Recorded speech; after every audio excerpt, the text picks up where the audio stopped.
Hello and good evening, everybody. Welcome to the CivFR Squadrons Semifinals. Oh my god, I'm sorry. I actually started up the draft halfway through. I was actually in quite a bit of a deep talk over there and then got distracted with all of the things. They did start. Let me actually put it up over here. Give me a second. There we go. We got the draft going. It looks like, of course, on the left side, we got Freritos de la Vega displayed over there as the FTLV. On the right side, we do have the Sharks. DShark actually displayed with DShark. We're going to need to see how they're going to go through the pick and ban phase. And I do have to say, the map has been chosen. It will be Rich Highlands.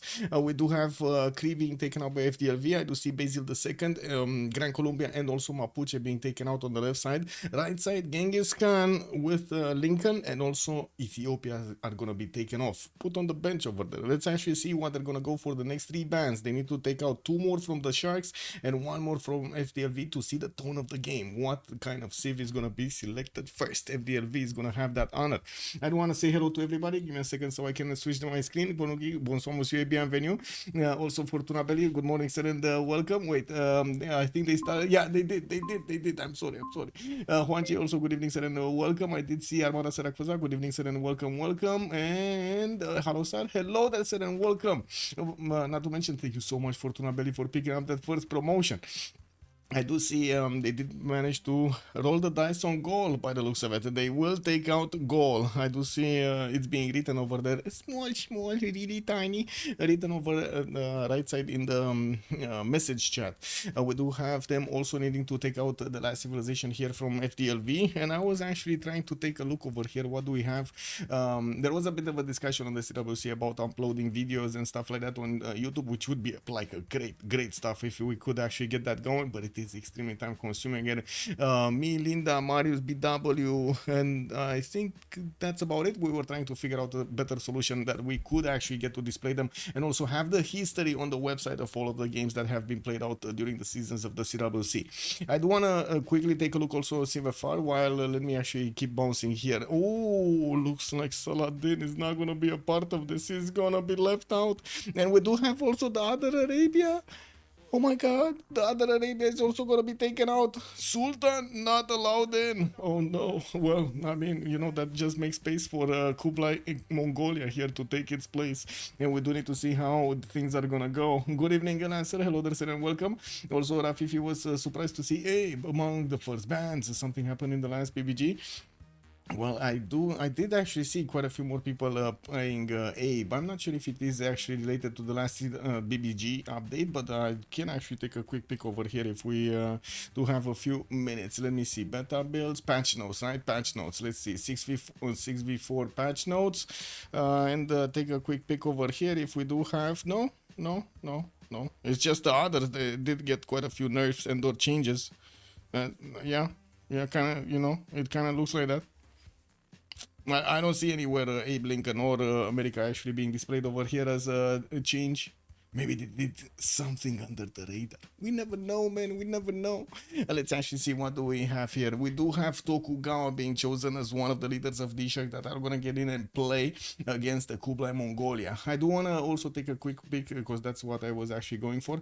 I do want to take a quick pick over here to see their history, right? We do need to see their history. And this is the big question. Who did manage to get what? So in the season 15 of the squadrons in D1, Division 1, we got Ulysse leading the way with 17-1. Freritos de la Vega coming up second with 15-3. The Sharks are going to be 12-6. Golden Age 11-7. Arcane 8-10. La Tribu de Fana 7-11. La Gran Barrière de Fromage on 6-12. La Animalerie 6-12. Looking for the Sharks. Oh my god, they're going down. They're going to need to fight for their spot over here in Division 1.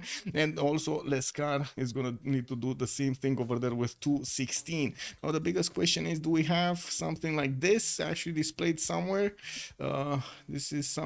No, that's not it. Okay, well, what do we have here? Oh, this is the qualifications for the CWC. Got it. Okay, but we don't have.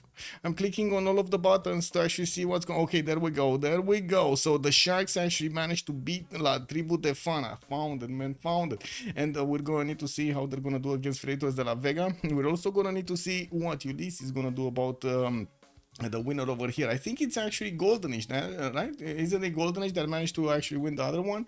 Let me actually come back to this and we'll see. You forgot to remove the countdown, by the way. Ooh, it's actually still starting. Oh, the countdown randomly appeared. Remember last stream we didn't. Oh, I see. Remember last stream I actually wanted to put it up and it didn't actually show. That's kind of weird. Yeah.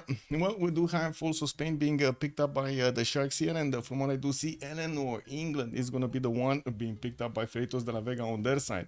We do need to see another 2 choices from each side, and we're going to need to see how they're going to try to actually get themselves advantages on the Rich Highlands. This actually gives me a bit of time to click on the map here and actually put it up, no? I think so. Let's actually see. Rich Highlands. There we go. Map Rich Highlands. There we go. Thank you, Rafifi. Whoa, red card. Okay, I get a red card. Yes. How do we do this actually? If well, I totally understand the Civ6 encounter for the players over there if they do make a mistake in the game. But should we actually start up a streamer mistake counter or something? A streamer sin counter. Stream sin counter.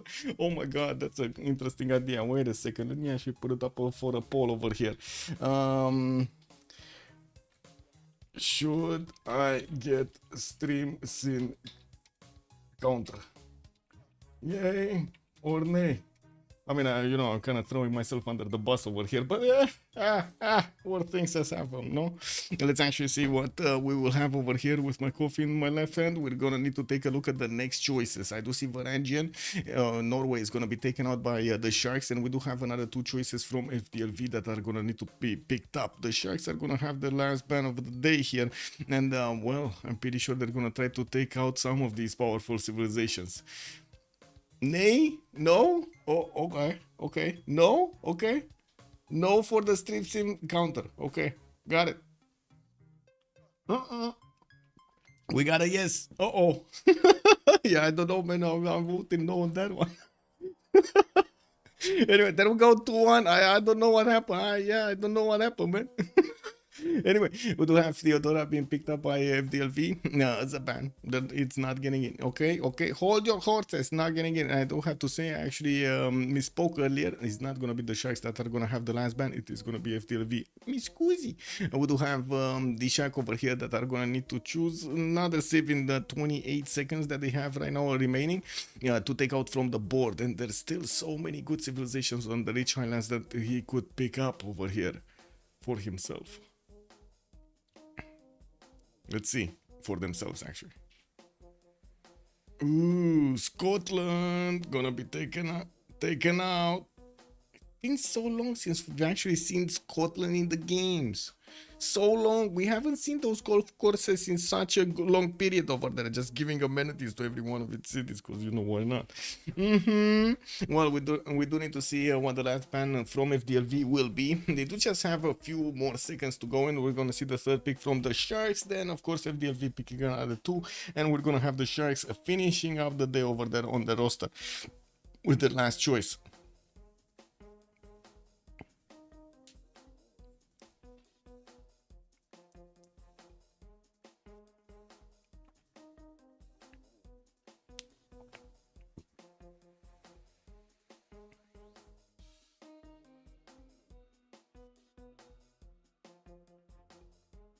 Catherine de Medici, the Black Queen. Okay? Catherine de Medici, the Black Queen, gonna be taken out. Yeah. I mean, it is a powerful nation, quite adaptable over there, but is it more powerful than Rome on this map? Montezuma, Trajan, neither. Shah. Well, Julius Caesar, I'm sure. Gandhi, Chandragupta. Ooh, so many good civilizations still remaining in the game over here. Poland for the Sharks. You think they're gonna take Poland for the Sharks? They might do. Also, no Zulu ban. Yeah, they let the big guy in. And Chandragupta also is gonna get in. Look at the Sharks picking it up. They do already have some gold generation coming in from Tokugawa in Spain, and it looks like yay, the nay option actually won. Yes. I'm not gonna be put on the nail over. Yes. Anyway, Trajan for Elf DLV, you think it's they're gonna go for Trajan? They might, to be honest. Also, Ponuki was mentioning Scotland might be a targeted ban against Spriggan on the Rich Islands. Whoa, he's that good on the Rich Islands with Scotland? I mean, I wanna see him, man. I want to see him play, no? Last time we did see some amazing Maori gameplay, and this time around, to be honest, they're leaving Maori in. On this map, they are letting Maori in. What do you think? They should actually, one civilization, should actually pick Maori over Hammurabi? Ooh, Ludwig II is coming in, production powerhouse. Ooh, okay. We got some production going on over there on DLV. So they have a damage dealer, Kublai Mongolia, also kind of a gold generator. Average. We do have Valinor there that is gonna get to push the culture quite a bit, and we're gonna need to see how many of those writers she's gonna manage to get at the beginning, not to mention how much tourism she's gonna manage to get. We do also need to see if we're gonna have any kind of possibilities for the coastal trade routes to be activated between them, so they can actually have as many gold points as possible from actually multiplying those trade routes capacities, or I should say yields. To be honest, I prefer Lady Six Skies. Ooh, Lady Six Sky on this map. Okay, isn't it? Well, yeah, I guess it definitely works on this map. But I was thinking, isn't there like you kind of want to sprawl on this map with the civilizations, and Maya kind of like keeps you, you know, locked in place over there. Is basically like a gravity around its capital.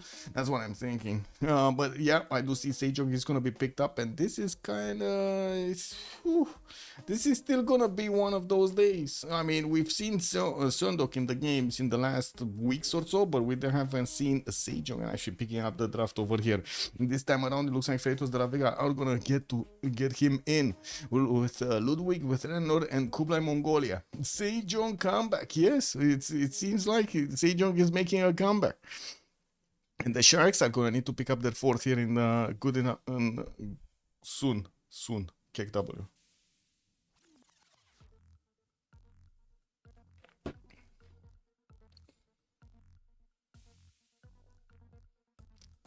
Soon?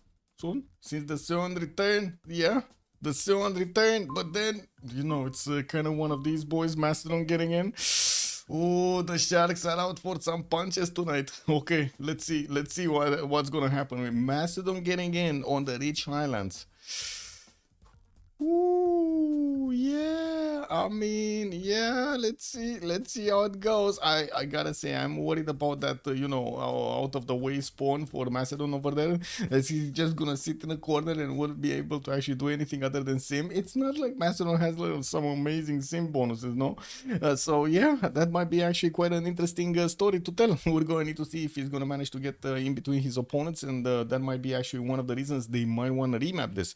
We do also need to see if we do have any kind of 0 MS to anybody in the lobby, so we can double check quickly. We do have 1 0 MS, so I'm just gonna quickly rejoin and be done with it.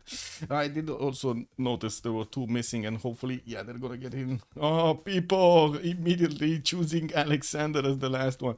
Well, let's wait and see who is gonna play who here.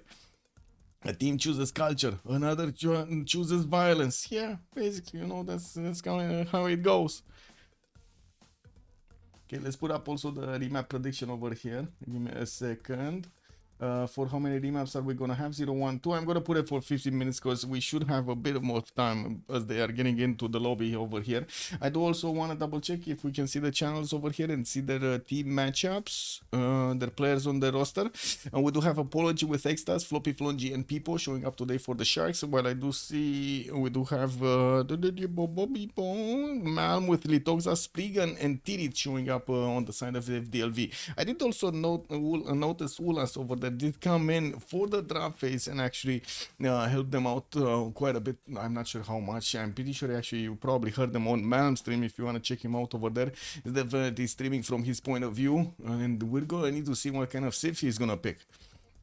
We do have Malm still getting the first slot here and still needs to actually pick something. Floppy Flongy is gonna go for Tokugawa. Extas on Philip II. We got Apology going for Also Tokugawa? No, he switched Chandra Gupta. I was worried. Can you imagine? I would be seeing double in the game. Two Tokugawas? That's a bit too much for me, you know?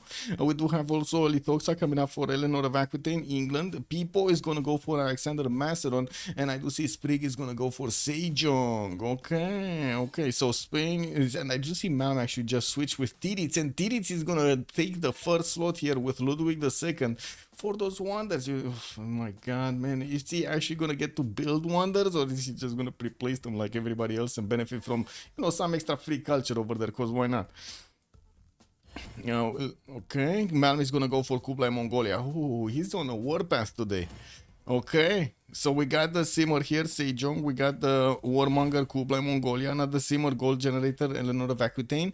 Ludwig II would probably be a Simmer. I wouldn't really believe he's actually going to do that much, right? Well, I guess the production is going to be amazing, and we're going to need to see if he's going to manage to actually get some and how to say some economy going, not to mention maybe having opponent to go against.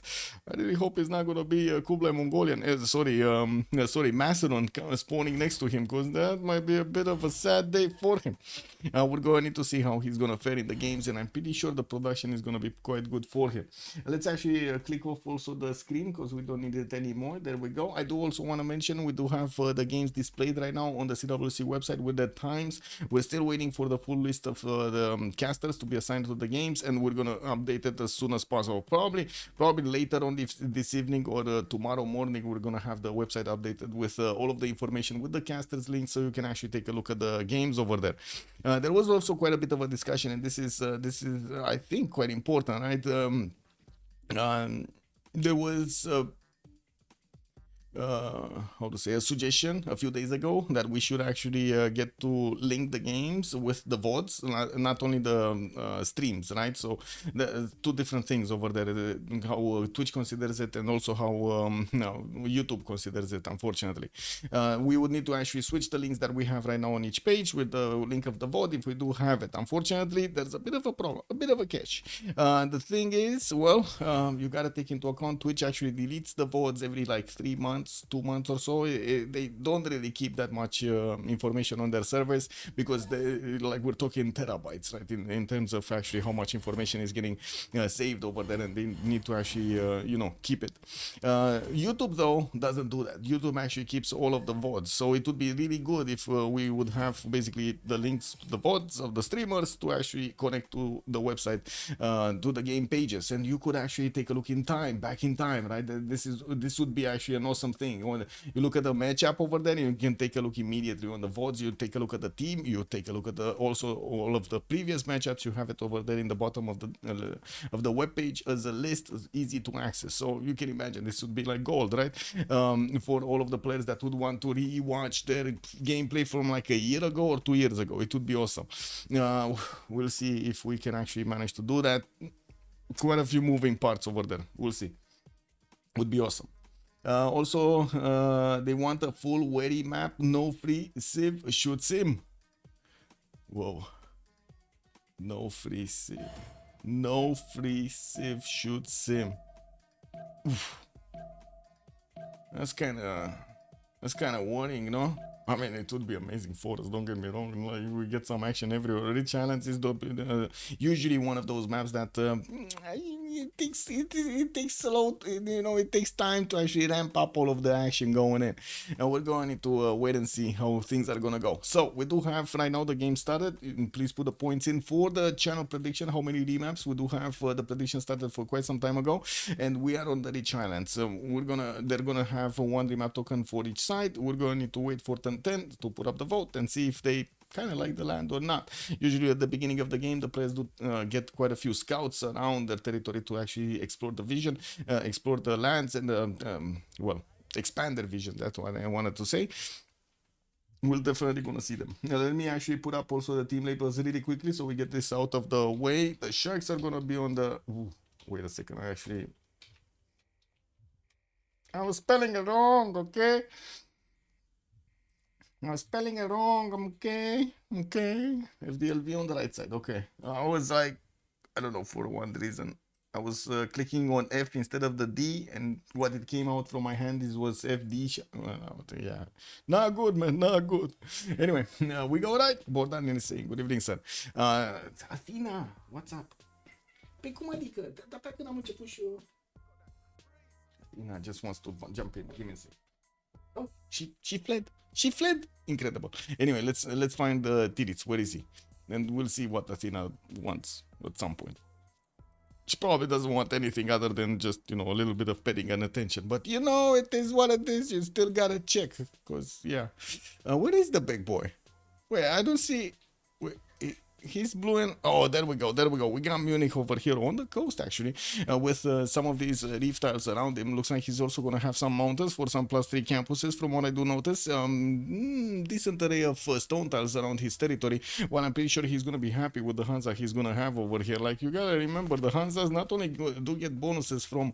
wait, it's Hansa. Do get bonuses from their adjacency to commercials and so on. But it's also production from adjacent resources. This is going to be amazing. We do have Tirits with quite a few resources, and from what I do notice, definitely another city towards the south and to the northwest that he can actually get with fresh water.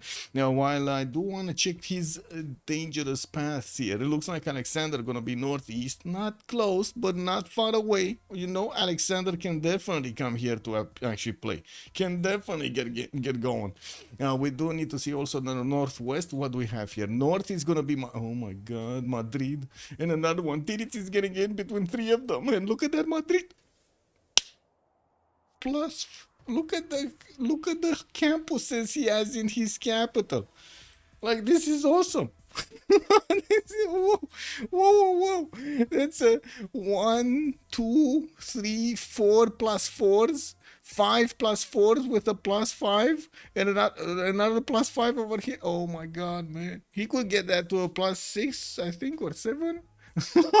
Yeah, holy geothermals on Madrid. This is amazing.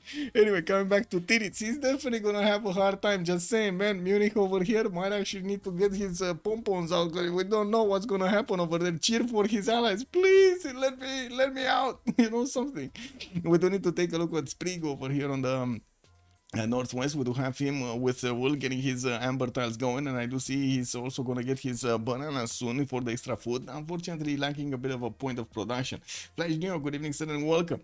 I do see he's also going to benefit from Motrazzi Cannon in the north, which is going to give him some nice cattle tiles. Isn't this fresh water, if I remember correctly? Yeah, so easy. Settle on the cattle tile over there for Sprig. Very nice. Also, Coco, good evening, sir, and welcome. I think that's a remap for FDRV because Mastodon is just in front of Eleanor. Oh my god, man, Macedon is everywhere. The thing is, they might not see this. So this is the catch, right? They might not see, they might not discover people. People might just go, woo, under the radar. You know, stealth bomber over there. What is he gonna do? To be honest, the only thing he needs to do is not actually get scouts out. He's getting scouts. I know he cannot help it, but you know, it is what it is. Anyway, we do need to take a look also on Malm here. What do we have on Malm? Who is and where is? Oh, there we go.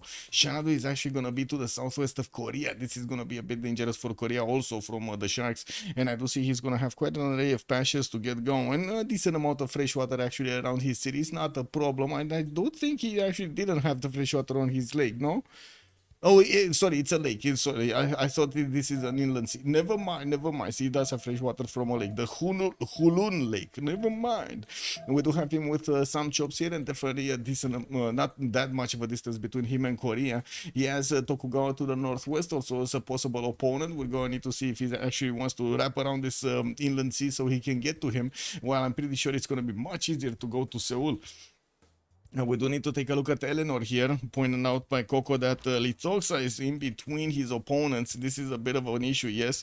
London is going to get a scout out in one, and from what I do notice, he's also going to have quite a few cities with fresh water towards the south and towards the north. I think this is also a city spot, no? Yeah, I'm pretty sure this is also a city spot here, directly on the Lithoxan warrior, but no 2-2 around it. He's going to need to spend so much to actually get that going. Anyway, we'll see exactly how he's going to place his cities, and I'm pretty sure he's going to take into account the tiles that he has to use at the beginning of the settlement. I do see people is moving to Mohenjo-Daro, but nobody's there to actually meet him. Look at people go, man. He's going northeast with the other one. Pio Pio Tahi Discovery. Oh my, oh my. Anyway, Floppy, what do we have here? We do have him with some fish tiles. He's growing into a coco as we just jumped in to take a look at his settlement here, getting those extra gold points. And of course, we do know the power of the coco. We also do have in the northeast also him with quite a few rivers here. It looks like he's gonna have the south, not that much with fresh water. I guess 1, 2 of these one-tile lakes, and that's about it. Maybe this river in the southeast where he does have some silt tiles to go for. We'll see exactly how close Mongolia is gonna get, because I'm pretty sure he's gonna want to be protective here. And we might not have him with the possibility to go for commercial zones, because he's going to want those extra housing points from the lighthouses. Definitely it's going to be a question of how we're going to see Floppy actually get his gold going, the trade routes going. Also, Korea is with Mongolia. Korea is with Mongolia. Oh, you're right. Oh, they're allies. Oh, thank you so much for pointing out. So Shanado, he has only one direction to go. He has only one direction. That's going to be Tokyo. Thank you so much for reminding me. So it's only one direction. I misspoke over there. Thank you so much, Coco. Much appreciated. Now we do also see the power of the Coco. Amazing. We do need to take a look also on Spain and Chandragupta, right? We did drool a little bit on the spawn of Spain, and to be honest, this is amazing. Like, oh my God, these campuses are amazing. Okay, not sure about the entire spawn, but these campuses definitely make quite a bit of work here. We're gonna see him getting his 2 scouts out, starting to go towards the south here, and from what I do notice, he's also gonna meet Delicate Arching to the north. Very bad one. Very bad Delicate Arch. This is atrocious. Like, look at this. No food anywhere. Like, what is this? No, man. No. Anyway, at least I guess he can get some maize tiles for food, but come on, that's not gonna work, no? Pega Petra. Yeah, we might see a Petra. I mean, to be honest, he does have his, chops over here, and he does have fresh water on that city center. There are quite a few chops to get the Petra going. Don't get me like, plug in Magnus over there, you definitely get it chop in a good enough time. Looking at also Chandragupta here, we do have Panna to the northwest of Tokyo. There. Don't really think they're gonna set up trade routes. So am I the only one thinking that? I'm pretty sure we're gonna see Pella and the Panna actually trading with each other here. It's not gonna be Tokyo. Tokyo really likes his internal, so you gotta take that into account. We do need to also take a look if he has enough fresh water, even though I do have to point out India does benefit from its stepwell, which does give him an extra housing point and a few of those food points, if I'm not mistaken. Let me actually double check this. Let's see. Stepwell, food, housing, food, faith, housing. There we go. And you also get some more with sanitation. Kind of good, no? Also, any meetings? Turn 9 already? I don't think so. Macedon is successfully getting under the radar. Yeah, I mean, we did say this. We did say Macedon might not actually get to meet his neighbor. And look at them how spread they are. This kind of looks like a north versus south. Yeah, this is a north versus south, and the sharks are actually quite clumped up between each other in a line here. It looks like the FDLV is a bit split up. This might be actually the reason they're not gonna like this. I don't see any meats at all. Like, nothing. Do we see? No.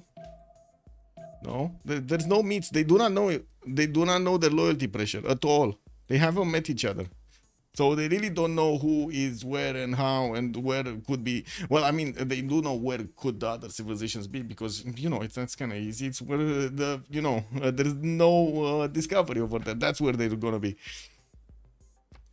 No meat. Yeah, no meat. And I think the biggest danger is gonna be Macedon. Just saying, man. Macedon over here is gonna be massive.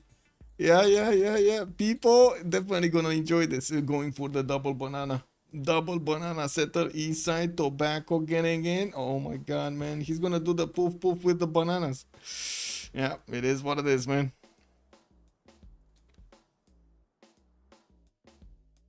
Good morning, Victor. Also, Tamara Langman. Hello there, sirs, and welcome. 3 a.m. Oh my God, really good morning. Time to watch Civ. Well, welcome, sir. And I did also notice Papas. Good evening, sir, and welcome. And let's see, they started to actually vote. Oh my God, it's actually the Sharks. They're gonna say no. Oh, you know what that means? We got this map going. Is map not happy? Okay, he's actually content with this result. Zero remaps. Look at that. Actually, we got chat correctly predicting this outcome. Oh my god. Okay, very nice, very nice. No more high rollers. Okay, got it, got it. Well, what do we have? Well, we're gonna need to take a look from each of the civilizations here. And to be honest, I kind of want to take a look at Macedon first. He does have his bananas 3-2s, also some gypsum for the start production there on 1-3-1s. And I do see him starting to move towards the east. Is he gonna wanna settle tobacco, or is he just fooling around there? Because I'm pretty sure there's not fresh water there. There's not fresh water. Yeah, maybe he's not that worried about housing. I don't know, but these bananas kind of look juicy. I guess he does want his. Oh, I know what he's doing. He's trying to leave another city space here for the stone tile. No, that's what he's doing. Not fresh water, but free pantheon. Yeah, Hunde Priest. That's what he's doing, and he wants this stone tile also, because you do see he wouldn't have had otherwise to actually settle on this. On the river. We do have another settler coming up in 410s. He does have access to horses in the second ring and also an iron tile in the second ring. Pio Tahi access to the northeast, which he unfortunately did not meet. This is another one of those. How did this? Oh my god, man. Look at these. They actually scouted the exact wrong way. Not even the settler can actually see Pio Tahi. Oh, well, maybe People Scout is actually going to get there. Yes, he's going to go for the fertile and he's going to see that. Well, he does have a 2-3-1 in the second series. In the third ring, probably not going to expend the goal for it.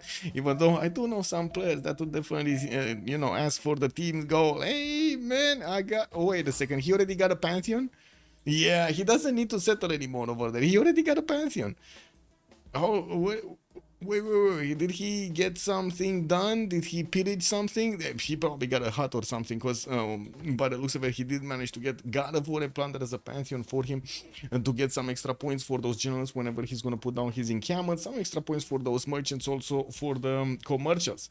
Unfolk, good evening, sir, and welcome. Bonsoir. Also, Daniel Dingo, hello there, sir, welcome.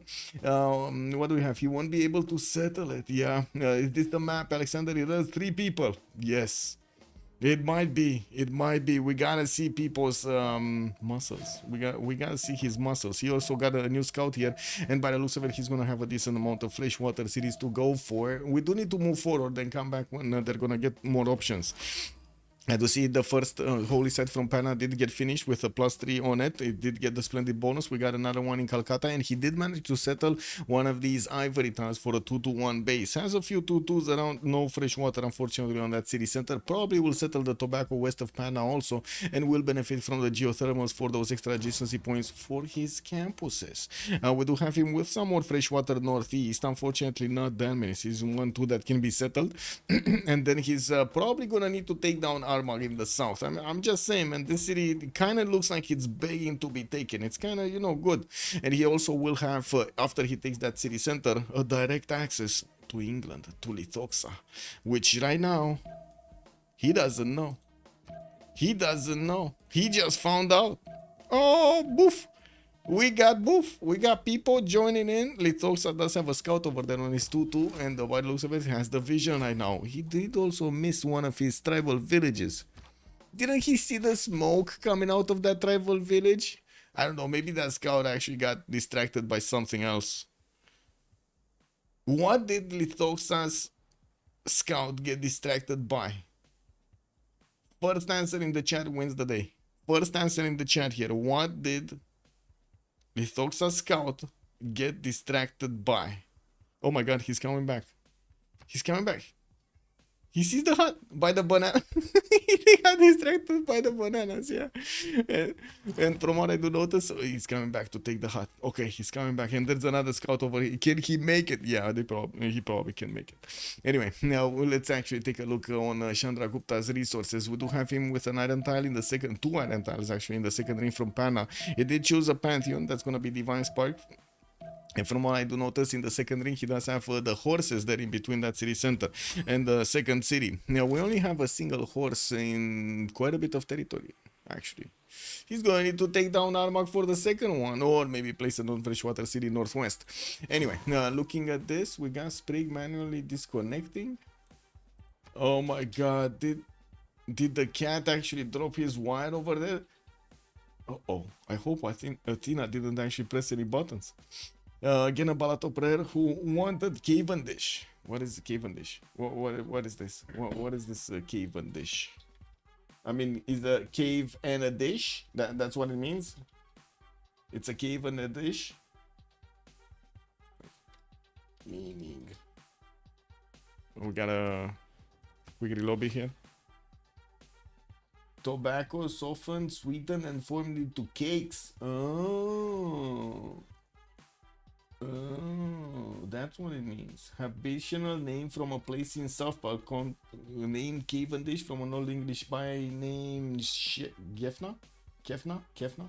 Now meaning bold, daring. Old English edict enclosed pasture. That's an enclosed pasture. Wait, it's a banana variety? The Cavendish? Wait. Cavendish banana. Maybe I didn't check. Ooh. Cavendish bananas are the fruits of one of the. Okay. Let me actually put it up on the screen. We need to put it up on the screen. We need to put it up on the screen here. Cavendish bananas are the fruits of one of the number of banana cultivators belonging to the Cavendish subgroup of the AAA banana cultivar group. Oh my god, there's a AAA banana. Is this like AAA security or like AAA games? Because they don't really work out in real life, do they? Like, does anybody? Okay, that's okay. Give me a second. Let's put up a poll. I want to ask chat. Maybe I'm the one. Do you know of any AAA studio that put out a good game recently? No, they're actually a good game, but it's last 5 years or something. Yay or nay? That's the big question. That's a very big question.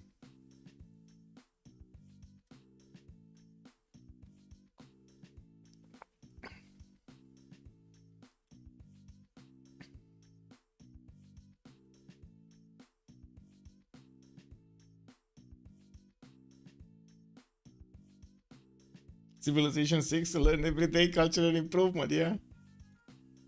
Well, chat is withholding their votes here. Yeah, I don't know about this. Let me actually pop out the chat and see what's going on here. Give me a second. What do we have?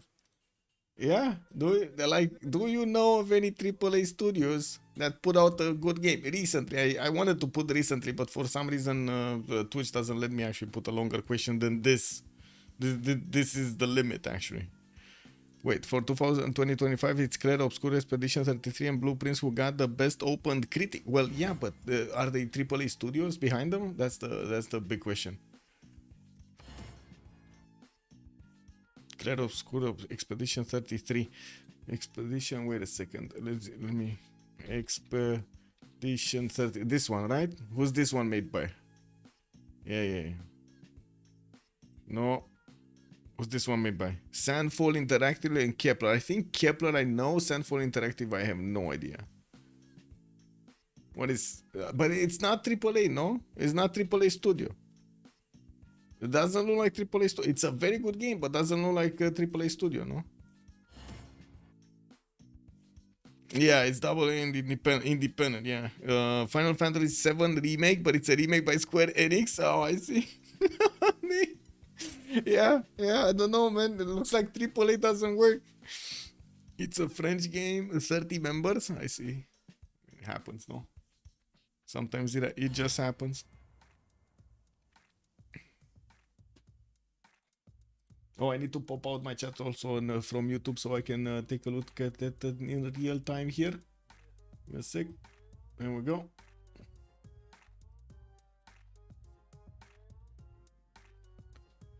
Monster Hunter Wilds. What's that? I mean, again, is that AAA? Oh my god, wait a second, we're reloading. I cannot touch the computer, guys, right now. The computer is going through quite a phase right now. You know, it needs to meet and learn the map, send it to all of others. Sometimes it makes a crisis. The computer has crises. It goes into an oblivion. It just freezes and goes double loading, triple loading, quadruple loading. It doesn't know what to do anymore. Yeah, but this time I think we made it. We actually made it first. WTF, man, that was very fast. That was extremely fast. That was one of the fastest relobbies I've seen, man. And we're playing on LAN. Anyway, now we do have Macedon starting to join the south here with another city center. He is slowly discovering the land between them, and they did also start to actually get their loyalty pressure between. Also, I don't know if Kingdom Come 2 deliveries from AA or AAA, there are like 80. Oh my god, can you imagine 180? So we should have 180 games, at least one a year or something. Very good ones, right? If AAA studios are counted as AAA studios. Is that, am I doing the math right? That's a game every 2 days. It's certainly not that much. Anyway, let's actually take a quick pick on the next one. So where were we? We looked at Chandragupta. We need to take a look at Spain. Resources, I believe we didn't. So Iron is going to be in the first ring from Madrid. We do have him with Scout coming up in 1. Horses second ring. He's starting to actually get his builders out and starting to improve some of his styles, especially his coastal resources. He's going to want to get his cybers out. We also do see him getting that trader between Toledo and Madrid soon. And I just realized that I didn't actually click on the proper buttons that I needed to click. Let me actually move this on my other screen so I can actually, you know, take a look at it. Click W. Okay, there we go. He's also meeting Korea towards the northwest, but that's gonna be, yeah, one of his allies, one of his opponents. Gongju and Seoul did get placed over here. They're not that far away from each other, and we're going to need to see if they're gonna bog during the game. He also does have Germany in the south, and it looks like it's pretty close. We might see Extras here want to benefit from that extra science that he's gonna get with his geothermals. And to be honest, he kind of needs to take out some of this, you know, rainforest from this territory quite a bit. And we're going to need to see if he's gonna manage to make it. With like get those generals going, I mean. We do have Floppy Flonji on the coast here with his second city of Osaka actually settled off the coast on that May style. I do notice. We're getting his trader out in 5 turns and working the 1-3. No, he's working at 2-2. He does have another settler coming up next turn, and he didn't get his second banana, his second cocoa tile over there. And I do have to say, this is not going to be a banana split kind of situation. He doesn't have a banana in the capital. Could buy a third ring very far away. That's one of the most expensive banana splits that I've seen. And we do have him also with a bit of fresh water towards the northeast. It would have definitely been a longer trek for the settle, and I'm pretty sure he's going to want to settle this inland sea in the north also. Has the rivers connecting them, and he did manage to get another scout as an escort for his settler, so, you know, he's not actually going to be caught over there with his pants down. Getting a builder out in 2 turns from Tokyo, while he's going to need to get some of these coastal tiles improved for his celestial navigation boost. We're just going to need to see how things are going to be developed here. Horses and Iron in the second ring towards the south, and I do see he has some uranium in Osaka for the later boom boom. We do also need to take a look at Eleanor, which is going to be on the western side, already getting sniffed around by Macedon. I do notice Lithoxa did manage to pick up with his scout that famous Tiki Hut we were talking about earlier. Got the city of Sheffield down to the northeast, and London does have a choice. Where is he going to go? I'm pretty sure he knows about this volcano starting to explode towards the western side, and if he didn't have tiles before, he's going to have some right now, right? Including that iron tile, which is going to be a pretty good one.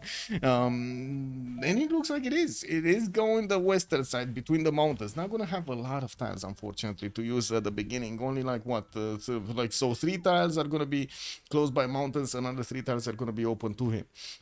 And still no Pantheon yet. He does have his horses in the second ring towards the south. Some of these reef tiles are going to give him the adjacency towards campuses, while he does have mountains for some +3s anyway. I do also notice Kublai Mongolia is going to be here. He's going to be to the southeast of Japan. And I do notice Mongolia is already sending a settler towards the western side. Might actually want to pick up that sugar settle. What is it? The stone. Which one is it? Which one is it? I don't see the settler actually having a waypoint. Neither does the scout. So I guess Malm is gonna feel this, right? He's gonna slowly feel the map here. Doesn't have full vision over everything, but he's gonna wanna know, where does it feel better? Do you know that thing with the How do you, there was a running joke back before that if you wanted to find water, you just get a water stick going, and it had like a, how to say, it started to vibrate. It starts to vibrate whenever you get close to water. Where is the underground water? Where do you need to actually, start digging to get the water? This is basically what Malm is doing right now, trying to feel, touchy, hear the land and see where is he gonna get that fresh water. He does have a scout from Tokugawa that is actually gonna throw a wrench in his plans. He's gonna get that sugar tile. Yeah, well, I guess if you would have settled the sugar tile, that would have been taking him out from another city here. Don't think he wants to settle the coast anyway. Yeah, I really don't think he wants to settle the coast. Just saying, like Tokugawa is here. He's kind of a big boy in the seas over there. Whew. You don't want to get him mad. We do have Shanadu getting another settler out in 410s. He did already improve 2 of his sheep tiles for the extra food and production that he's gonna get from them. While I do see he's still gonna have a decent amount of actually chops with some stones over there in the south. With horses in the second ring to the west of Shanadu. He's also gonna have the iron tile in the first ring. I just realized today, like something popped into my phone over there. What if we pronounce the X in Faraxis as the Chinese X? Faraxis. No? What do you like more, Faraxis or Firaxis? Firaxis? I don't know, but anyway, that's some food for thought over there. We do have also to take a look at Sejong here, which is gonna be, there we go, to the northeast of Korea. They're gonna be allies, and they're probably gonna be trading between each other. We do have him starting to put down his own to the northeast of Seoul, while he's gonna get another settler out in 410s. I do see he's also gonna go for another one from Gongju. Is there a possibility to vote for a remap? We did, Laurus, we did. Good evening, sir, and welcome. The players actually did stop, turn 10, waited for a minute, got the votes in, and actually considered this map is the one to go. They did say they're gonna go this. Wait, you prefer Constantine? Good evening, sir. Oh my god, after every scrap, yeah, I can imagine, man. I got a friend that actually got played so much Escape from Tarkov that he really hates. He basically keeps on saying, right? He keeps on talking bad about the developers on of that particular game. Even if it's another game, like everything is that guy's fault. He's playing another game. It's definitely Nikita's fault. This is amazing, no? Wow. Yeah, I mean, it is what it is, man. Yeah. Also, with pleasure, Laurus. Usually we do have the remap vote at the beginning of the game until turn 10, and then we do let the players choose. If they want a remap, we go turn 0 again, they start up again, turn 10, we're gonna have another remap vote if they still have tokens. If not, the game just keeps going on that map. I do see also Pantheon here has been picked up by Korea. He's gonna get the religious settlements, and I gotta say he actually is stopping from building that second settler from Gongju, going back to his own here. Yeah, we do have him connecting already his second city to the capital, got the third one, Chonchon, to the south to benefit from some bananas, and another wonder, Shripada. Look at this guy, he has 2 wonders next to him. Shripada with some extra faith, but that banana is just out of reach, man. I don't know if it's too big or too small of a banana over there, but it's definitely not reaching past Shripada. I think that's a bit too much for it. Yeah, we do have the Magnus getting into the city of Seoul. I do see his iron tile is going to be second ring southwest, and I do see he is also going to have horses here on the right side in the second ring. He's gonna get his slinger to protect his territory here, and we're going to need to see how things happen. Boost from Hut, and he's boosting for Alex. So yeah, maybe he cannot discount anyway after Harbors plus Holy Site. You're talking about Chandra Gupta? No, Spain went Holy Sites. He went campuses. He went come on, man, that's a +5 instant campus, +4 instant campus. I don't know, man. I would have gone for this also. Get the discounts going, no? Speak that he's not Sundok, why +0 in the top city. He just got it down. Cannot actually respond to that question. He just got it down, put it down. Well, let's actually take a look at Ludwig II here for a few minutes. We do have him with Seti Patrian Goddess as a Pantheon. He's plugging in Magnus in the capital, and I do see he's sending another settler on the north. It looks like he's going to want to grab a city here where his scout is. I guess he's not on the other side of the... well, I hope he's not actually going to be on the other side of that river. We do have him with some also monuments coming around in his cities to get those extra culture points going, and I'm pretty sure sure he's gonna get a beautiful setup with some Hanzas in between all of these resources. He's also gonna have the rift tiles to improve for the extra food in either the capital or the second city, while I do notice, well, he's still gonna have another city here on the cattle tile. That's probably gonna be a bit later in the game. We also do see he's gonna have his iron in the second ring from Munich southwest. He also has a deer tile. I didn't actually speak this. Deer tile, 2-3 deer tile in the capital second ring. His horse tile is gonna be also a second ring here. Southeast doesn't have any of his strategic his borders right now, and he did need to get a slinger to protect himself from the big bad wolf over here. Extras, or I should say shark. Wait a second, we got sharks in, we ain't got wolves. By the way, why isn't anybody actually, you know, playing with the wolves, man? No wolf team. We got no wolf team, no bear team. It's through the position is strange, maybe no money. Yeah, maybe. We don't know. We'll see. We'll see. But to be honest, I think this 2-2 base would have been much better than the others. Anyway, we'll see. The one good thing about this settle is he can actually get a setup going for his Hanzas, right? With aqueducts in between and those commercials around.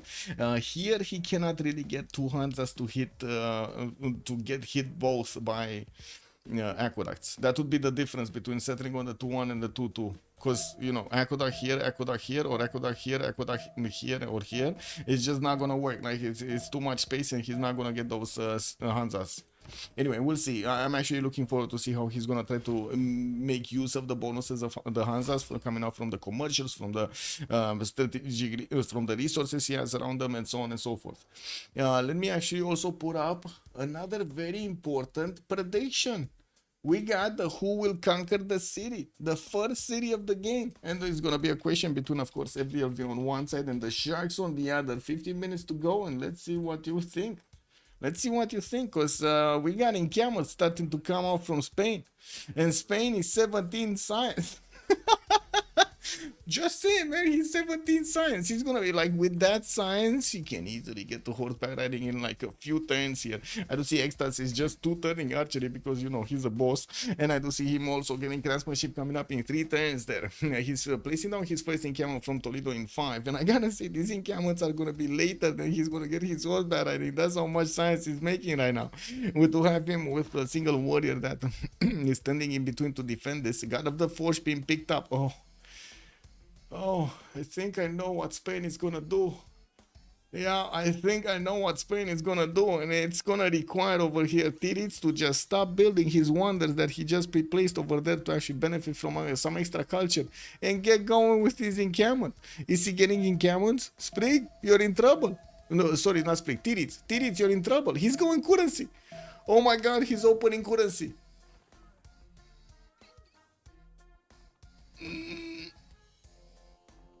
Is it just me, or right now it's feeling a little bit hot in here? Is it just me, guys, or is it maybe it's the lighting behind me? I don't know. It must be something. Anyway, we got Moksha coming up in 2 turns from Madrid, in 2 turns in Madrid. He does have a Korean scout getting into his north. And to be honest, I think we kind of looked at everybody, so we kind of need to take a look at some more of these pantheons. 4th city coming up from Tokyo, no pantheon. He did manage to get his harbors down and started improving them. Oh, Kublai, Mongolia, man, he's not going to sit out. He's going to get his own encampments down from Aksu and Xanadu. And I do notice he did actually leave space for another city, possibly on the coast. We will need to see if he's gonna place that or not, and he did actually get his encampment in the backside. I guess we'll see who's the encampments around it. We do have a triple encampment setup coming up from Mongolia with God of Opolska as a pantheon. He's starting to get some extra culture points from these improved pastures, has some more, especially in the city of Aksu, another 2 horses to go to benefit from those extra bonus points. With the religious settlements, Korea did manage to get his 4th city out. The one building in Gongju still did not finish. I have no idea where this guy is. Did he move away from it? I don't know. Anything can happen. You're weak if you go not com hubs. Wait, you're weak if you don't go home com hubs, right? That's what you want to say. Money or death, nothing else. Well, we're going to need to see if he's gonna manage to get that going, because it looks like Tirits is in a heap of trouble, man. We got him on 7 science and 10 culture. His opponent Extras is getting wheeled right now. State workforce in 3 turns. Oh my god, he can just click on knights. Can he? No? He can just click on knights. What is Prick doing? Am I, or he just plays 2+07s? Wait. He plays, oh, yes, he did. He did. Yes. Okay, this is a bit surprising because he did have good ones, right? He could have had good ones. Like he could have had this, for example, or on the iron tile. That would have been nice also. And I guess he didn't have the money. Do they not have the money? The money? Well, I guess he does have 23 gold, but yeah, that's it. Unheard of.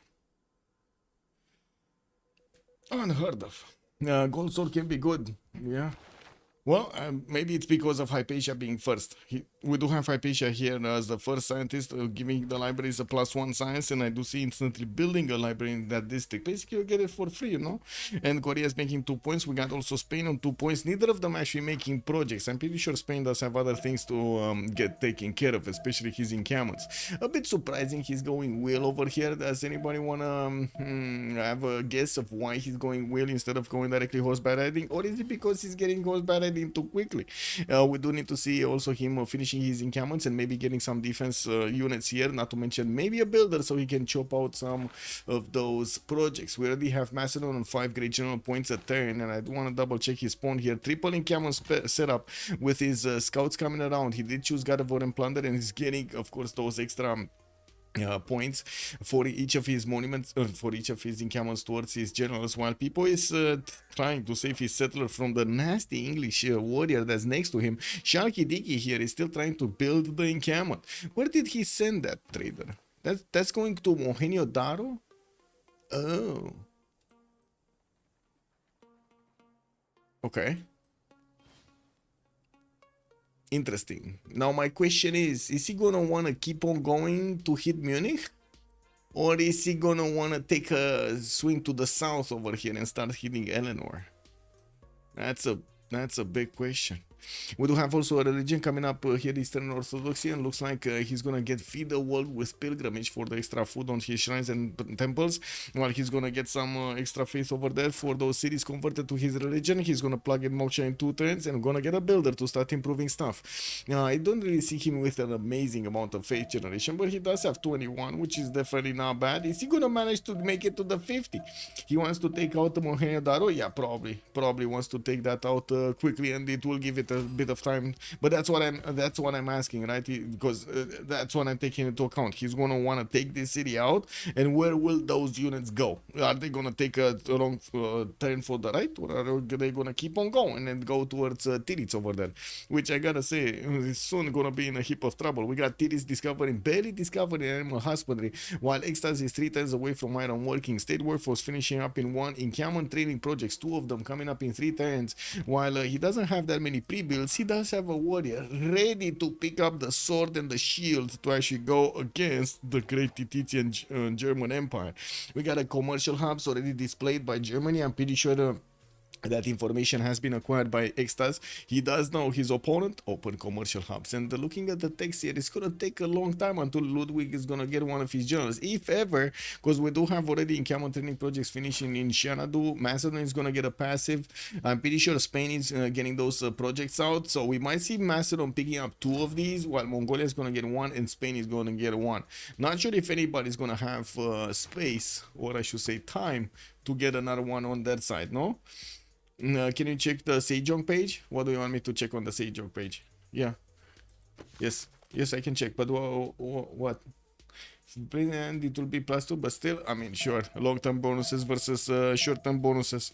So when you complete the first technology from era, receive double your science per turn as culture. Sons do receive -1 for each adjacent district, -1 science, of course. Sons and theater squares receive major adjacency from being next to each other. Cities with a Sion and theater square receive +1 culture and 2 tourism per district. 30% production towards builders in cities without governors after feudalism. Yeah.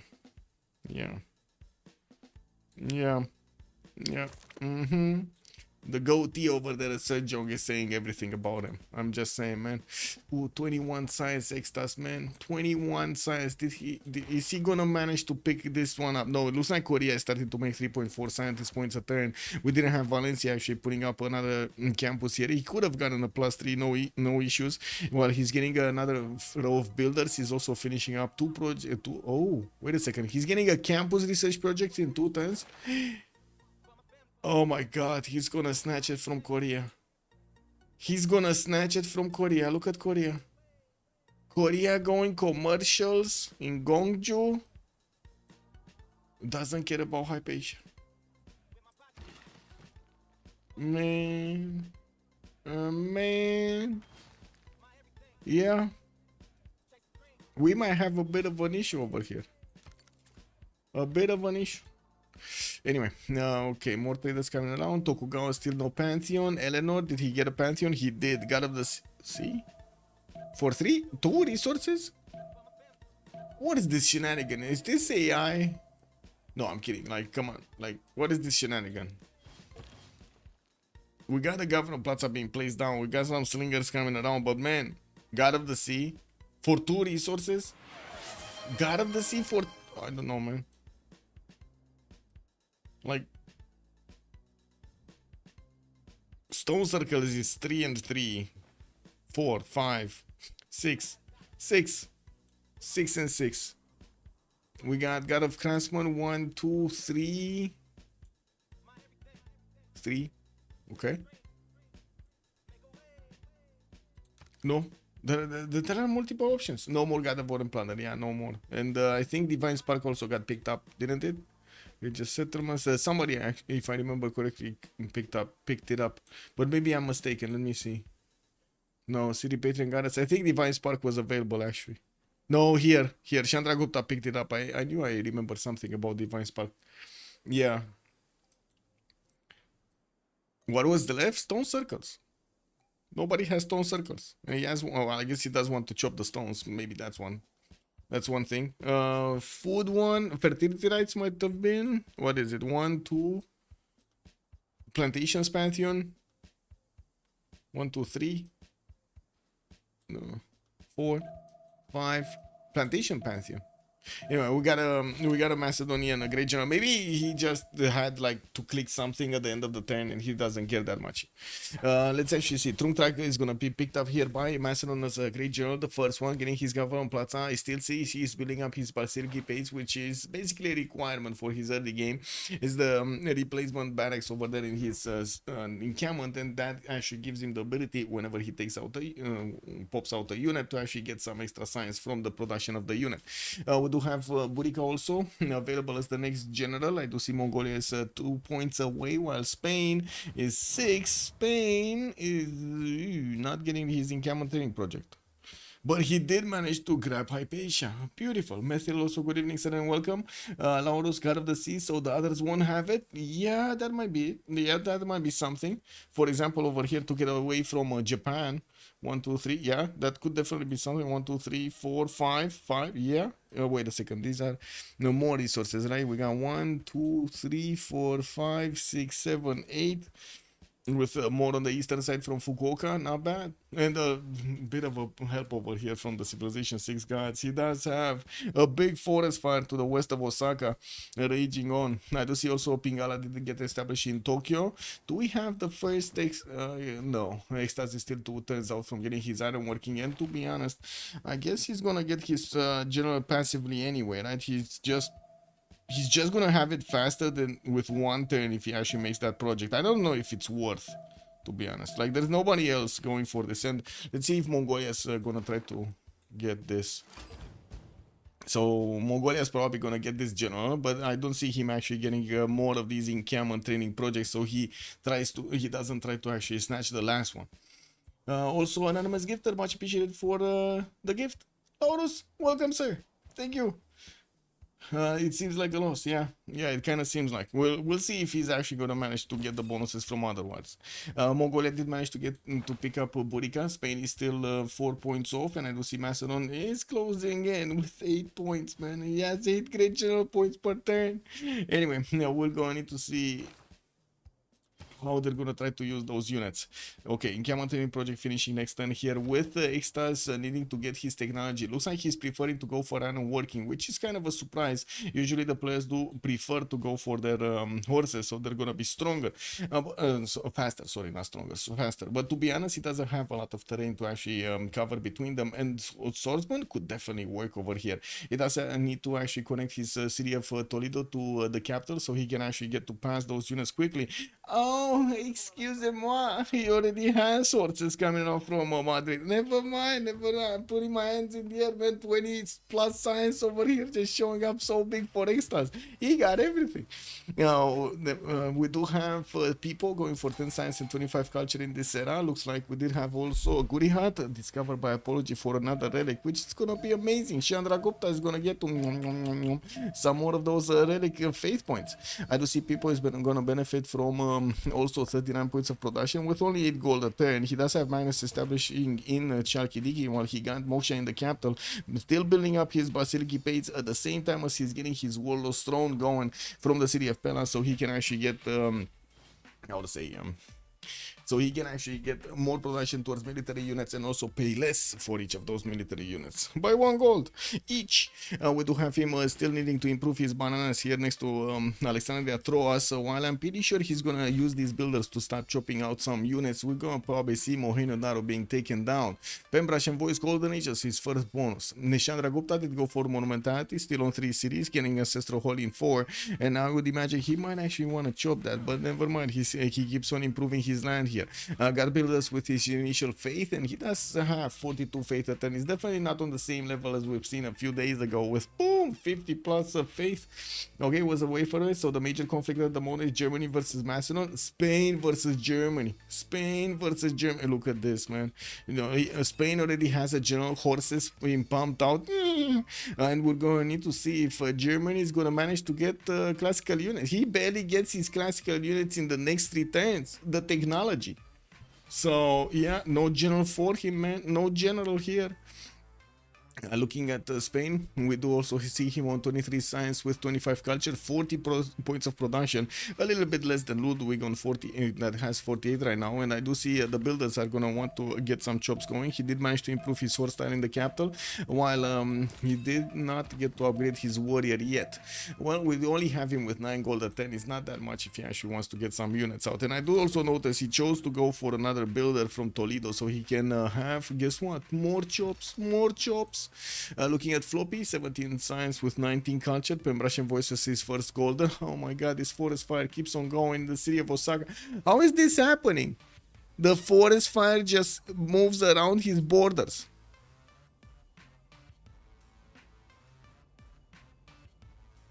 Do you guys have this happening to you? Because this is certainly not happening to me, man. If the forest fire starts raging, it just terrorizes everything. Keeps going, doesn't care. Oh my god, is next turn gonna go on the uranium? Oh my god, we might see a big bada boom. Wait, does the uranium explode in Civ6? Because it kind of tends to explode, no? Uh-oh. I wouldn't feel safe in a place with Tokugawa, Mongolia, snatched 2 generals. Wait, he did? He got the next one? Wait, he got Burica. And he got Hannibal Barca. Ooh, he did snatch 2 generals, you're right. Nice, and he does have also the road builder Burica over there. Very nice. Sansu has been picked up by Extras as the last one, and we did have a Trunk Track by Macedon. Very nice catch over there. Battlecruiser, good evening, sir, and welcome. Also, congratulations for making it to the last tier over there. I can't wait to make it there myself. We do have also take a look at Lithosa, 19 science with 18 culture on Eleanor of Aquitaine.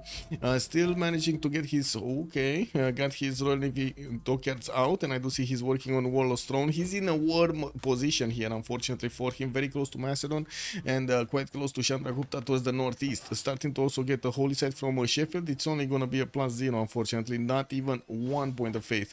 But at least he's going to get the religion. Hetaris are coming around from his northern neighbor, and he definitely needs to pay attention here and get some of his units out. We do already see Extras meeting the German units on the battlefield here. Tirits has a scout that is not happy. Okay, well, we do have also take a look at Man, 11 science and 32 culture on Mongolia. Mongolia here does have 4 cities with 3 of these encampments out. He did send Burica to the western side. A bit surprising that he didn't activate it to start getting the military engineer to build the pathways. He does have, where is his second general? Oh, there we go. It's Hannibal Barca going south of Shenandoah. Plugging in Magnus next turn, while he did go for his Pembrasian voice. 47 points of production looks pretty good. Got Government Plaza, but still no specializing building of choice. Improve his iron, improve his horses, quite a few horses actually, and we'll see if he does manage to actually get to cross over, right? He does need to get that Burica to build the bridges across these rivers, so his units are gonna move close, fast over here, swift as the wind to Floppy Flongy's borders. Looking also on Sprig, 18 science with 32 culture. We do have him on 57 points of production with Pembrasian voice coordinates as his bonus. We do have him on 4 cities. Started to get some horses out. He's worried about southwest. No, he's not. He's worried about the east side. Yeah, he's worried about Spain here. Yeah, we do have him quite close to Spain, but to be honest, I don't think he needs to worry about anything. I'm pretty sure Ecstasy is gonna wanna go against Germany, slowly but surely taking out these units. We do have religious settlements picked up as a pantheon here from Korea, and I do see he got his government plaza with Ancestral Hall in it, so he's gonna need to pump out some more of those settlers much faster actually with religious settlements bonus and Ancestral Hall. They're gonna be very quick to expand, and you look at that, he's 2-turning a settler from the capital. Magnus almost chopping out an entire settler. We do have commercial hubs coming up next to his city, so he can get some of those extra trade routes. And I gotta say, this science, only 19 science on Sprig, doesn't seem that much. Chat was quite loud over here, making sure that we know the Seons are not in the perfect placements. Well, we're gonna need to see how they're gonna fare. He looks like he's putting +3 theater squares in between his cities and of course those campuses, trying to inch forward with some of those bonuses. Liang also being deployed in the city of Gongju. We're going to need to see if this is going to be City Park Liang. I would imagine so, because I don't think he's going to go for the resources, you know, just thinking out loud. Also 600 charcoal per 1 useful part for 3 and 6 spells. Prepare yourself to pick it from everywhere. Yeah, I can imagine. Oh my god. Yeah. Can you show the region, please? So India has one. Yes, India has Feed the World with what was it? The Faith coming up from his city centers. Pilgrimage. Feed the World with Pilgrimage, and Divine Spark as a pantheon. We do have also 2 cities to look at, 14 science with 38 culture. Ludwig II is going to have his 4 cities out. First horse out, second horse out. Looks like he's building quickly some more, and I do want to double check the damage numbers against these horses. Well, it does definitely feel like Spain is going to, oh my god, is going to overwhelm his opponent. Well, I gotta say, Germany over here did place the City of Mines. Wait. Initially, I thought this is for the aqueducts, but when he places wonders like this and the commercial like this, it doesn't feel like he's gonna get that setup I was talking about with all of those going. Anyway, I do see Mines is gonna get his builder out in 410, so more another horse is coming out from Magdeburg. We already have 3 of these units coming out from Spain with 2 swordsmen right behind them, and these swordsmen are already 46 on the attack against the horses, 38. Not really good damage points, especially for Tirits. Now we do have Tiris with 53 points of production. We will see him also benefit from quite a few builders to be able to chop things. His encampment, his government plaza didn't actually get to build any kind of specializing thing in it, like Wall of Throne, for example, would have been quite helpful here. I think he's just gonna go for more units. Like right now, this is what he needs, a lot more units. And he's not only gonna need these horses, he's definitely gonna need quite a few archers if he actually wants to take on the Spanish army. They're not easy to take down. And I'm pretty sure his horses are gonna suffer a lot if they do try to take a stab at these Spanish units, just because of the general difference between them. We do have also to take a look what's going on here. Already Mohenjo-Daro is being bonked by people's Hetaris, and I do notice he's starting to expand with a few more cities, still trying to get settlers, still trying to get more Hetaris, and also working on putting Reina in Alexandria Troas, which is going to be a connection city on the coast with India's economy for them to actually get going with those extra gold points. Yeah, we do need to see him also actually connecting his cities. More archers coming in also from Extas. Looks like he shifted one of his units, his swordsman, so he can pick up that spot on the amber tile. so he can get an attack on the city center. We're going to need to see if Extas is going to manage to actually start taking down these units of Germany. While he's also going to need to get some more of these cities out. He's now putting a lot of pressure on Tiris exactly when Tiris doesn't want to. We do have Extas still managing to get his 33 science and 28 culture advantage, 42 points of production. Yes, lower production numbers.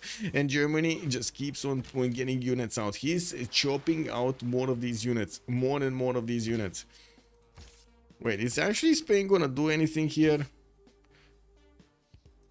Is he gonna do anything here? What do you think, chat? Is he actually gonna do anything? Because we do have archers on the defense, double line that could be actually settled. Germany did already make a line of horses to the east of Mainz connected to Magdeburg, and it's not like Spain can actually attack with 2 horses against his opponent here. It's 42 against 44 with the fortified defense right now activated on Tiritz. We do have also Marcus Licinius Crassus picked up as a merchant, which is the first one, I believe. The second one is gonna be Ifadland for the extra 3-load capacity, and this is quite an important one. We're also having the engineer screen, a pretty good engineer. Isodor of Miletus is going to be available for them to actually use, and I have a bit of a pain in my left side over there. Anyway, I'm going to need to move a little bit more. Switch who to pester? Who to pester? Who's he gonna pester? He'll build an aqueduct after someone will build this bad wonder for the era score. Yeah, probably. Yeah, I mean, wait. He's gonna build an aqueduct if he can actually build something else other than units, right? It's basically if Spain allows him. He did try to attack into one of the horses here, and immediately Germany get it back. I do see he's putting his swordsman in the front line so he can do the bigger attack, the stronger attack, and I do see he's, guess what, getting more of these units out. Now, we do have also his scout staying over there for a little bit of vision to the western side, while I do see he's keeping his great general next to the encampment so he can give the extra movement points to the swordsman. I think the swordsman can move another one, no? Anyway, we'll see if he breaks him or not. More horses coming out from Madrid, extra settlers. I do see a fourth one coming out also from Madrid, moving towards the south so he can take up the river next to the northeast of Magdeburg. While we do need to take a look what's going on with Mohenio Daro. Got picked up, and we do have Macedon sending one of his units towards England, one of his scouts, to see what's going on over there. Lithoxa is starting to put defensive units in Manchester, and he did get one of these holy sites in there. Didn't he build one in Sheffield, or am I dreaming? He did. Wait a second, are these both plus zeros? Plus 0 holy sites. But a lot of swordsmen. A lot of swordsmen from Lithoxa. He's just getting them everywhere. Like, plugging in every choke, every possibility that his opponent might actually come to. And guess what? There's a Japanese warrior, just a random Japanese warrior showing up to the south of London and managing to finish the horde style, man. He ran away with the passion. Wow. Okay, do we have some attacks here?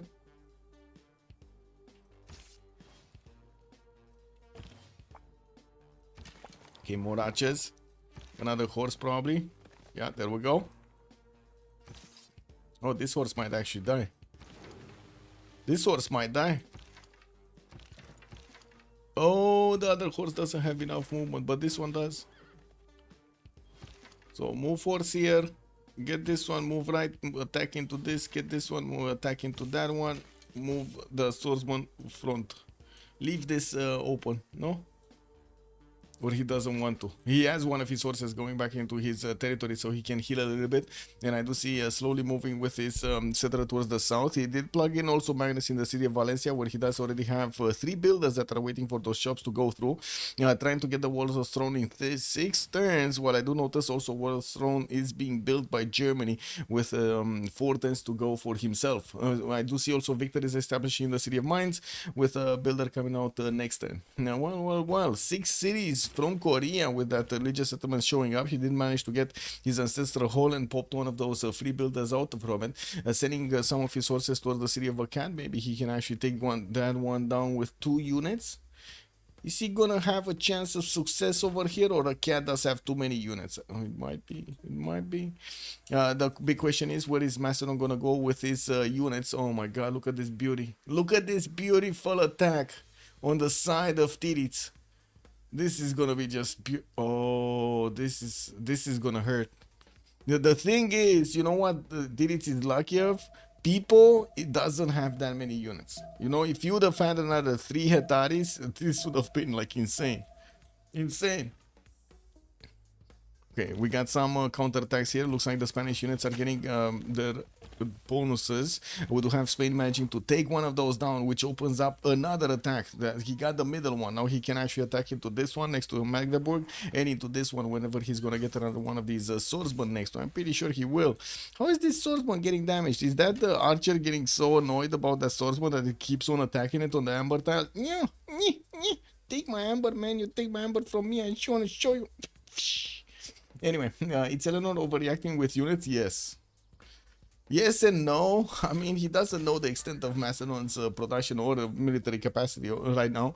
So, yeah. The thing is, he probably knows about Mohenjo-Daro being taken out, and this is the biggest question we will see. Is there going to be a scout from Tirits on the right side, actually wanting to, you know, keep away the Macedonian units? Anyway, now I do want to keep the screen here and take a look at the city-states in the game. We do have Brussels with Singapore and Cardiff for the industrial city-states. Looks like Nazca is going to be the only one, and with Armagh will be the ones for religion. Caguana with Rapa Nui will provide some culture. Volin with Preslav and a cat will provide some military. And then we do have... That's it, right? There's a Fez. No, we got Fez. We got Fez in for the other type of district, for the other type of a city-state. That's going to be the science one. Is there anything missing here, or am I just... gold. There's no gold. No gold city-states. No Zanzibar in the game.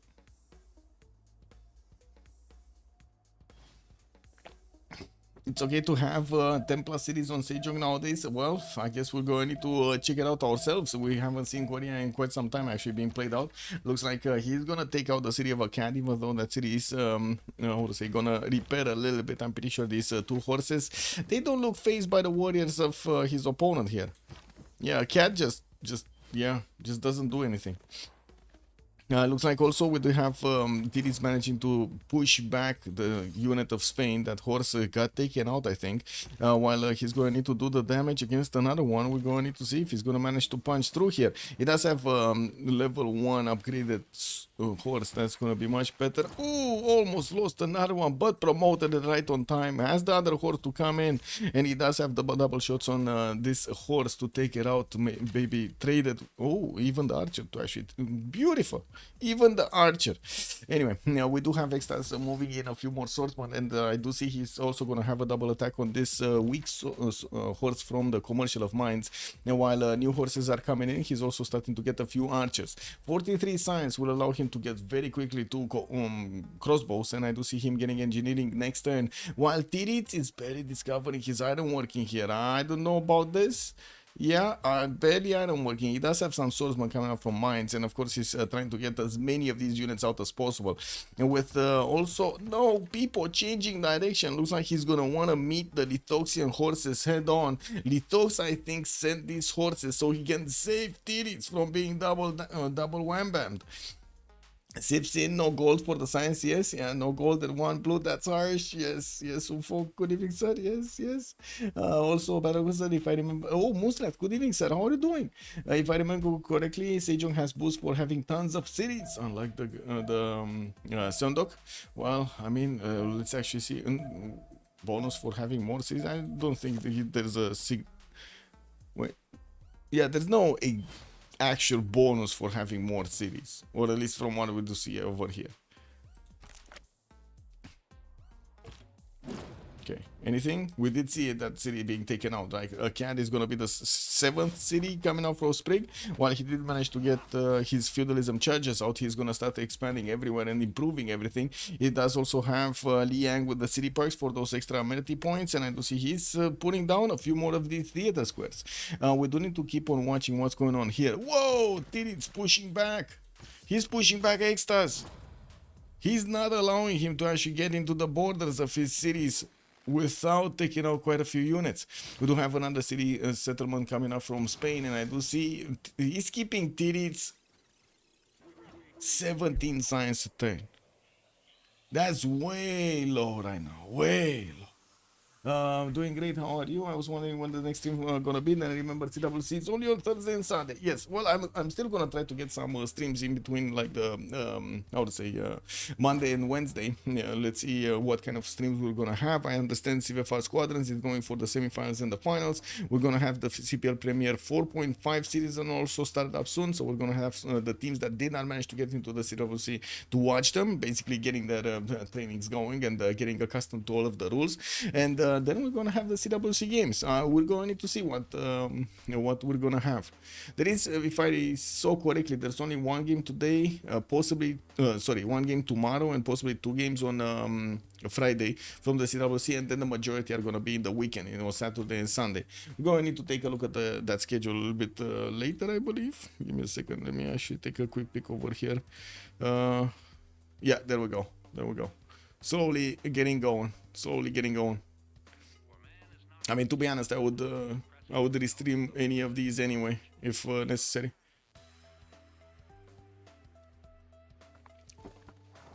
Okay, it looks like Spain is just getting a GTA phone. He needs to get stronger units out. Machinery coming up in 2, and he's going to need quite a bit of gold. That is something that Tokugawa is trying to get with 50 gold a turn here. I do also notice Tokugawa will have a Mongolian problem.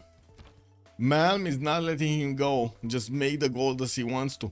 We do have Malm starting to get Burica to build those pathways towards the western side. Send Hannibal Barca to actually hold the military engineer's hand, and I do see he's pumping out a few horses from his side. Probably will want to go for stirrup soon, while I do see Malm is discovering his apprenticeship.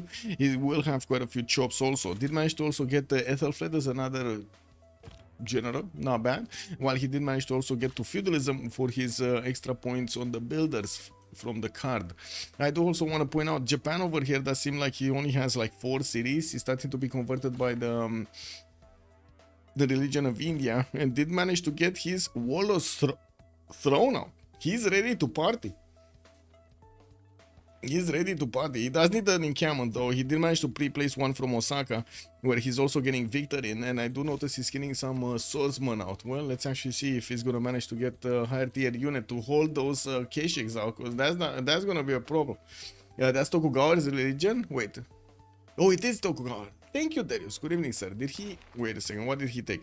Choral music with holy water. Shrines and temples provide culture equal to their intrinsic faith output and holy waters. I'm pretty sure this religion is going to get spread into Chandragupta's territory to get together over there with his other bonuses. While I do see also England did get religious community for the shrines giving him the gold, and not to mention the temples giving him the double gold, and defender of the faith. That's going to be really useful actually to defend against Macedon. Okay, what do we have? Still not much. Not much is happening. Doesn't seem like much is happening over here. We definitely need to see stronger units from Spain if he actually wants to punch through those defenses. He was a bit late, like 2 turns late. And to be honest, he kind of got there late by his own mistake, as in he didn't really have the chops at that particular moment in time. Oh well, it is what it is. Macedon is starting to pump out a few more Hetaris, sending also units towards the south. He does have the ability to actually double slam these forces in the choke points and take them down, and I do see he's already hunting them down back towards the city of Manchester. Since we do have England not benefiting from a general, this is quite dangerous. He does only have 4 cities here. Oh my god, he might get eaten alive. Yeah. I'm sorry, I just rewatched Alien, and right now everything looks like it's scary to me. It is what it is. Yeah, Panic at the Disco, man. Panic at the Disco, basically. Follow the yellow brick road. Yeah, follow the white rabbit also. Moonstrat is also calling out Extas. Is execute us from Vitality. Kicked off, I don't know. Wasn't there another one? No, I don't. I was thinking ninjas in pajamas. No, NIP had one kind of the same. Let's see. I don't remember. Way too long ago. Way too long ago. He built tons of units 20 turns ago, and now he's gonna die. Well, yeah. Let's see if this Oxa is going to manage to make it 28 science and 26 culture versus people's 20 and 34 right now. It definitely feels like Alexander's opener with a lot of incamas did help him get those production numbers up. And we do have him on 91 points of production, while Lithoxa, sorry, 49. And we also do need to see Extas getting the gold from his teammates. It doesn't seem like he actually has a lot of gold in the bank to upgrade those crossbows, but I think he has at least 2 to upgrade, right? As 116 with 64 with 34 and 42, while Extas, I do see he's getting some more builders out. I would imagine he's going to want to get as quickly as possible, not only civil service, but also get to his mercenaries so he can, well, upgrade with the half cost these units. He's trying to find a weak spot in Germany's defenses, but it looks like Tiris did manage to properly get the line of defense up with the archers right behind them, so he can actually take a shot at any of these Spanish units coming towards him. Another one of these campuses, but this is kind of a weak one. It's only a +2. He didn't, oh my god, he didn't buy the oil tile for the +4. This would have been a +4. Oh well, I guess it is what it is. The multipliers are insane if you do manage to get these with a lot of good numbers. The multipliers are such a good thing. We also do see the horses of Mongolia keep on going towards Japan. Japan is starting to get a few more warriors, even buying them out. Oh my god, wait a second. They bought a warrior out for floppy, but they did not give the gold to Extas to get to upgrade crossbows? Okay. Okay. Man, that's a warrior buy. That is very expensive. That's 80 gold.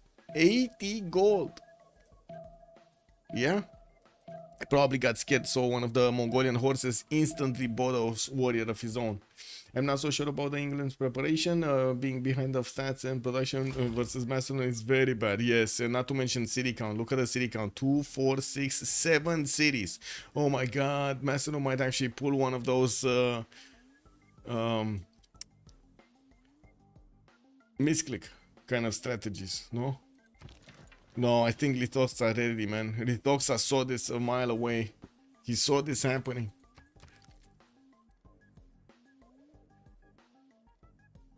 Armagos also getting soused by India for those extra faith points, getting him with some granaries in his cities for the extra points of housing. I do see he finished the Temple of Artemis and also pyramids in the northeastern cities, getting the extra field builder and an extra charge on each of his builders. Very nice, not to mention the Temple of Artemis giving him a significant amount of amenities. No, not really, actually. He has like 1, 2, that's it.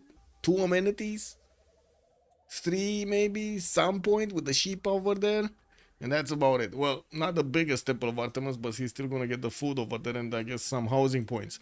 While we do also notice Extas is starting to get, come on, castles in 5 turns. Okay, that's a bigger unit. That's a courser. That might actually be needed to break his opponent. Although Ludwig is 6 turns away from getting his own military tactics, and that is gonna be kind of at the same time as Extas is getting his own castles out. That's unfortunate, actually. That is quite unfortunate. He cannot get there. Tiritz is managing to get there. How can he do it? No, Extas must have actually wandered around with too much science on too many things that were not actually useful. Right? I think so. I think he should have just gone stirrups and be done with it, to be honest. Getting machinery for... looks like it took him too long. Ludwig already getting to military tactics. Just unbelievable.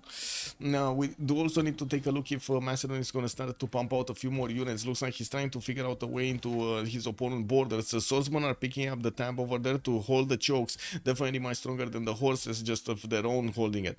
I do see also Pipo is managing to get really close to Brussels, but he does have a targeting solution on one of the English horses. Can double slam and boom, take it out.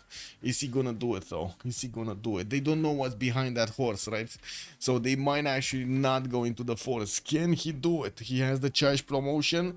Lithoxa made a mistake over here. This horse is being placed in Fortify. And in Fortify, when you have level 1 heavy caps coming against you, you have the biggest bonus ever. +10 on your units from the charge ability. 140 production on Korea.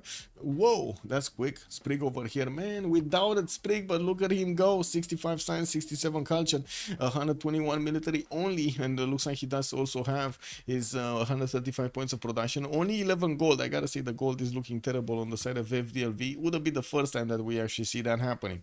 And we do have some industrial zones also starting to come around. He probably is discounting quite a few of these districts, and I do see he keeps on building up his zone count.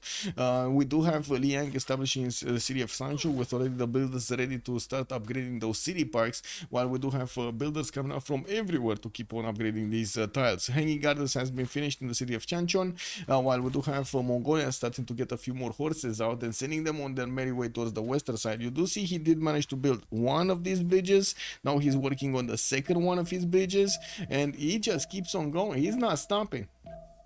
Where is he going? Where is he? Oh my god, look at Floppy settler. Where is this settler? Okay, he's going northwest. And what do we have here? More units, but not too much. Germany starting to get level 2 archers, getting those +7 and +5 points from each of his promotions. Diplo Quarter coming up also mines, and I do notice Magdeburg that just keeps on pumping out swordsmen from his side. We didn't have Macedon. This would have been amazing. We do have Macedon with a few units in Mohenjo-Daro, and the big question is, will he follow this up with an attack against his opponent? Pipo is 5 turns away from stirrups with 4 turns divine right. He's getting his terracotta army 3 turns for Chalkidiki. He doesn't have a spy to actually get the extra promotion from it. I guess he's fine. Tena. Păi ce faci acolo? I don't know what she did, but she did something. I heard a knocking though. Knocking sound. She did something.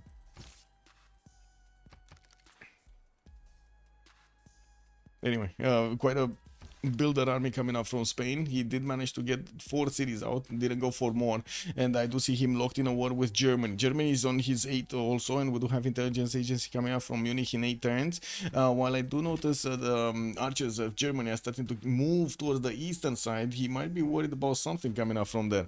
We do have machinery also showing up from Floppy in 1 turn, with mercenaries coming up in 2. These swordmen are gonna need their upgrade soon. We're gonna need to see if Mongolians gonna get his stirrups in anytime. Where is he? Stirrups next turn with 2 turns intelligence agency. Okay, and of course no terracotta because he didn't have time to build the chopper out. Magnus establishing Korakoto, while he does have a few more horses coming around. I do have to say he doesn't have the upgrade button for the courses out of his horses. It's a bit unfortunate.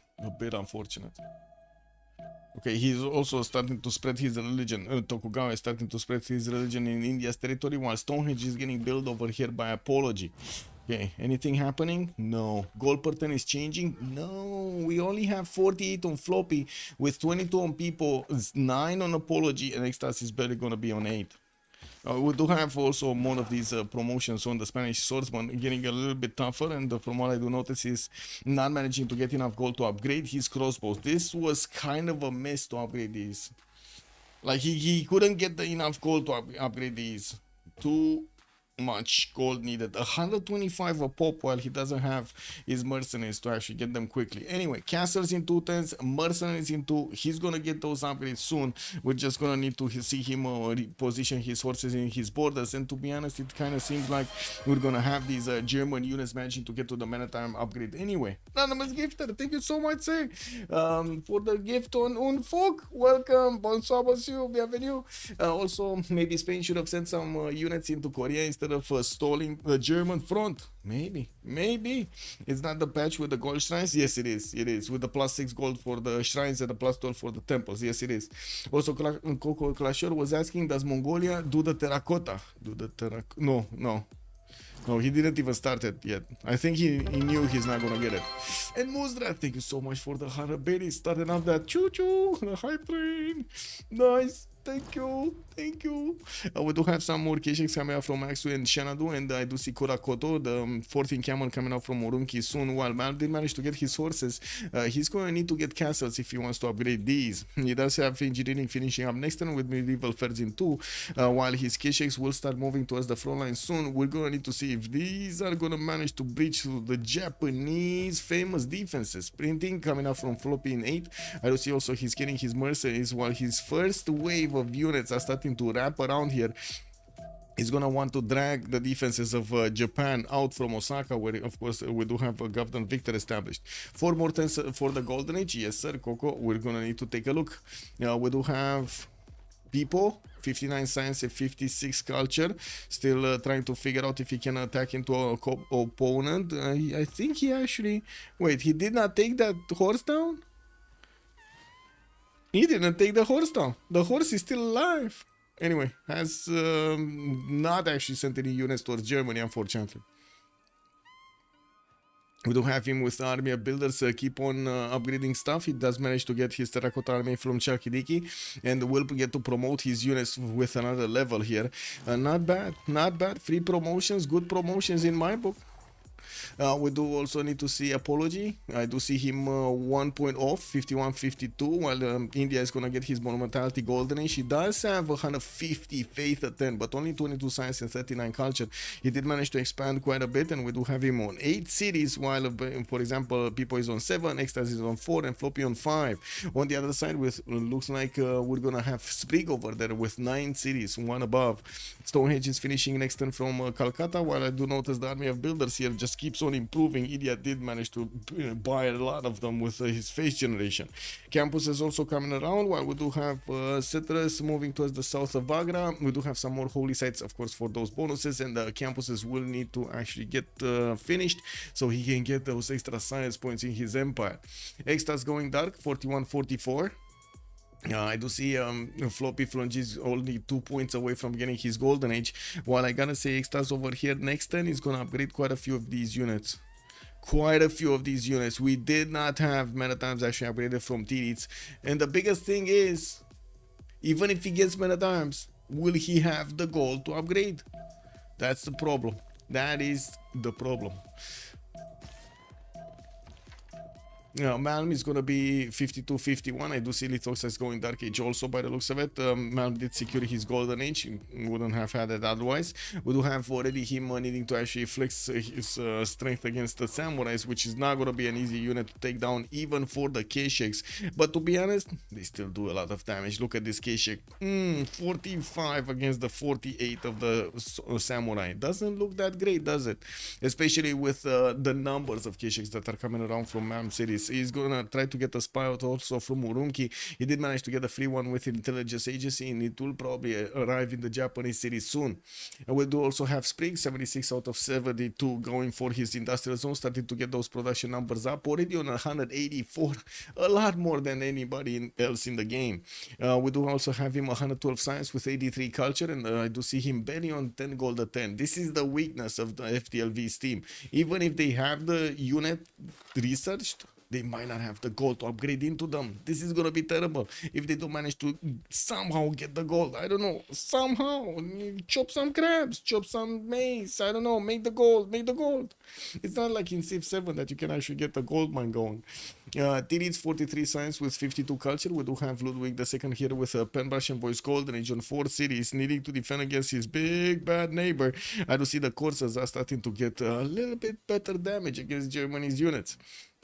We do have also crossbows that are going to be available for him to upgrade, and as you can see, we do have Tirits trying to get closer, inching forward with his horses to try to get maybe some more damage points against Spain.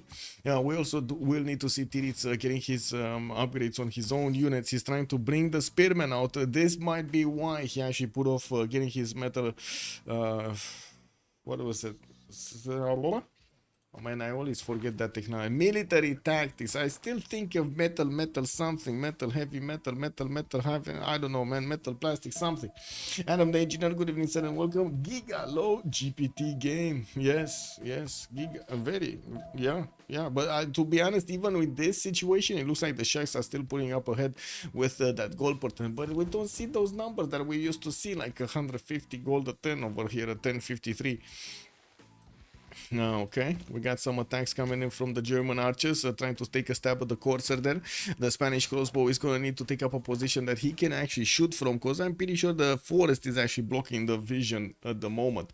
We also do have already 3 of these Corsairs, 4 Corsairs actually upgraded in the city of Toledo, that he's going to need to start moving towards the front line. I think he can take out one of the horses here and drill a line. Yeah, he can.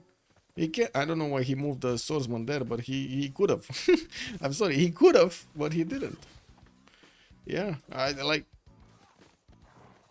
It is what it is. Oh, wait a second. Wait, whoa, whoa, whoa, whoa. Changing direction. We got the alarms going on in every one of the cities over here of Korea.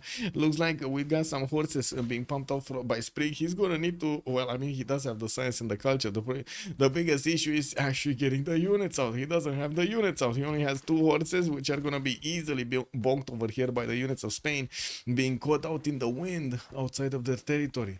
He's all behind all of this, he's trying to build an entertainment complex here from Busan, and as you can see, he's trying to chop with as many of these builder charges that he still has left, these horses, to go out and take a seat on the defenses. We do also need to see if Macedon is going to pump out units. No, not there. Macedon did get quite a few units around Brussels and started to push back the English units from there. There was a settler here from Lithoxa. Is he trying to get out of here? Wait, where is he going? Why is he trying to get out of here? Like, where would he go? Into Germany's territory that is also going to get smashed? Why didn't he go east? Okay, well, that's gonna be an issue. We do have also England managing to get quite a few of these horses in Sheffield, and from what I do notice, we're in the last 2 turns of this era. We're gonna soon also see the attack coming in, raging from Mongolia against the units of Japan here, and we do need to see what's happening here. Yeah, there we go. One of Korea's units got taken out immediately. We do have extras moving through the forest very quickly, while I do notice also Titits is trying to expand a little bit. Yeah, we do have him with the settlers coming out from Cologne and Mainz. I do see him trying to get the west and the south settle going. Spain is gonna try to drill a line with his crossbow and of course the other units through the German defenses, trying to also hard build a few more of these crossbows coming out of from his cities. Good choice. Is he gonna manage to actually get more upgrade? That's my question. Is he gonna manage to get more upgrades? There's a decent amount of gold on people, but is he gonna want to get knight? No, hard building knights is gonna be the way here for people. Like, let's be honest about this. Hard building knights is gonna be the way. I do see Lithoxa is on 39 cents and 29 culture, and looking at the era score, I do see Ecstasy is going dark and Tirits are both going, and Lithoxa. Oh, Lithoxa is also going dark. No more gold for the Pembrasian Voice Golden Age on his districts. Yeah, that's gonna put quite a bit of a drag on his economy there. Very good decision. Laurus, 2 fronts. Yeah, he's opening up 2 fronts, yes. He does not make progress on Germany, but can force Korea to build units. Yeah, that's exactly what he's doing. Like, instead of letting Korea keep on simming over here, he's trying to flex his strength. And I gotta say, this is quite punishing even for Spain to actually go on this. He's the highest science maker, and it's not like he can, keep on developing his cities properly, because he needs to pump out so many units. Because now he woke up Germany. Like, there's no other way than to actually, get the defense against Germany, because Germany is gonna be mad if he doesn't. He's gonna get into his bars over there and always order like meters of beer. This is what it is. Why don't we have that in Bucharest also? Meters of beer. Have you seen how it is actually in the German pubs? Meters of beer. Yes, let's go.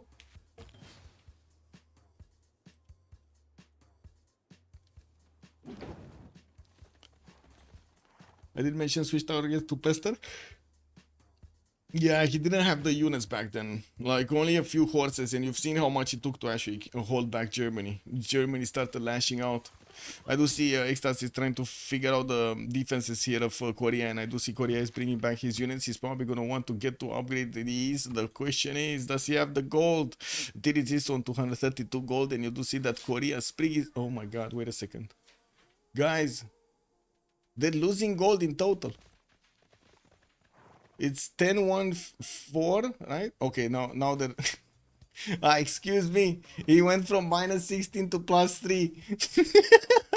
Oh no. 13-1-3-4. Oh my god, man. He should have, like, his Oxa should have made 2 gold. So, you know, it's 1, 2, 3, 4. Ching. Yeah, when it's gold anyway. Oh my god, this is beautiful. This is threading the needle in another way. Anyway, I do see in the score tab we do have the Sharks with a bit of gold on their side, and they're definitely making a lot more than their opponents. 32 on Floppy, 34 on Apology, and then 26 sorry, on People. We do also need to see what will happen during the Congress. We're gonna have a pause for 2 minutes, and we're gonna come back to see what's going on there. It will be an economic war in the end. Yeah, they're gonna put some tariffs. Almost can't afford to keep the units. Yeah, it's very close, very close, very close. Well, at least he's getting his Hanzas out, and I'm pretty sure he's gonna hard build quite a few of these units afterwards. He's getting a Padana in the city of Munich, while he did get also Oracle in there. So he's gonna place... Wait. He's gonna place his Hansa here. And he got another Hansa here. Okay. At least the southern one is aqueductable. This is gonna be like what? 1, 2, 3, and 4. That's it. Doesn't seem that big. What are all of those resources, man? Anyway, it is what it is. Let me actually fix this. We got no trade, right? No trade. Oranzi, Oranzi.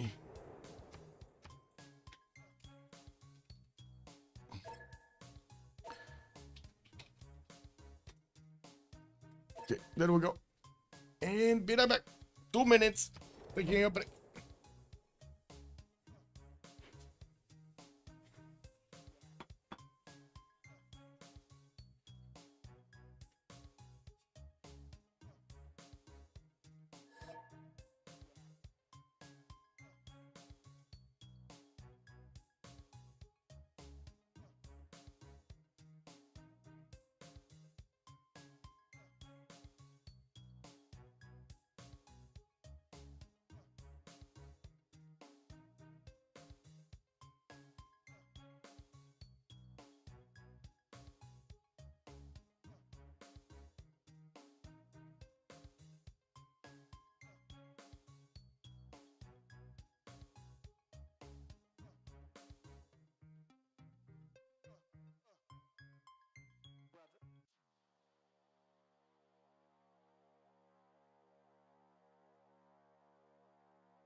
Gotta throw stuff. My cat is just running away, running everywhere. It is what it is, man. I don't know where she got all of this energy from, but it is what it is. We got many times the technology coming out from Germany. There are no units from Macedon coming through, and it looks like Macedon is starting to get a few knights. People still with 40 science and 33 culture, but that's not Macedon's main strength, right? Getting units and getting the science from the units is the main strength. Also, intelligence agency finishing in 3. Industrial city states do not provide a unique citizen bonus. 20% population growth on Sejong, and then we do have Chandragupta gaining the 2 Diplo points. Hey, we might actually see Mahabodhi getting built somewhere. Woohoo. We got also a GMC coming out from Pana in 6, and I do see quite a wave of temples coming in for his territory. Woo! Mongolia's trying to get in through the Varu line. Whoa! He got caught out. I guess it is what it is. Apology. He did manage to get a few units, and I'm pretty sure the Varus are going to withstand this attack. Shouldn't be a problem for them. We do have some units even from England being sent against India. Whoa. Look at the Corsair coming in. Look at the Corsairs. Wait a second. He did upgrade Corsairs? Okay. Well, we still have 280 gold on Sejong. They must have chopped something. Because, yeah, they did manage to get a decent amount of gold right now. It's not from the gold pattern. They must have had it from somewhere else. Maybe a few pillages or something. I don't know. Spain is looking at the Korean Corsairs, and by the looks of it, he does manage to do a decent amount of damage against them. Can triple shot them with his general. While I do notice he didn't keep on pushing Germany here that much. He's getting another wave of crossbows from what I do notice, also getting spied on by Germany. Did not manage to send one of his spies into German territory, so the intel right now is on the German powerhouse. How can that actually happen? That's so weird. Anyway, we do have his government plaza somewhere here, but no intelligence right now. I'm pretty sure he's in monarchy. And we do also have Free Inquiry Dark Age here for Philip II with Chandragupta coming in a Pen Brush and Voice Golden Age. Looks like he's managing to successfully push back these units, but not before he loses one of his archers and one of his builders. We do have Floppy sending at least 1 or 2 horses towards the western side to help his buddy out. While I do notice he's starting to put the samurais in the choke points. Well, this is not really gonna stop the Keshiks, is there? And we do have knights coming in for the stronger damage, but a bit too far apart from each other. And why do I see too few Keshiks? Since I'm pretty sure he did. Oh, I see. He did send some units here to Nazca also. He did send some units to the northeast. That's why he spread them around everywhere. He's trying to actually help out everybody. We do have the Knights of Macedon starting to get closer to Lithoxa's borders. In Manchester, there is a Magnus established there, but there are no more chops available for Lithoxa to use. While he's in a Dark Age right now, he still will need quite a bit of gold to get through this. 42 science with 15 culture. Floppy Flonji, 58 science with 55 culture. Getting his intelligence in 5, already getting spied on by one of the Mongolian. No, he's not. Wait a second, look at this guy trying to get to a level 2.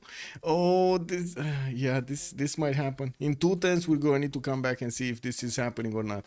Malmi 61 science with 42 culture. Drums of war on this side. 5 cities strong. Nazca got taken away. Still building up knights and the Keshiks from his territory while he's going to get another spy out from Urumqi. He might actually get to chop it out next turn. We do have also a Sprig, 155 science, 103 culture, trying to defend against Spain. And as you can see, losing a few of his courses in the process. We do also see some Spanish crossbows coming in to help out the fight. They're gonna start getting the level 2 promotions, and they're gonna be deadly against the German horses. Extas here did not get to his meta-time upgrade on his swordsman, nor do I think actually he's gonna have the gold for it. We're gonna need to see if he's gonna get that out anytime soon. There are a few horses also deployed in the north. Maybe he can get a few free pillages from Korea. Looks like Korea has 1 Corsair to stop that from happening. Definitely needs to get a few more units. We also do have Colosseum finishing up in Busan. Wow, Colosseum. And it looks like Spain is just going in for the juicy pillages. Yeah, just getting in for those juicy pillages here.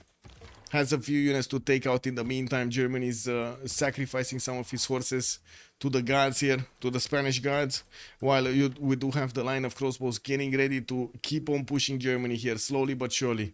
With Colosseum finishing, this is a 1, 2, 3, 4, 5, 6 city, 7 city Colosseum. Very nice, right? Well, let's count that again. 1, 2, 3, 4, 5, 6. 2, 4, 6. Yeah. 6, 7 with Gwangju. Beautiful Colosseum, no? Now, why is England ultra small? He's spawned next to Macedon. I think that's the easiest answer. But to be honest, I'm pretty sure he actually went way overboard over here with the swordsman coming out from Sheffield, and now he's trying to actually make it back with an attack against Chandragupta. While Chandragupta is putting defensive units in the south, he's also getting his GMC out in 3 turns. Has 182 faith at 10 with that 134 production to help face this opponent. While I do notice, yes, Mongolia has been getting one of these roads, man, so far away to try to hit India. It does look like Japan is putting at least one of these samurais on every one of his tiles. Whoa.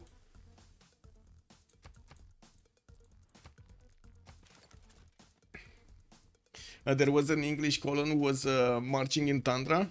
Yes, this one. There still is. Look at that.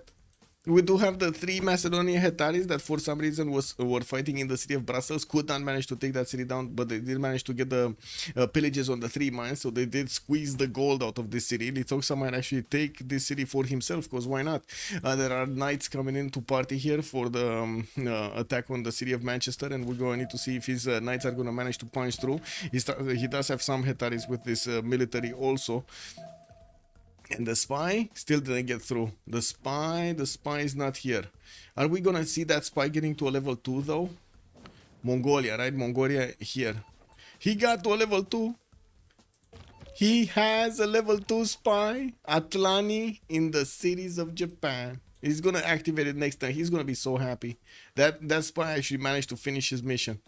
We do have also the international trade route starting to be sent over here on the water, giving a bit more gold to Apology, and of course we're going to need to see people showing up the same thing, do the same thing. The markets are getting ready into his commercials, and we're going to need to see how much gold they're going to start making. With also entertainment complexes, I do see Apology is going to want to get a few more of those amenities going, and we do need to double check what's going on here. Looks like Spain was pushed back from Korea's territory with the Keshik showing up from Malm. It's not that easy to push through. The courses are taking quite a bit of damage. We do have the Spanish crossbows with the forest, in the forest I mean, they do have quite a bit of extra movement. We're going, actually wait a second, no they don't. What is the general for these units? They only have 2 movement. You might as well get the promotions right now on them. He didn't manage to get another general.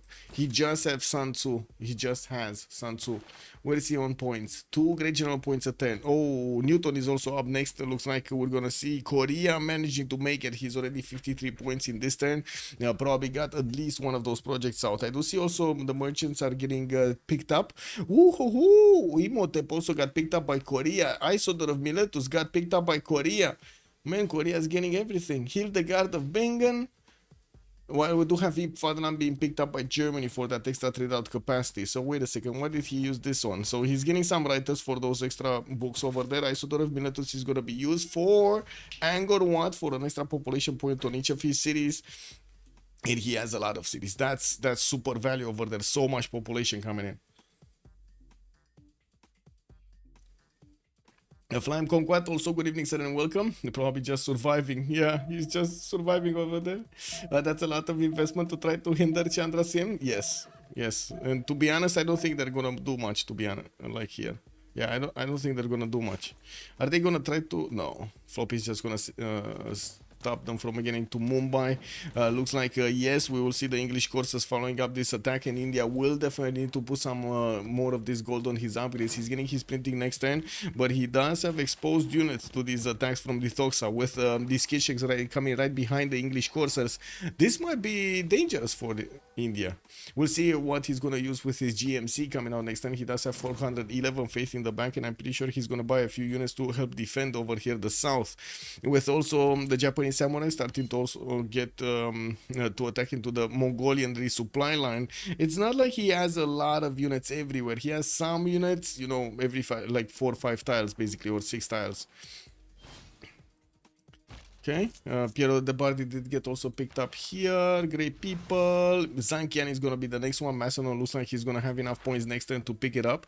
While I do see catapults are coming in from Macedon, he did start his attack against Manchester, and I do see the cities trying to get walls. Of course, the catapults are gonna squish them down, and we do have people with his knights that are gonna need to start moving and attacking across the river.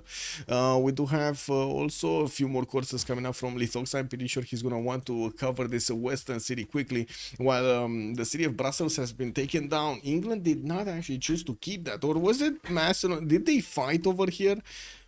Because I do see Macedon lost, first of all, his general that was with these units, and he lost another one of his Hetaris here. There's only a single level 2 Hetari around this former city, whatever it is. Speck of line of dust. Okay, general got back next to the crossbows. Crossbows got the extra movement. Now they can move and shoot through the forest, flat forest. Why is Sankian so late? They switched around a few of the merchants with the extra trade route capacity. I would say on some they changed the bonuses and so on, so they are more spread out basically. So you don't have all of that race at the beginning for everybody trying to get the first 3 ones, and then yeah, no, it doesn't matter anymore. Now they're a bit more spread out. One conquistadors. Is there anywhere? I don't know. Extas is 1 turn away from military tactics, not near close to those conquistadors. Now we do have the crossbow starting to attack into the pikemen, and as you can see, we do have horses that can counter-attack into them. With some of these archers, we're going to see if Exta's units are actually going to get onto the front line here. We do need to see if also... Oh, this pikeman is going to be taken down next time. We're going to have 3 of these crossbows, or possibly 4, that could attack into it. There's also Abu with this military, so he's going to get stronger heals whenever he's going to start healing. More campus research projects coming in. Ibn Khaldun is going to be the next one, and it looks like Korea wants this for himself also. He does have Colosseum, so this is going to be a very, very good bonus for him.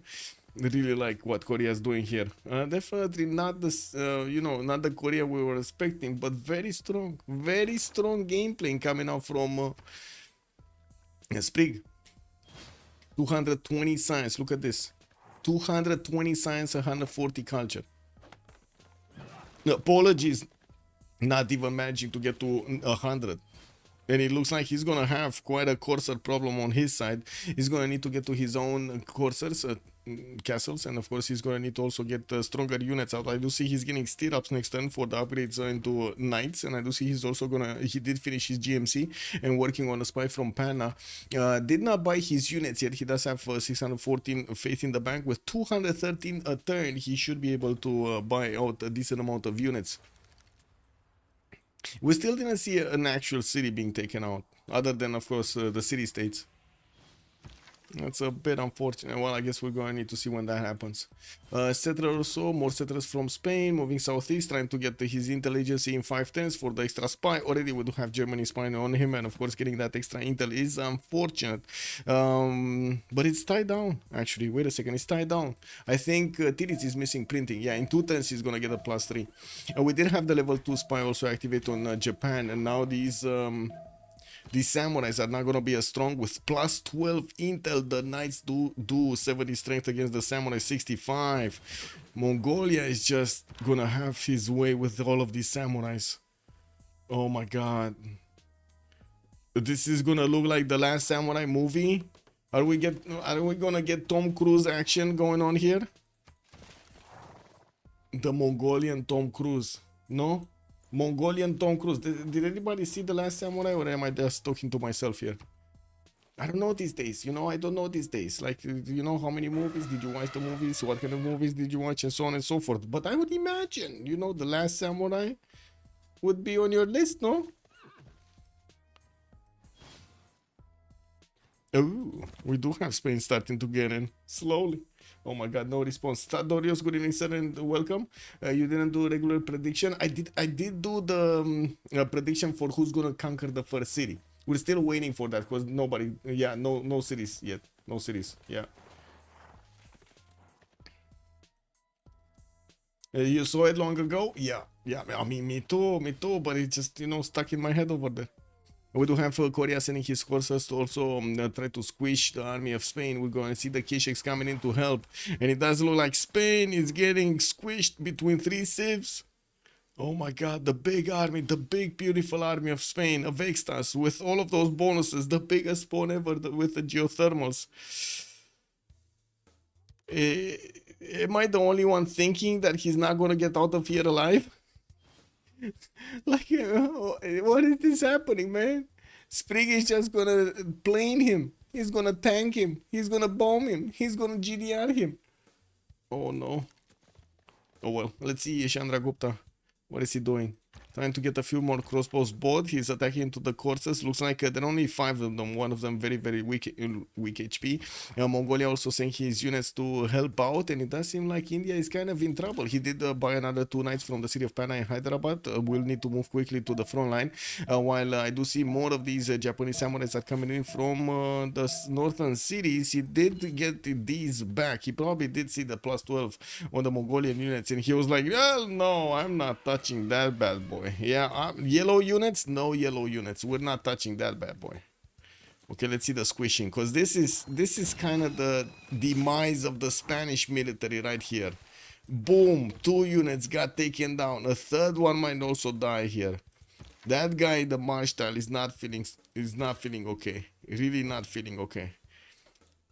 We do have also Mongolia needing to put up his attacks, and I think he can actually take a crossbow, no? Can he take a crossbow? No. He does need 3 shots from the K6 to actually take a crossbow down.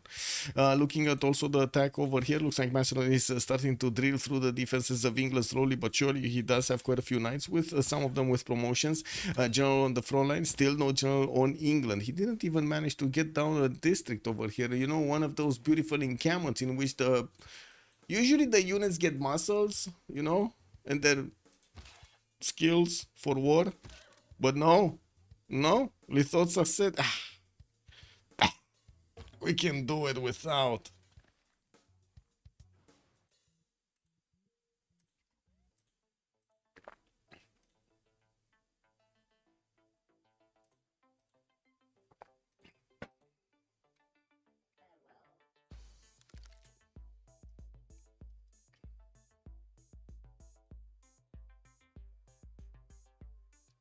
They are bullying the poor Spain. Yeah, poor Spain. yeah. Poor Spain. Oh man. Anyway, Extas over here definitely will not have a good time. He's not gonna have a good time. He's gonna get pressured back into his territory here by the units of his opponents. I don't think that many of these units are gonna get out. Oh, the crossbows are kind of slow to get out here. Looks like he's getting some banner times upgraded, and Barcelona does have a few units on the defense. We do have level 2 crossbows also coming up from Germany, which are gonna be very strong against Spain. I do see Extas going for his education. If he doesn't want conquistadors, he's gonna need to get that Muskeman technology, and will need his niter, his military engineering. I guess it makes no sense to do the prediction now. Sprig is way too far ahead. This is already. You think Sprig cannot be okay? Cannot be. Well, I guess I'm kind of your opinion also, man. 240 science, 160 culture, 308 points of production. And while his opponents are dying over here, it doesn't look like the combination of actually going with at least 2 of your nations, or I should say 2 of your leaders, full headstrong against your opponents, with Macedon and Spain needing to actually get their attacks going. Needed a lot of upgrades and everything. And then they had Chandra Gupta that didn't make that much gold for himself, unfortunately. I guess he could have gone Thais, but I don't think that would have been a solution, to be honest. I don't think it was a solution. He definitely needed a very strong monumentality there to sim. The biggest problem is the goal pattern, no? And we still have a very big problem with the FDLV. I gotta say, this is something you should respect. They did manage to manage their economy quite well, and they did also manage to get whatever pillages they needed at the correct moment in time, whatever chops they needed at the correct moment in time, and something. This is not easy to do. Very not easy. Quite not easy, actually. Spanish General, boys, we did our best. Let's go back home and eat patatas bravas. Yes. What is patatas bravas? Wait a second, Ponuki, you're giving me some Spanish cuisine over here I'm not familiar with. Oh.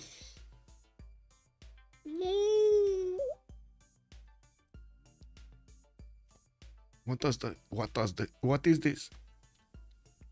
Patatas bravas is a dish native to Spain. It typically consists of white potatoes that have been cut into 2 centimeter wide cubes, then fried in oil and served warm with a spicy brava sauce. The brava sauce is isn't this like a courageous sauce or something like that? Brave sauce, right? This is brave sauce. I did visit Barcelona. What do you mean? And I did enjoy the evenings over there. It's very quiet, even at Christmas. How to say? Even at New Year's Eve. This is insane. I actually went with my parents when I was like, I don't know, 19, 20 or something, 21, and we went in Barcelona. We stayed at a hotel over there for the New Year's Eve. We thought, it might be different. Let's not have a New Year's Eve in Romania. Let's have it in Barcelona. And man, there was no fireworks, no nothing. It was just a normal day over there in Spain. And we were like, wow, wow. And there were some other people over there with us in the same hotel. And there were some other also Romanians over there. And they started to party by themselves. We at least we joined in, because why not? We usually are kind of a party people. We like to party. I miss the patatas. Yes, I miss the patatas. Thick fries with Thousand Island sauce, kind of. But it's a brave sauce, right? A brava sauce, yeah. Wow. Yeah. Also, it was amazing that at New Year's Eve, it was like so warm outside. It was like 20 degrees. We could get out in just like, how to say, how do you call it? It's like pullovers. I don't know how to say it in English, actually. It was funny. But yeah, it's an experience. I wouldn't, like, to be honest, I don't think you guys understand what is going on in Romania at New Year's Eve. Like, there's like an hour or 30 minutes full of,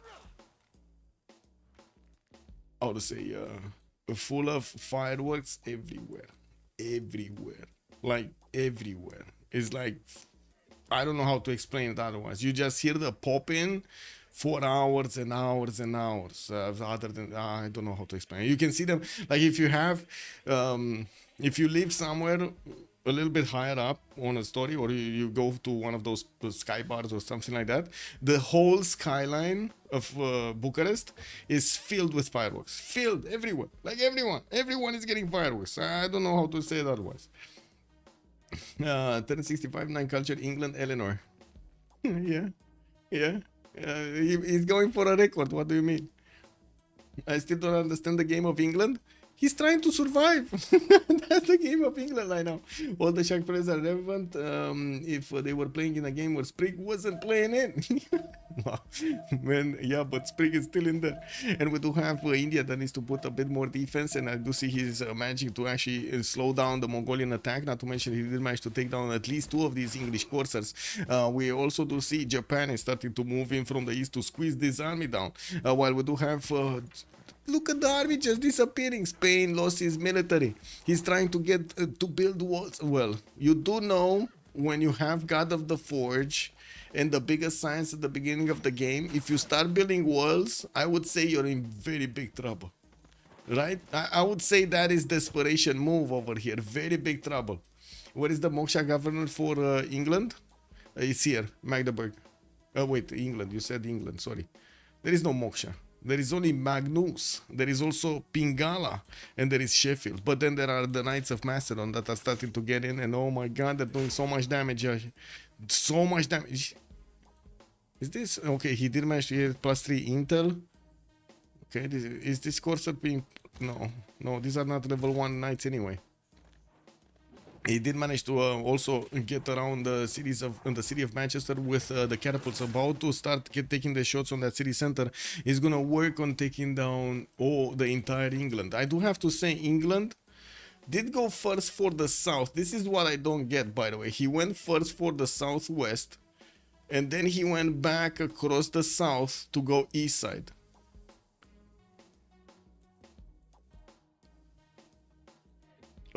I guess he just wanted to take the long way around. You guys like to take the long way around, right? At some point, you want to go to your workplace or home, or somewhere. You just want to take the long road around. Yeah, that healing scientist will have his hands full. Yeah, if he still remains alive here, because to be honest, Mongolia's units are also eating away at the Spanish units quite easily, with the Kesheks giving him that extra bonus damage. Germany does manage to do more damage than the mana times of Spain can actually withstand, and I'm pretty sure soon we're gonna have some Mongolian tanks. No, I'm sorry. If you see me stuttering, it's because I see Speak Science. Do you register Speak Science? 372? He's making more science than the entire DShark team combined. And he's not even in Frinkuri, he's in Spend Russian Voice. Oh my god, he's gonna keep all of that science. Is he making projects? Not even making projects. Cut industrialization, Fortuning Forbidden City, finish Angkor Wat, getting more theater squares, and I do see him building up more of his universities. He did not even finish his full university count. Oh wow. Oh wow. Why is Floppy having 1,000 military? Oh, it's knights it's samurais everywhere. Man, I guess it serves him right for not getting this city to stop Mongolia, right? This city was kind of a must-have between the Silks to stop Mongolia. I don't think he would have stopped it anyway, but you know, he would have definitely stopped him from getting to India. India 110 science, 147 culture, trying to also get his universities down. There's going to be a massive difference in the science count here in the technologies. We already have Sprig on 34 technologies, while Apology is only 27. 7 tech difference, guys. And let me ask you this. Who do you think is going to get Oxford universities from these guys? Because I'm pretty sure it's not gonna be one of the sharks, no? Yeah, I'm pretty sure it's not gonna be one of the sharks. They're just not gonna have that technology. I think he's making more science. Yes, yes. Oh, then all players combined? He might be. No, I think that's too much. Or is it? Let's pull out the calculator over here really quickly. Let's do this the American way. 59, 79. 45, 70, 56.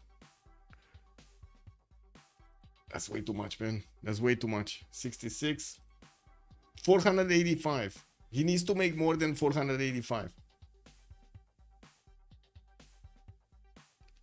Oh yeah, he's an industrializing also. Like, look at him go. 438 points of production here.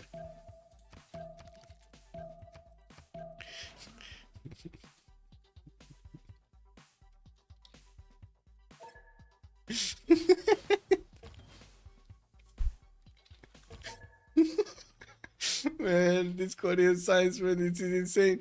For Forbidden City, he's gonna get an extra wildcard policies to get in, and I'm pretty sure he's gonna wanna use it quickly.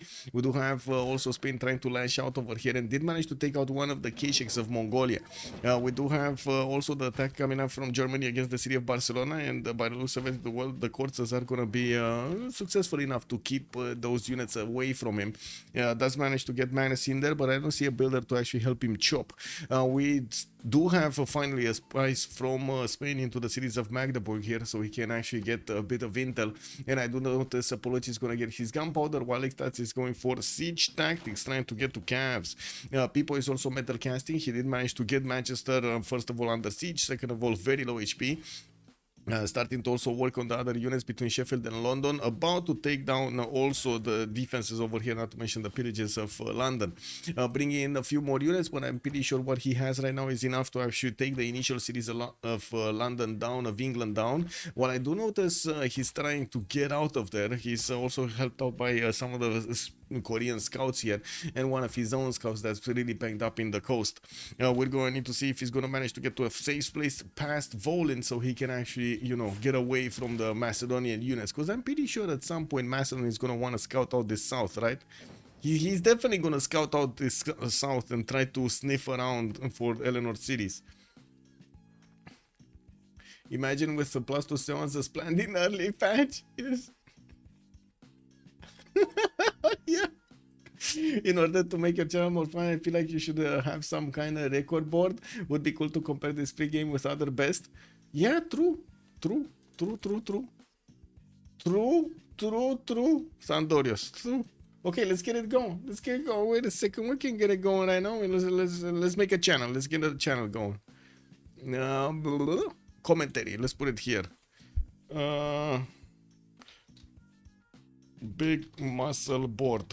I'm gonna call it big muscle board. The BNB. The BNB. Okay? It's not a private channel. Everybody can do it. Let's actually get this. Not this. This, no? We need to get this. I'm gonna put this in. You know, it's casually making so much. You see something interesting in the game? Just drop it over here in the big muscle board. If you wanna join my Discord, just exclamation mark Discord. Yeah, of course everybody can see it. In order to make your channel more yes, England may have to build an Antarctica base camp, yeah?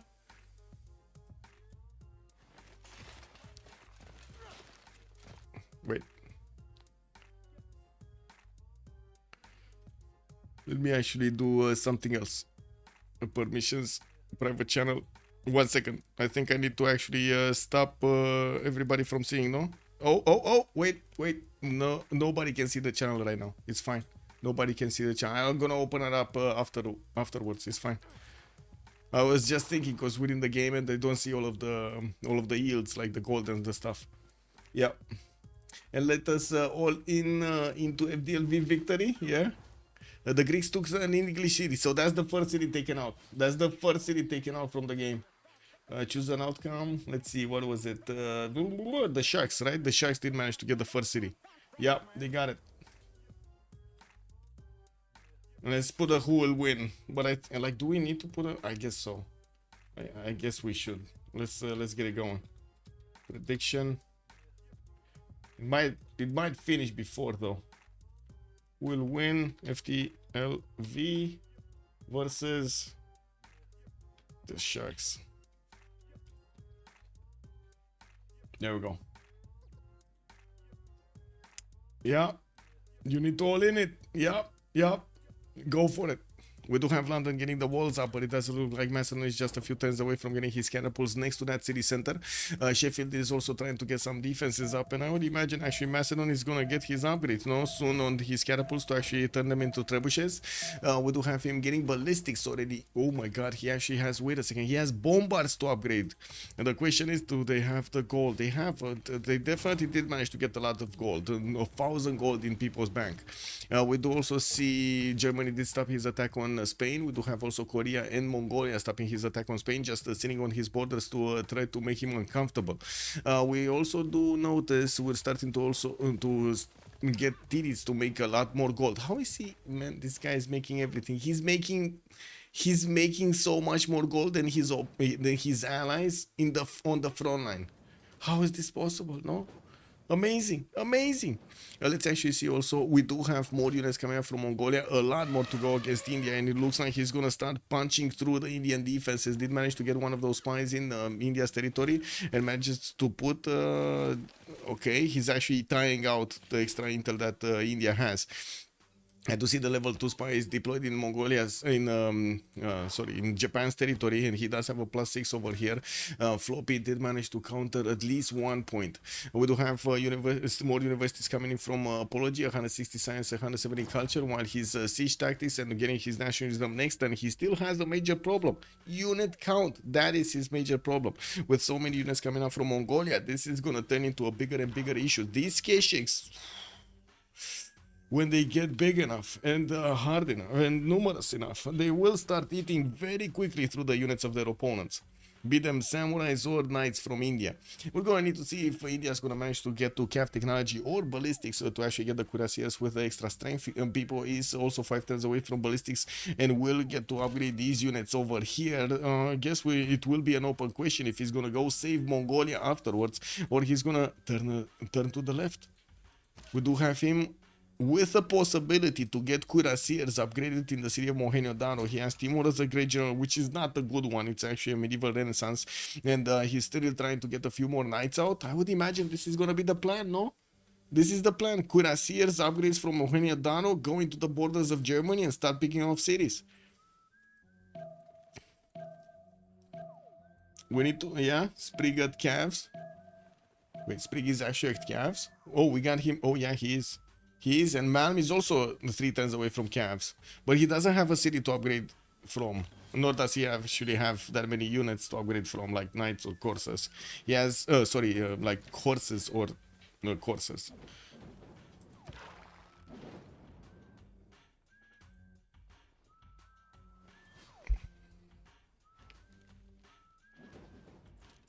Boom, boom.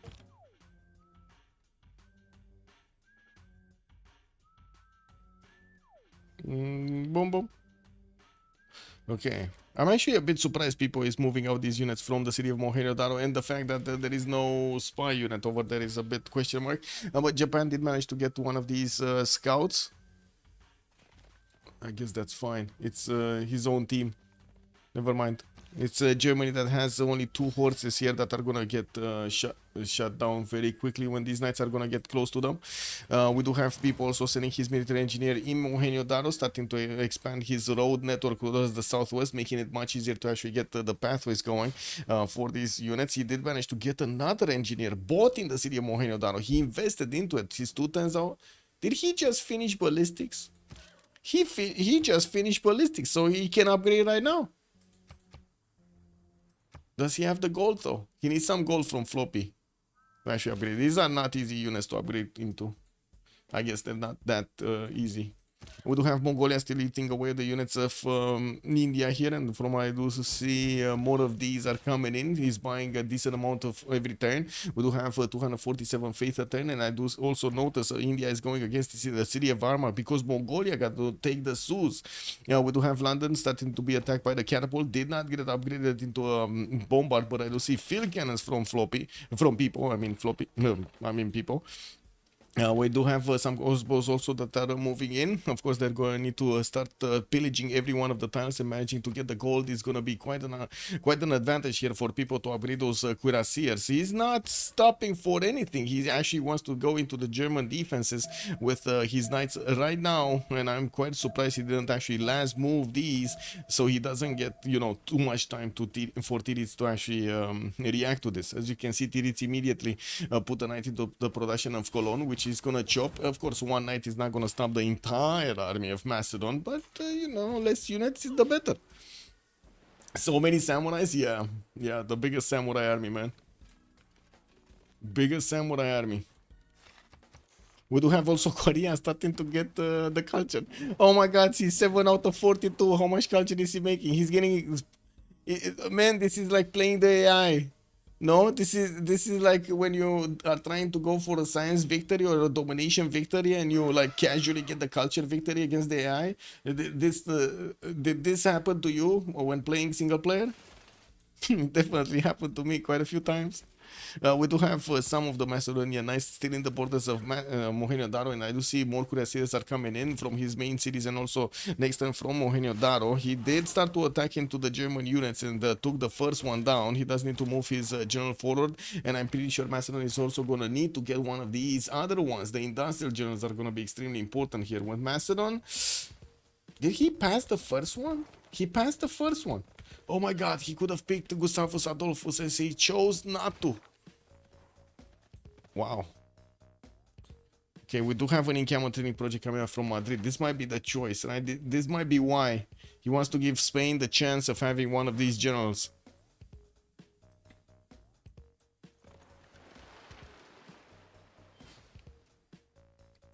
Korea, 394 science, 232 culture, 550 points of production. Beautiful. On the other side, people has the most science with 187, only 30 techs. Sprig did manage to get to 39 techs. 9 tech difference between Korea and the biggest one on the side of the Sharks. And I gotta say, this is quite a different Rich Islands than we're used to seeing. Like usually we're used to seeing Rich Islands very slow, a very slow map. Like the first 50, 60 turns, nobody actually attacking to nobody else. Is this a smaller map size or something? Is this the Rich Islands, the small Rich Islands? Is this the cage fight Rich Islands? No, it's standard. It's the 8-player map. Oh my god, man. Yeah. Yeah.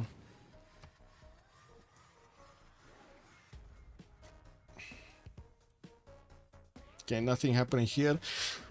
Capital city of England got taken down. I do see he did manage to place Leeds down, and now actually it did reveal that he has an extra city to his opponent. We can actually see it right here, right? If you hover over the English amount of cities, he's gonna get Leeds and Sheffield. Sheffield being this one, Leeds being the one in the south. Yeah, and Spy did also get taken out from the city of London, so Macedon doesn't have his extra intel anymore against Sheffield. A little bit less damage, but to be honest, with so few units, it doesn't matter. Armagh has been picked up by Apology for an extra city state, and I do see Mongolia is trying to get his level 2 spy in Calcutta, fomenting arrest in 2 turns, while India did upgrade his Cuirassier Corps. Now, this is a unit that probably Mongolia is not gonna get through. He does have Keshi Corps, but they're still not strong enough to take down these Cuirassier Corps, while I'm pretty sure his knights, no, they're not gonna bring the pain. They're actually gonna take a lot of pain here.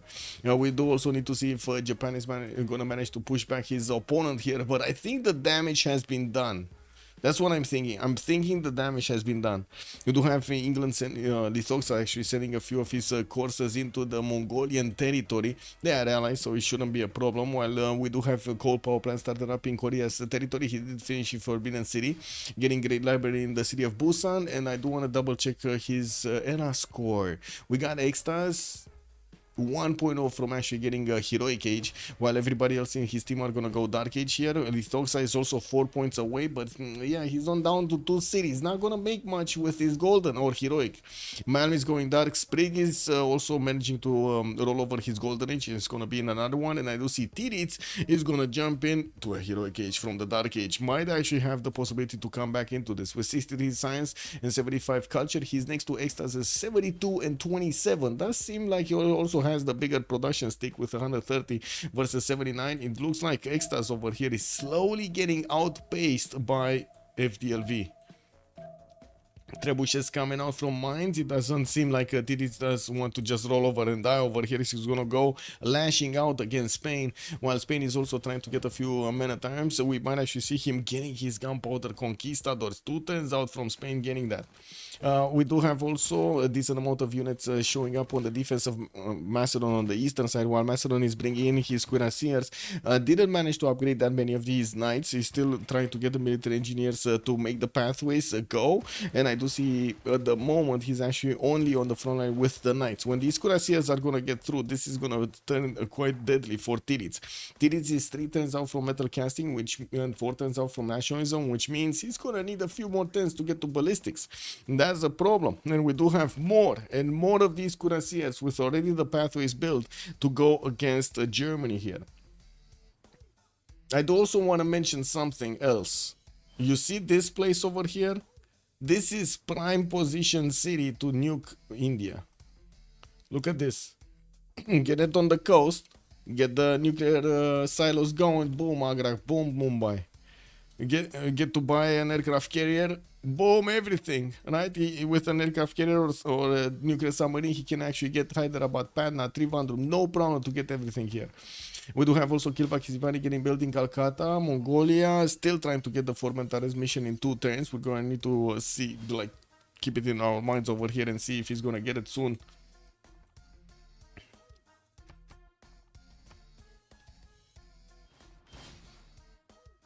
DShark easy win. Clap, clap. The engineer just clapping back here. Can't have vision over England's frozen city. Yeah, he doesn't have. They don't have. They don't know. They don't know where it is. They just know it's somewhere, but they don't know where it is. And I do see he did manage to upgrade his bombard Macedon and started attacking to Sheffield's defenses so he can take that city down. There was an English pikeman that was very, very rude against the Macedonian knight, pushing him back from there.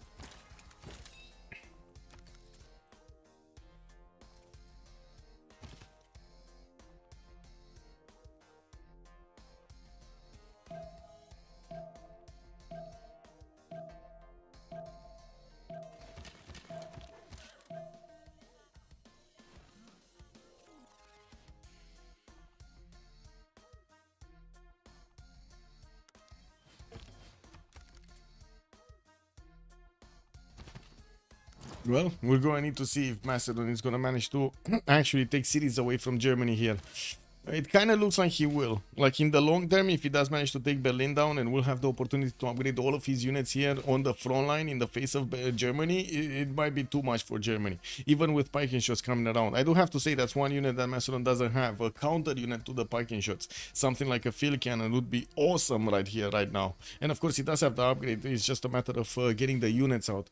Nationalism also coming in. He's going to get to core up his units and make them stronger against Germany, while from the north, it doesn't seem like Spain has the ability to move in quickly against the German powerhouse here. There are quite a few slows that he could get through. Didn't he get his conquistadors? He did, and it's not actually, oh my god, he's okay, gonna hard build one in 5 turns. That sounds a long time.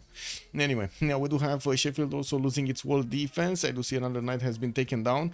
India is counter-attacking to the units of Mongolia and managing to push him back. Only a few units from Mongolia available here. Yeah, they're Keshe cores, the knight cores, but they're still not strong enough to withstand the Indian field cannons plus the cuirassier shooting at them.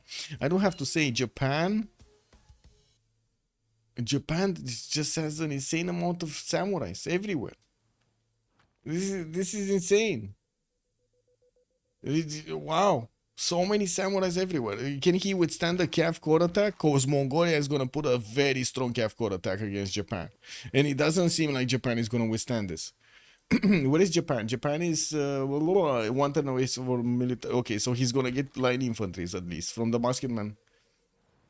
Okay, we do have also in 30 seconds a pause coming in for the Congress, and we're going to need to see what kind of bonuses they will get in the later stages. Apology did manage to get his initial diplo, and he does have the ability to actually get the Statue of Liberty, which is not something that we're probably going to see here on Korea, because he doesn't have a big-ish water bodies to get that going. He's just one turning Apadan in the city of Seoul.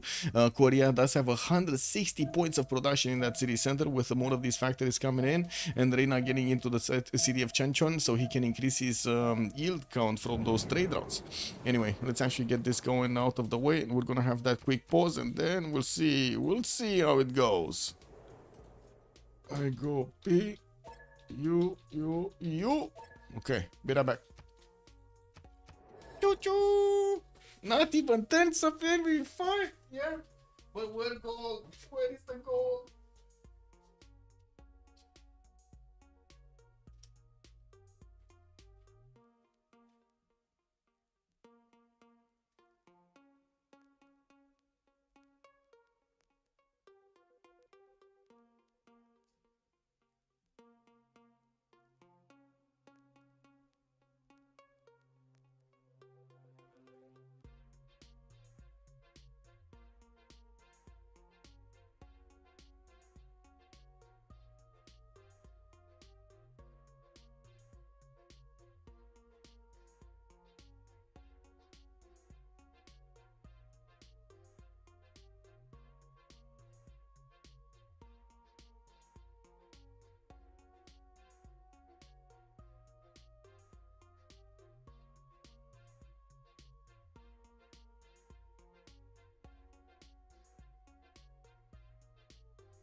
Oh, let me get some water.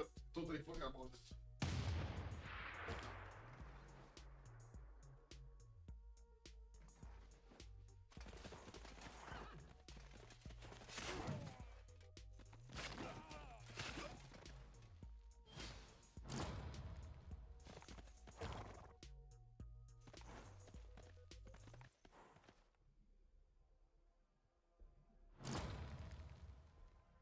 So we have the Korean apocalypse in the game, right? We got so much science here coming up from 434, man. He's still making more than everybody else. We do have him with a big of a problem, a big problem in the goal. Tiritz is making 98. We got Sprig on 45, and I do see the Toxic barely 4 over here in the city of Leeds. His last initial city got taken, Sheffield, and from what I do see, he still has 3 units that are gonna slowly die. We will need to see if Mason is gonna manage to sniff him out, and I do see he's sending one of his scouts towards the southeast. Oh, never mind. Spain actually got. Okay, he got to levy the city. He sees the borders, guys. He sees the borders. We might actually see Extas taking down his opponent. Oh my god, this is fighting in a dirt version 2.0. Now we do have Macedon managing to get his cuirassier corps on the board. He's 2-shotting knights with them, and from what I do see, also his own knights are not strong enough to pass through the German units in a good enough time. He did manage to get Timur on the web. Amina, okay, Amina's coming in for the industrial bonuses on these cuirassiers, while a lot more units are also on the way. You do see he mostly finished the road towards Berlin. We're also gonna have a pause after the Congress. Let's quickly check the Congress. 2 diplo points on Sejong, Chandragupta 20% faster population growth, and also Chandragupta tiles bought by this player is probably more expensive or something. And we're gonna have the pause. Okay, guys, we're gonna need to see the tank attack in a bit of time here. In a bit of time. I did get to work on that other song. You wanna hear it? You wanna, you know, I showed you a song on. Oh well, I guess I showed you a song so you can hear it. A few days ago. You wanna hear the final version of the song? Well, I don't know if it's the final version. Maybe chat is telling me what to change. You wanna hear it?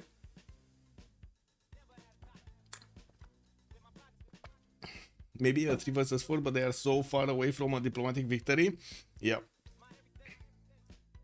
I'm just saying we're still gonna have the pause, right? We need to find something to do. Go for it? Okay. Let's go. Let's open up the program. Just gonna put it from the program directly.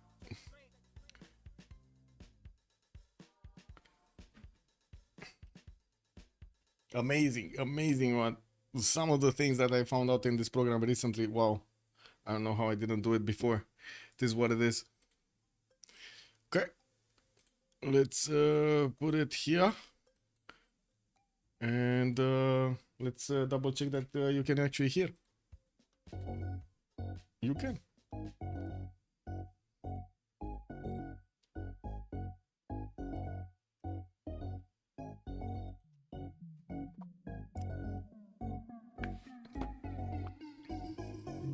I want something that's gonna make me want to get up and dance.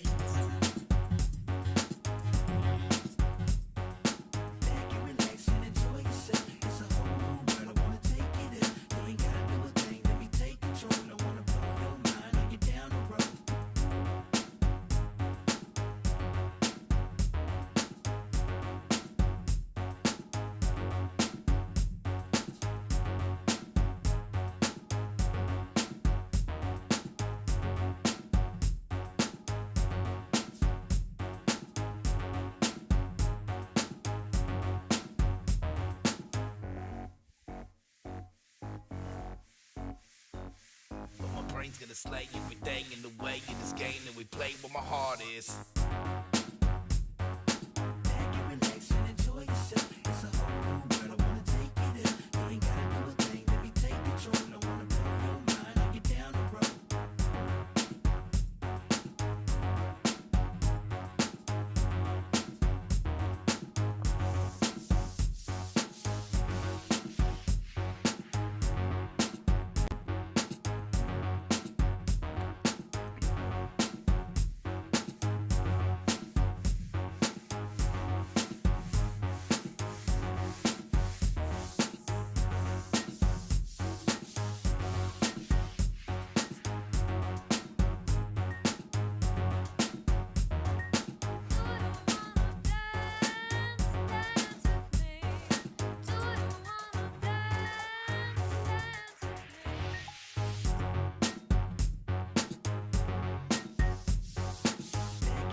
there we go. I hope you enjoyed it. I see some of you did. I'm happy. Amazing. I was thinking if I should actually release this to Spotify and the others also. I'm not sure. What do you think I should do? Should I release it? I guess I should. Let's actually put on the music in the background, and we're gonna be coming back in just a few minutes to let the post go through. Yes, sir. Yes, sir. I mean, yes, yes. I've been producing music for a long time, mostly for myself, to be honest, and for the stream over here, because you know that's the product basically, no?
Pum, pum, pum. You already have a good amount of solid music. Thank you so much.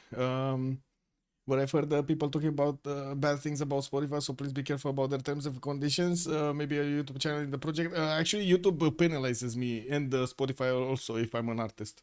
They have been penalizing me for like since I had the opportunity of actually making this OnSpotTV artist channel. It is an artist channel.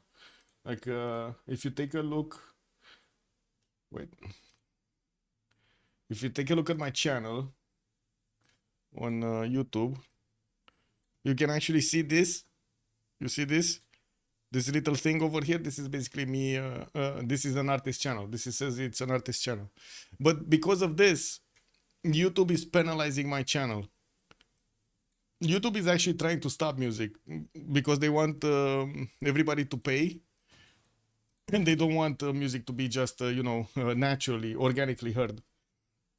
Yeah, for channels there, yeah, music bro, who specializes in scenes, what do you want?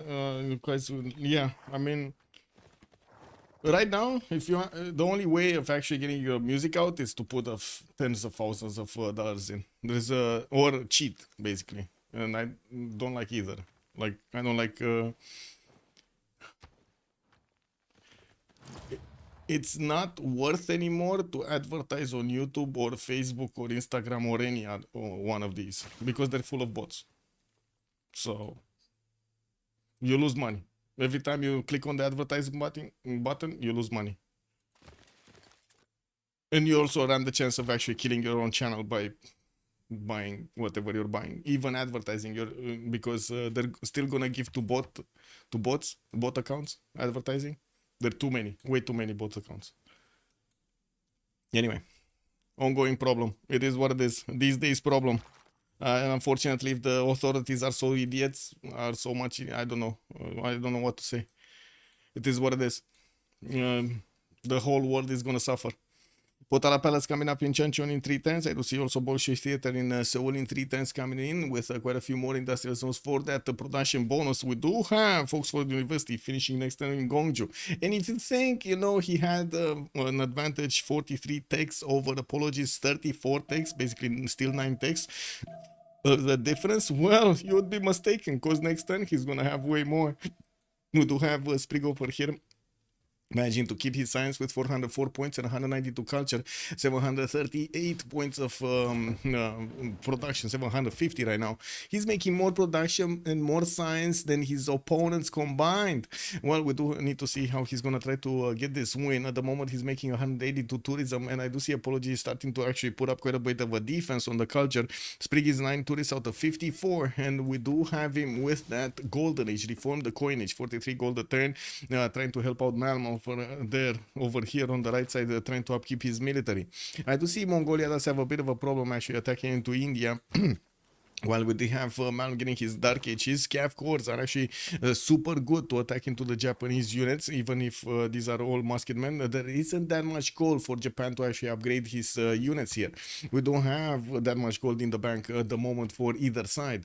And we're going to see what Malm is going to choose. Who is he going to choose to go against? I gotta say, if he goes against Japan here... Yeah, Floppy is just running out of gold. Look at him, 11 gold a turn on Tokugawa. We only have people, which is kind of surprising, right? People over here, Alexander is managing to get enough gold per turn and also pushing in strongly against the German cities here. We do have him actually meeting up the Piking shots on the battlefield, not really doing enough damage with his cuirassiers to actually take these ones down, but definitely German knights are no match. We also do need to see some trebuchets on bombards or something showing up to attack into the city defense of Berlin after he's going to take out these units, and we're going to need to see it soon because it looks like he's bringing some from his attack against Manchester, but it will take a while since he is going through the water and through the rivers and whatever he's doing. We do also have the Conquistadors coming up from Toledo, and I do see also Barcelona coming up here with quite a few of those upgrades. We do have him with 64 attack strength against the 71 of the Knights. I do have to say Germany did not get the religion, so he's not getting that extra +5 from his... Wait, is it the +5 or +3 right now? Did they change this into a +3 also in Spain? Philip II +3. It's +3 right now. Okay, I was remembering something. We do have to see if his conquistadors are gonna get to caught up and be a bit stronger. While I'm pretty sure we're gonna see aerodromes coming down from Korea soon. We do have at the moment Sprig getting his refining. I do have to say he doesn't have any pre-builds for his tanks at the moment, and from what I do notice, he only did manage to make one encampment. It's just one encampment, so you know he doesn't really have that many cities that he can pump out units with encampments from. Not to mention no general bonus. We do also need to see if there's gonna be a successful attack on the city of Leeds. Looks like Spain still keeps these units levied from the city of Volen, sending them towards Leeds with two of these catapults, and from what I do see, at least one conquistador, he should have enough damage to punch through his opponent defenses. We do have also a catapult that is about to start shooting against that city center with only one pop. This might turn into a 4 versus 2. Oh no, they got the city of Cardiff for England. Lithoxa is saved. They got the city of Cardiff for him. Very nice, and it does look like Germany helped out quite a bit with those bombards and catapults there. Japan is trying to siphon some gold from Sangju with his spies. I do see also Spain is starting to get those in, and the units from the north did get pushed back. We do have some Spanish coursers that are keeping the Korean courser at bay, but that's about it. That's what they can do. That's it. We do need to see also if Germany is going to manage to get out of this. As you can see, these cuirassier corps can actually double shot the Piking shots if they are full strength. If not, that's a problem. And we do have a helicopter corps getting out. Ooh, now that's a good one. Now that's a good general. Now that's a good general. Yeah. So he got Rani Lakshmi Bai for instantly creating one of those. Oof, beautiful. And got the core ability on it also. Beautiful. Gonna see him smash through the defenses of Berlin even without the trebuchet coming in, or the catapult, whatever it is. Yeah, we do also need to see what's going on here. It's just gonna be 2 more turns, 3 more turns until we're gonna have the units actually getting to the borders of the city center of Leeds and start smashing into it. The Cavs of Mongolia are starting to get closer to the Japanese borders, and inside of the Japanese borders actually, his Cav course being 87, he does have also promotions for them. And finally, Japan is trying to get another city out, and it looks like this might actually go non-fresh here. We do need to see if he's going to go as far as the banana over here on the one-tile lake, or it's going to be a place closer.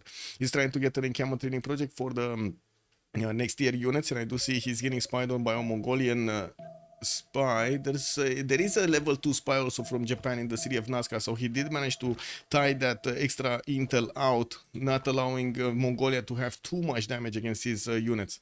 That's pretty good. That's pretty good.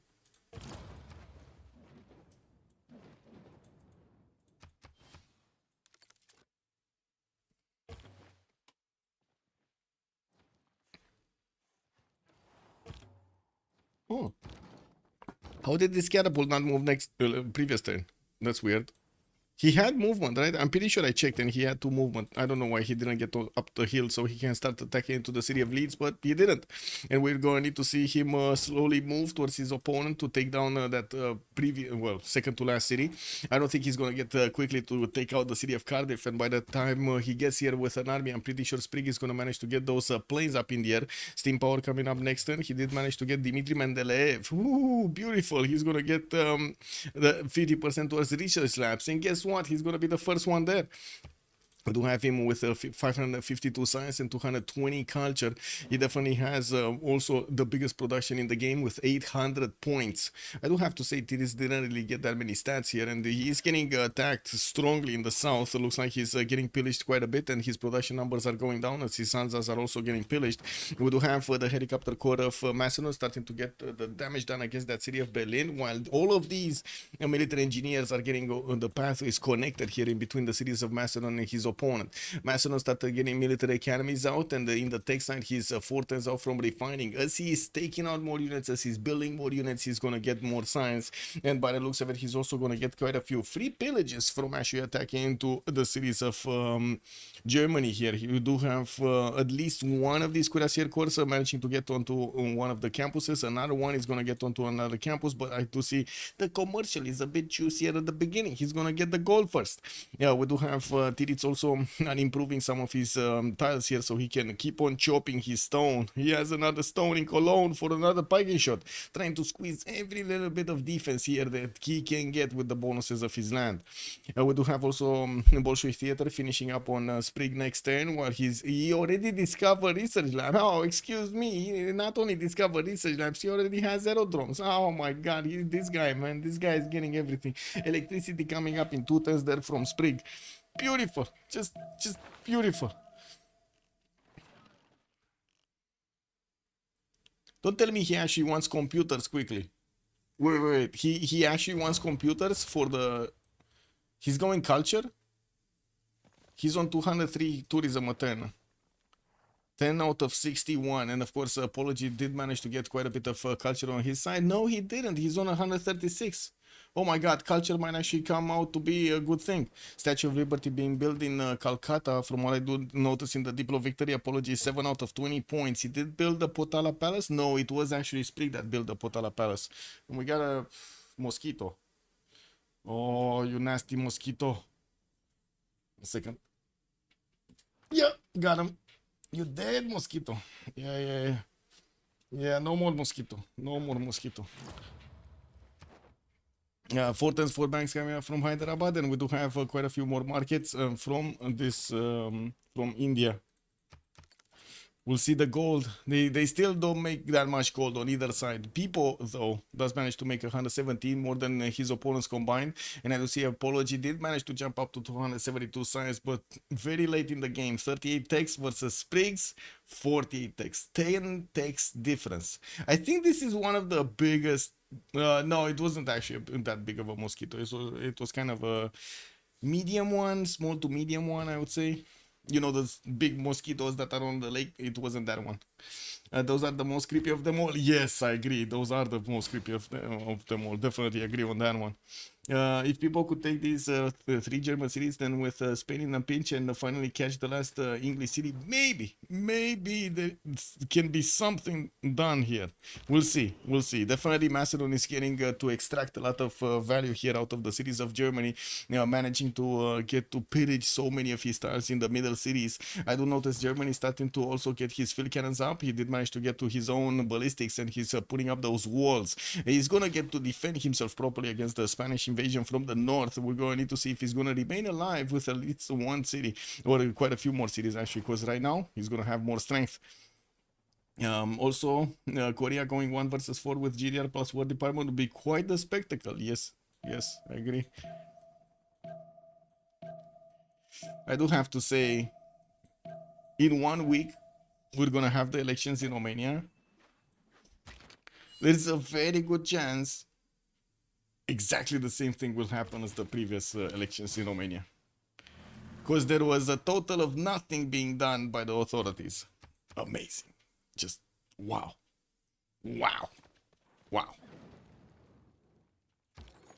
Anyway, more cuirassiers coming out also from Mongolia, and I do see he keeps on decently healthy resupply line towards the front line here, keeping both Japan and India on their toes. I do have to say India doesn't feel the sting that much, and he's trying to get his economy going, so his teammates actually start to get some goal going. Also, he did manage to recruit Charles Darwin. Don't think that's important that much. It just gives him the 500 science for each natural wonder. I do see Korea is managing to recruit some more of these writers, artists, and musicians. Now he did manage to get another artist, not gonna be far away from actually getting a musician since he started making some projects. One turning research labs, he did get Dimitri Mendeleev for the extra production there. And we do have, wait a second, where is my, what? Yeah, 1 second, need my hankies. Where are my hankies at? Oh my god, my nose started itching again. How did you survive? Oh my god, the guy wasn't dead, man.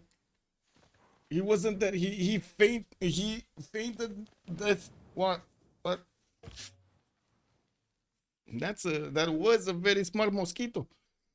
It was. Wait, be careful about being too outspoken. Currently, the politicians are not shying away from and constitutional suppression of free speech. Oh, I mean, you know, they shut down my stream like 10 years ago, Musdras, no? Actually, I was doing a show. I tried to help out the one that is the energy minister right now, because he was a colleague of mine back in how to say grad school. Is that like main school, 8th grade, 7th grade? And they shut down my internet. Back then, I don't know, 2012, 2014, something around 2015 maybe.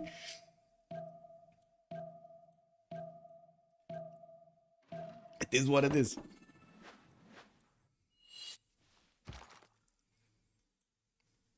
What can I do?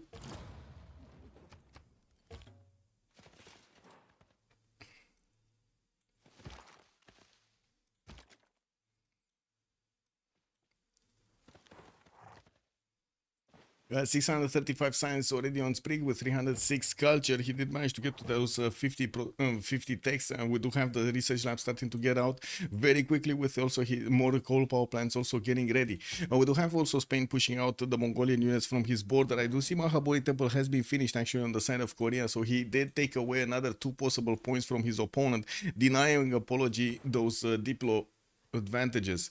We do have some more amphitheaters for the extra culture, and of course Donatello over here is going to need to get some works done. While I do see the biplanes are starting to get out from the aerodromes of Korea, we're going to need to see if they're going to quickly get on to the Spanish borders. One city has been taken away from Germany. I am actually quite surprised we didn't see Macedon invest into more units over here to get them upgraded, and I do see the helicopter corps is going towards Cologne to keep on pillaging and of course do more damage. We do have some of the units from Magdeburg being deployed towards Munich to try to save that capital city. While at the moment I don't see actually Macedon reinforcing this with that much. He's bringing a few bombards to take care of the pesky walls. We do have people also 6 turns away from his own walls. I do see Leeds is gonna be smashed here. It looks like Macedon is sending a few units. We do have Spain also available to take this city and keep it for himself, to be honest. Also, I ran my internet tower bill up to 3,000 markers, probably equivalent of 2,000 euros these days. Oh, marks, you mean the German marks? Love, good evening, sir, and welcome. When I was like 14 back in 1998, my dad took my internet for a full year. Oh, yeah, that happened to me too at some point. But it wasn't the internet, it was the phone. I did that to my father also. He sent me, man. He sent me out into the how to say. He sent me somewhere I didn't want to be. And the only way to talk with my friends and my girlfriend back then, I was like, I don't know, 16 or 17 or something like that, was with the phone, right, on roaming. I didn't really know the how to say. I didn't really know how much it cost until I found out. Yeah, it wasn't a good day for my father back then. Not for me either, but yeah, it is what it is. Yeah. Oh, the Finnish markers. Oh, I see. So not the German marks. Got it. I didn't know about the how to say the Finnish markers. I didn't know that that's how they're called. Yeah, back in the day, man. Oh, industrialization also coming up finally for Apology next turn. He's on 384 points of production. He definitely needs to get a lot more. He didn't build that many of these industrial zones. From what I don't see, he does have one that's gonna need a factory so he can give the boost to all of his other cities. While I don't see a proper setup coming up from him with aqueducts. What is this? My government. What? What does he say over here? Something related to his government or governments? Governors, actually. Oh, he switched the governors. Magnus got switched in Jabalpur. Srinagar is getting Reina. Delhi is getting Pingala. Oh my god, they actually switched around everything. The German mics. The German mics. What do you mean? They couldn't see back in the day, no, pre-2000 or something. I'm pretty sure I actually got some of those. As in, I know of them. Marks. Yeah, Deutsche Mark. The Deutsche Mark. There we go. Look, Deutsche Mark. This Deutsche Mark. Banknotes from 1990. I don't know exactly when they got switched to the euro though. I have no idea. It probably says somewhere around here, but I don't know. And let's actually take a look at the Finnish markas, right? This was, yeah, there we go. We got a Finnish markas. Couldn't see affiliate from 1860 until 2002. Interesting. Nice.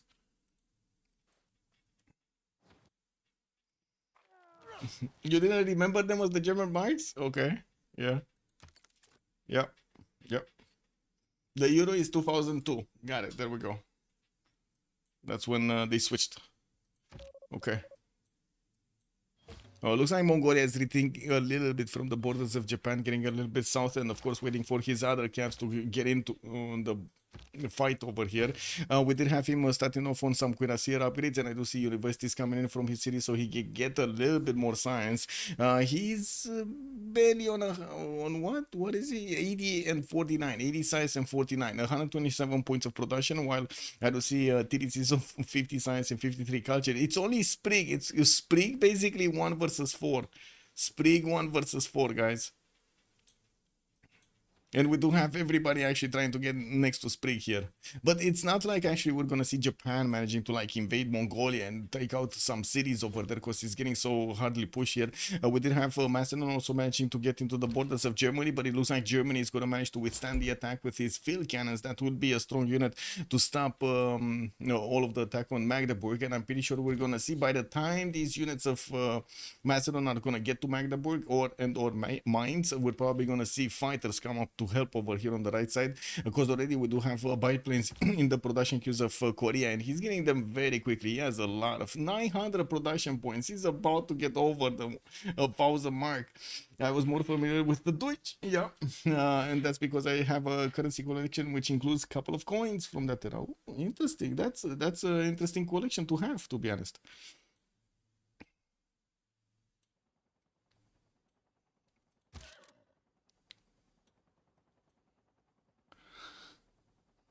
Oh, didn't realize the music was off. I now did. So what's going on here? Macedon still pumping out units, a lot of units, still finishing up his military academies. I do see Spain is trying to get a safety settle out to the north of Macedon and also to the north of India to try to stay alive in the game as long as possible, especially get away from the soon-to-be jet fighters and or GDRs and or whatever unit Sprig is going to want to put on the table here. It does seem like Sprig did manage to get to 242 tourism in his takes. He's going for steel. Fascism is also finishing up next turn. I don't think he actually did manage to get to computers that quickly. He did get electricity, but not computers. We do have Apology also 286 faith a turn, and taking a look at the culture screen, Sprig did manage to get 16 of these tourists out of 62 with that little tourism he has. And getting Machu Picchu next turn from Chanchon, did build Mausoleum. Of course, we do have a lot of wonders coming up from him, and he's gonna get those musician points pretty soon. He does have 7 right now passive. He does need to get quite a few of those projects, and I do notice he's getting Theatre Square Festival projects. We do have a question mark for a relobby here, and to be honest, the first relobby was quite quick, so I'm expecting the second one to be just as quick. And we do have there we go, disconnect here from the players. And that's because I have a where Chichen Itza. There's no Chichen Itza. Yeah, true. Had my relatives who used to travel around back then give me a couple of coins of Flow Valley for whatever country they returned if they had any to share. Very nice, very nice, amazing, no? Amazing. You get a piece of the country basically like that. That's how inflation is made. Oh my god.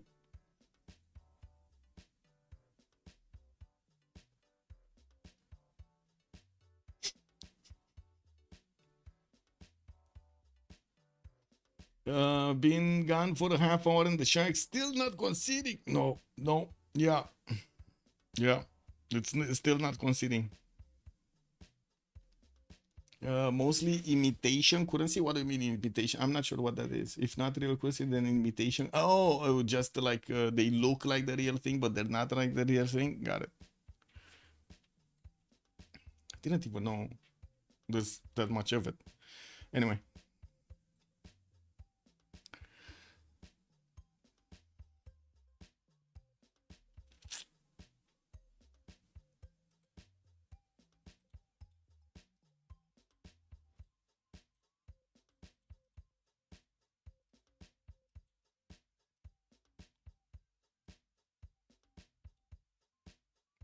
It's a big muscle board.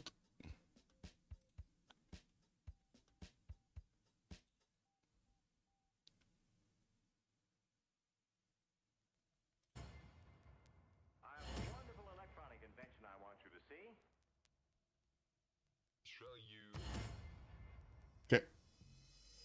I think everybody's in and we got a ping to everybody, so we should be fine. Yeah, we got a ping to everybody.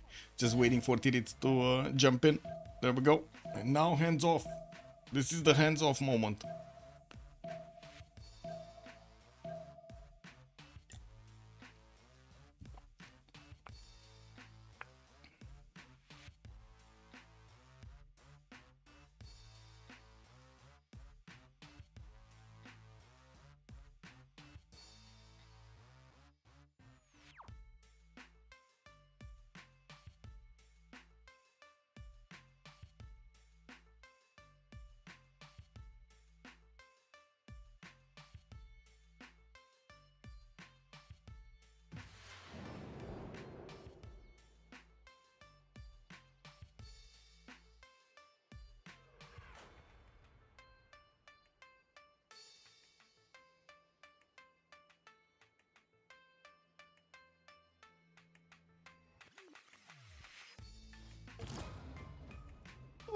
No double load.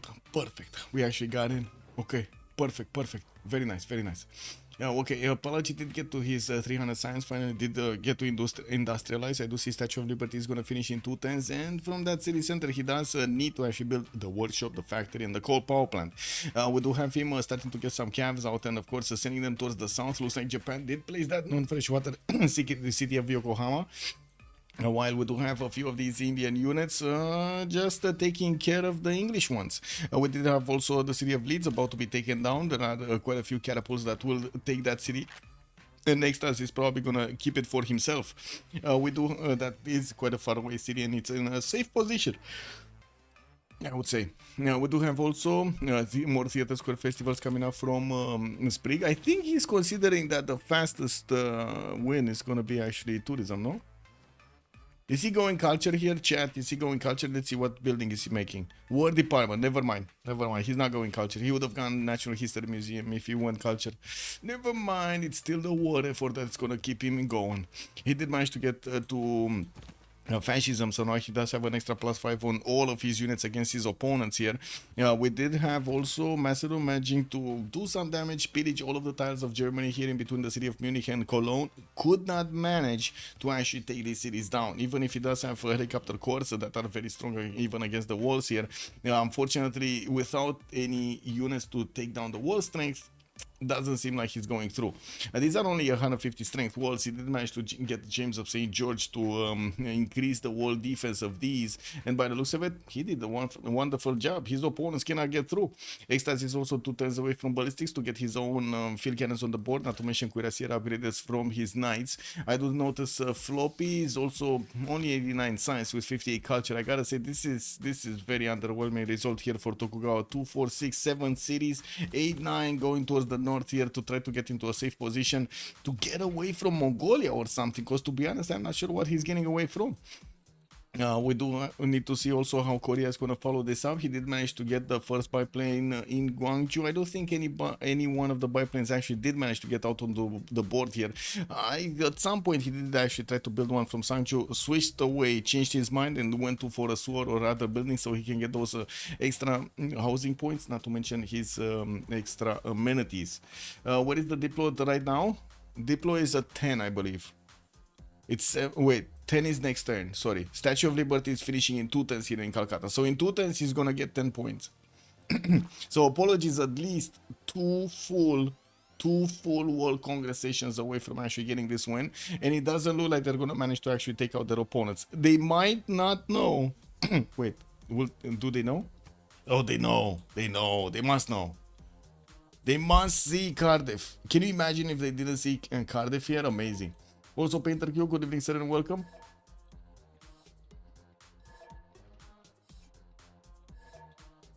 Coming in to see the slaughter, I see. Yeah, we got quite a few actually. Look at that. So England is running away. He did lose his first series to Macedon here. Not immediately. And there was a big IRL war between Spain and Germany. Just look at the stats. Like Germany is 43 science, 48 culture. Spain 82 and 33. They're kind of IRL, right? This is turn 85. Now we do have also Floppy with Tokugawa getting pushed all day long. Actually, I think it's more disturbed. Like he had his feathers ruffled or something over here, with Mongolia managing to get next to Japan's borders and tried to attack into India. Couldn't do that much, but he did slow him down from getting his sim up. Apology 310 science versus Spriggs 700 science. 374 culture also versus 158 culture. And while Spriggs is starting to get more tourism out, it doesn't look like he's exploding anytime soon. We do have... man, wasn't this biplane finishing last turn? WTF, bro?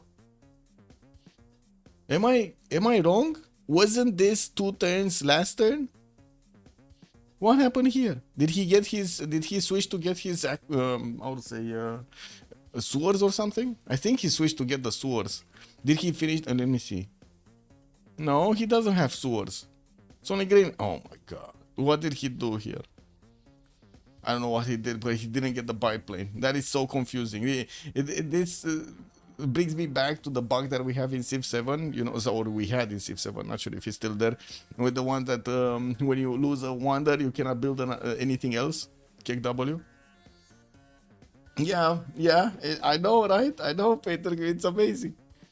They keep on going. Let's actually see if they do manage to actually get something done over here. Macedon is getting stopped by Germany with the field cannon starting to get into the defenses here. It does seem like he's going to put up a much bigger fight.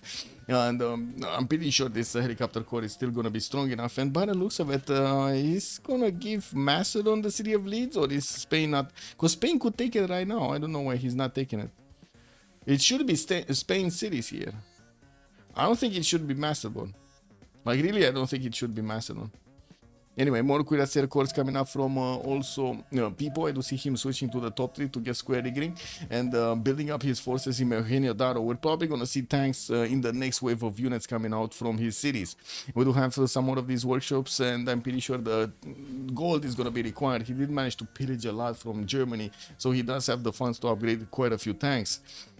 Also did manage to recruit Jose de San Martin for a great job that will allow him to get also the +5 on his tanks. Unfortunately, he's not going to get to fascism anytime soon, and Sejong is definitely going to have that +5 against him. We do have Macedon, 140 science, 90 culture, while I do see Apology is struggling to get his science on the board here. Let's actually take a look at his religion.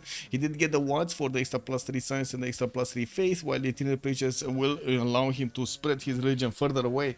He probably did get also his allies bonuses over here, England and Japan. England no, because it's his opponents. Japan did manage to send his choral music, and I do see Macedon did get work ethic with holy water and stupas, so he's getting some bonuses from that one also. It does need to be converted, like we would need to see missionaries over here coming up from India to convert his cities. Yeah, there we go. Spain is coming out with safety settle. He would really need to take this city. What do you think is keeping the city away? The culture spread from Spring cities is so massive. Yes, he's getting everywhere. Oh my god, he did it again. Where is this biplane? Is this the biplane? No, this one already. Oh, I see. It was, okay, so he finished that one. He actually finished that one and he started deploying them northeast. Okay, I was thinking he's gonna deploy them east side, and I wasn't finding them, and I was like, whoa, getting worried right here. I do see some more Theater Square festivals coming in. He's gonna recruit the first musician, Antonio Vivaldi. Well, I do see also Ada Lovelace is gonna be available on the engineer screen. Korea is making 34 points to go. We do have also Jacob Astor here available for the merchants for a bit of extra gold, and I do see Isun seen as an admiral. Not really a good important one. I think with this Statue of Liberty finishing the city of Calcutta, giving him those extra 3 points of Diplo, getting Apology here to 10 out of 20 Diplo points in this game. With neighborhoods coming in for those extra points of housing, I do see the banks are getting out in the markets in his city, so he can get a bit more economy. We do have extras on 104 gold, Apologies 49, and I do see people is on 136. They are managing to trade through the water here, giving them quite an advantage against their opponents. I didn't see any trade routes being sent over here at the moment in the water. Now that England does have the city of Cardiff, maybe that's an option. He's getting his Royal Navy dockyard out in 3 turns, and you see he's trying to expand a bit more. A bit curious that he's going with this settler somewhere in the north instead of going over here onto this sugar tile. It's not like he's gonna get attacked by Mongolia, his ally, anytime soon, no? Huh. Okay, does anybody know why he's going north? Because I'm pretty sure this would have been a much more useful city, so he can trade with Germany here for as long as Germany actually stays alive, and it will probably be quite a few more turns. Mostly talking about the upcoming tanks over here from people. I think this is the major danger, right? The major danger is going to be people upgrading a lot of tanks with the general going against Germany. Can you show Sprig build Q at 10 end? Yeah, sure. So one turning Oracle in the city of Guangzhou. Some factories coming in, getting his great artists here, going for those projects. He did recruit Antonio Vivaldi. There we go. We got the works getting in. Sprig is 54 techs against a 41. Oh my god. He's 13 techs above Apology. 13 techs ahead of Apology. with also a decent amount of culture there, and tourism 276, tourism 388 culture points per turn. He did manage to get Ampedana, which is going to allow him to get more of these music works there, but it looks like he's getting statues or something like that. He definitely needs to move them out so he can get the music is very important. He didn't actually use Moksha in his capital for the double points. He does have Oracle getting in Guangzhou, and it will allow him to actually get more of those great people points, but unfortunately I don't think he has a theater square in that city center. He does have a campus, harbor, this industrial zone, aerodrome, and that's it, no? Yeah, he doesn't have a theater square. He's building a few more theater squares and getting, of course, specializing buildings in them. Did manage to get to fighters, so advanced flight. Now he's gonna start getting the fighters out, and I'm pretty sure he's gonna want to get a few bombers. It will be very easy right now to actually handle the Spanish units. Even with his biplanes, he was doing colossal amount of damage against the knights. We're going to need to see those upgraded into fighters. It looks like he's actually deploying them towards the northeast, probably worried that he's gonna get attacked by some, pillage squad over here, the death dealing pillage squad. But it looks like right now there's not much happening. Spain is trying to get a few knights in, and we do have Korea managing to get his war department and got the heals back whenever he's going to take out a unit. He does need to move his biplanes onto the front line and of course upgrade them into planes over there to be much more efficient. We do have also Germany sending one of his safety settlers towards the north of Korea to try to stay alive. While Macedon's main cities in Mohenjo-Daro, we do have a major build-up of a military. So what's your win condition? Yes. Yes. Yes, that's the win condition of Fok. Yes. Level 2 spy from Mongolia did get plugged in India's territory there. Looks like most of the units of Mongolia did get to move back. I don't see them actually moving into another city spot. He's getting them back in Aksu. They got hunted down by the units of Japan. It doesn't look like they liked it. New cuirassiers are coming around. He's going to need to core them up on the borders of Aksu and try to put up a defense here against his opponent. Alexander is going to get his industrialization in 2 turns. And by the looks of it, well, he does have 460 points of production. Don't get me wrong, that's pretty good, but then when you watch Spriggs 1000, you're kind of going, that moment. Now we do need to also see if he's going to manage to get a bit more science, because it does look like right now with his under 40, it's going to be a bit of an issue. And we don't have in India cities a few more campuses coming around to try to pad those science numbers up, getting his factory finally in the city of Calcutta, which is going to boost the other cities also in production. He does need to build up the coal power plants. You see how he strategically placed these industrial zones to try to get as many bonuses to as many cities as possible from as few industrial zones as possible.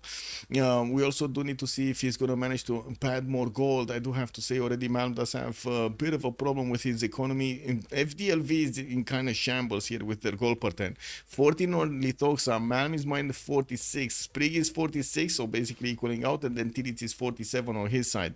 We do have Germany managing to upgrade quite a few field cannon cores, and by the looks of it, they will manage to two-shot his opponents here. Oh, Lithoxa disconnected right now? What? Oh my god. Are they gonna CC because of all of the disconnects? Something? This is Wednesday, right? This is not Tuesday.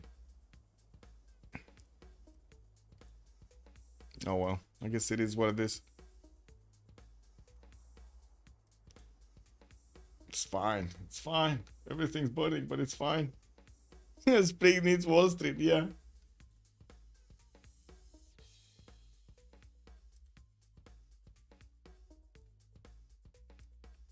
Whoa.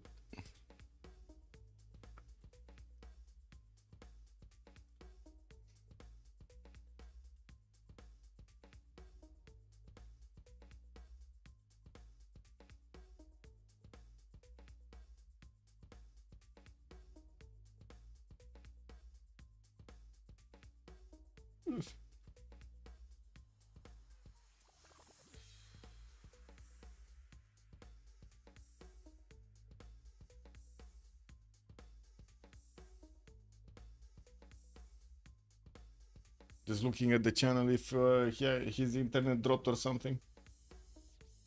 No, he's still in the channel. Oh, excuse me.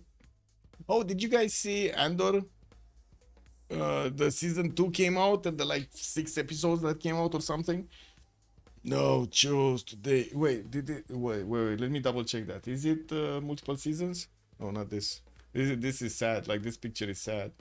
I'm sorry to say it. It's very sad what's going on over there.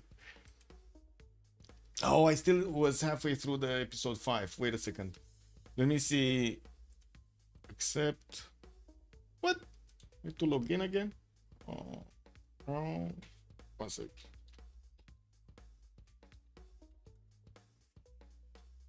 There we go.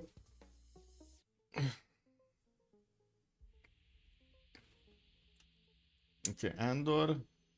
Is it 6? 6? Yeah, it is 6 episodes. Oh my god, I have another episode and I have to watch. It's amazing. I love it so. I love it. Love it. Do you like it? By the way, do you like Andor?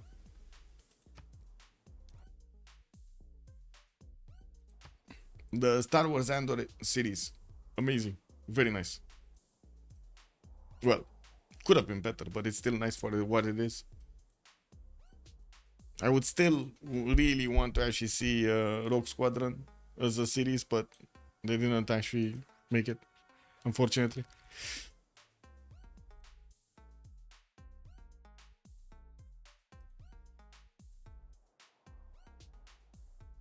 Oh well, this is what it is.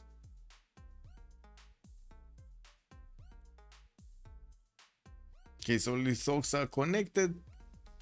We're going to need to see if he starts desyncing, but to be honest, he's not in war, so it's not that big of an issue otherwise, other than the turn rollover being longer. That's also an issue. No chose day. It when is day. Not sure what that is. Haven't caught it yet. Was put off by the latest Last of Us episode, so don't.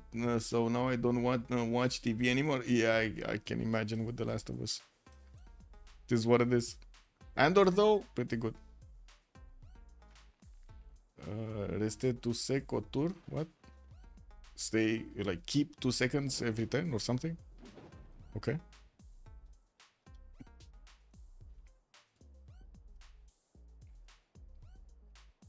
Oh, is this gonna be a nuke settler?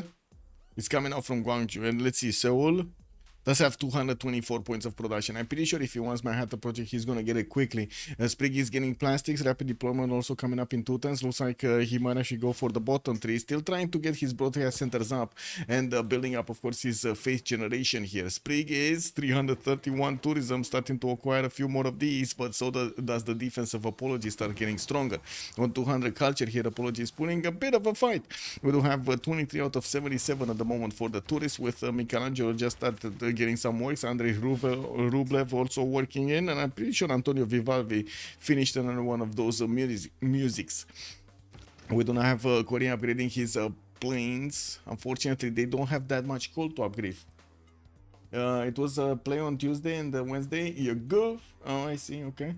Closest thing on to TV is I took my brother to rewatch episode 3 of Star Wars. I still can't get over it's already 20 years old. Oh my. And I remember when it was quite a thing to actually take a look at Star Wars. Like I went to the premiere of the 2nd episode and the 3rd episode, and I remember we had like I managed to get some tickets in the AVM premiere, like the first showing basically in Romania, and like, oh my god, man, oh my god, there were people like everywhere in the cinema. It was such a big crowd, incredible. Yeah, we old, man. We all, but now, you know, it's a funny thing, the kids don't actually get this feeling, right? It's like, oh my god, you know, that's actually a piece of art over there, you know, like, do you know how much effort it went into actually making a movie? And they think like, oh, it's easy peasy, like, don't, no problem, get, you know, like, get some actors over there, get them onto a set and just start rolling, no. Oh man, it wasn't like that. You know, it's still not like that. Definitely got easier these days, but it's wow. The unfortunate thing, the side effect of what Netflix and others are doing is much lower quality of actors, though. I do have to admit this. Not sure if you guys feel it, but I do feel it compared to the actors that were in the 1990s, 2000s or something. It's a big throwback. Even 2010s, I should say. Actually, there were quite a few of the good ones, like I would say Mark Wahlberg or who remained over there. There were quite a few of them. Mark Wahlberg just stands out to me right now. I've got better to watch movies and read books from before I was born. Yeah. Like Beat and H.P. Lovecraft. Okay. Oh, people desynced. Wait a second. So Lithoxa disconnected and then people desynced? Uh-oh. Yeah, he probably not gonna like this. People is Macedon. Macedon is gonna be on the offensive here soon. I hope he's actually gonna get back into the game quickly. We do have some bombard cores also coming along here from people. He's going to finish his steel walls and will have the ability to upgrade these into artilleries. We will probably see him take down the German cities, especially with his tanks and artillery technology. Looks like Spain is also taking quite a bit of a beating. The biggest thing here is not the planes that are coming in. It's not the tanks or the artillery that are coming in. It's actually the planes from Korea getting out. We do have him getting his hangars for a few more slots over there, not to mention his aluminium count. And I do see him actually sending that settler we were talking about over here, right? This is the settle that he could actually attack into his opponent with nukes directly into the Indian territory. We also do have Japan over here, right to the south of that lake, and or I should say inland sea. And we're going to need to see if he's actually going to manage to keep him at bay. It's not like Japan actually has that many units here, nor will he have the technology to actually, you know, just stay away. Whoa. Spring sending it somewhere else? I don't know where is he sending them. Then maybe it's just an expand and I'm just, you know, thinking ahead of myself over here. We do have a harbor coming up from Seoul for a bit more gold per ton. Sprig is gonna get his synthetic material, also space race coming up. Now more than 1,000 production, 1,061 to be more exact, and I do see 726 science with 539 culture on Sejong.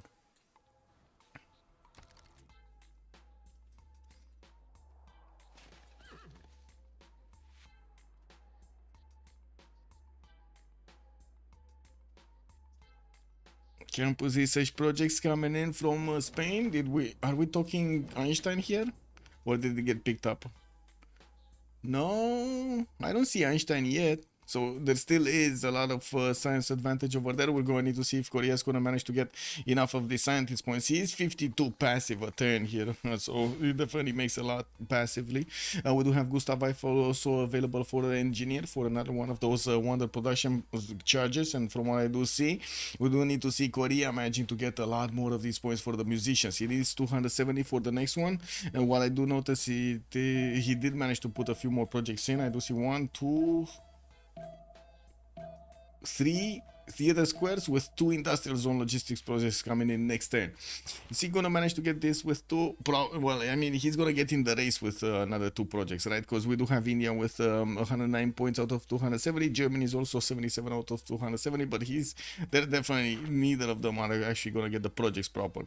We do have a few more of these sewers coming in for India to get more housing points. He is making theater square festival projects to try to get a bit more culture, and I do see him on 207. Now, getting pushed on the culture victory screen is going to slow down Apology a lot more.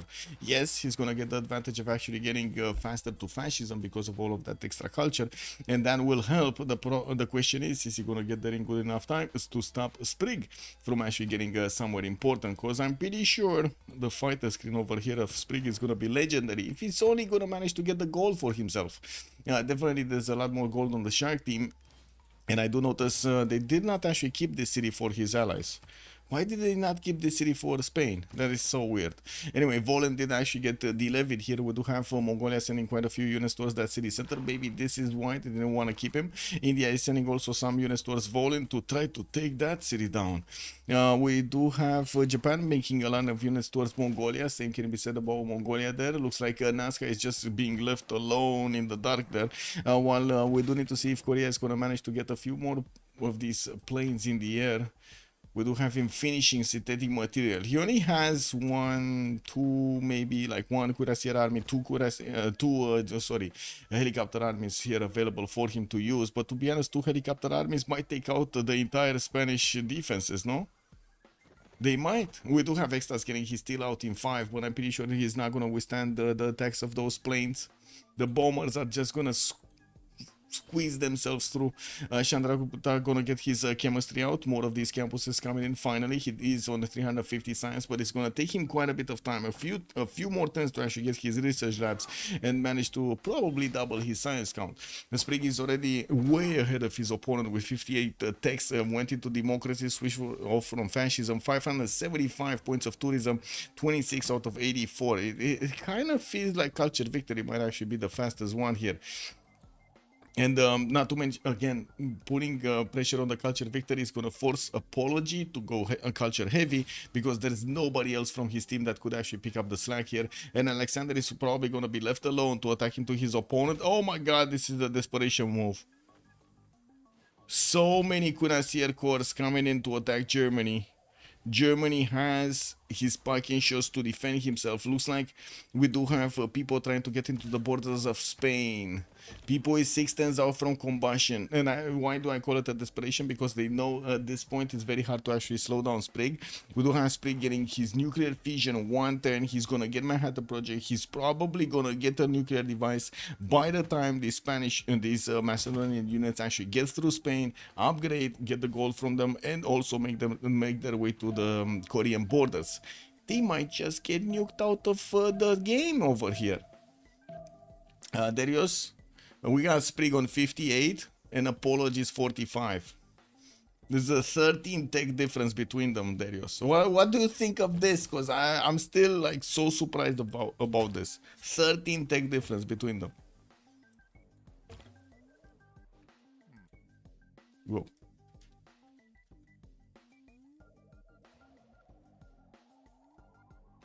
Uh-oh, cats fighting outside. I hope Athena is gonna be calm. Actually, my male cat gets extremely, how to say, worked up, I should say, whenever he hears cats fighting outside. It's very territorial, very territorial. He's kind of lazy other than that, but he's very territorial.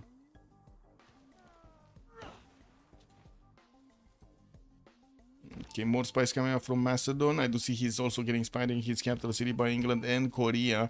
One is getting sources, the other one is just getting some gold.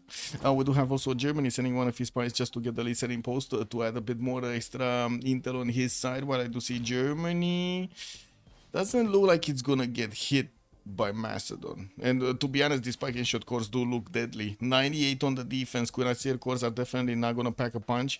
Field cannons would have been nice to actually attack into packing shots. He didn't do it. And I do see Macedon bringing one of these settlers with him. Maybe he is gonna get to upgrade his tanks on the front line. Still 5 turns away from combustion, while Sprig did just manage to get his nukes out. We're going to need to see how quickly he can actually get his Manhattan project out from Seoul. I'm pretty sure he's going to want to build it here. 207 points. Did he switch a card or two? Because he was 250 the last time we checked. Maybe he lost some amenities. No, he's on +6. We do have Orsagats also getting built in Yangsan. More of these airports coming in for those extra aluminium points. More fighters also getting out of his aerodromes, while he's going to need to start deploying them towards the southeast also to actually counterattack any kind of unit coming out from Macedon. We're probably going to be seeing a fighter screen here. Stop those tanks dead in the water. Or dead in the rainforest. Ha, ha, ha, ha, ha. Ha.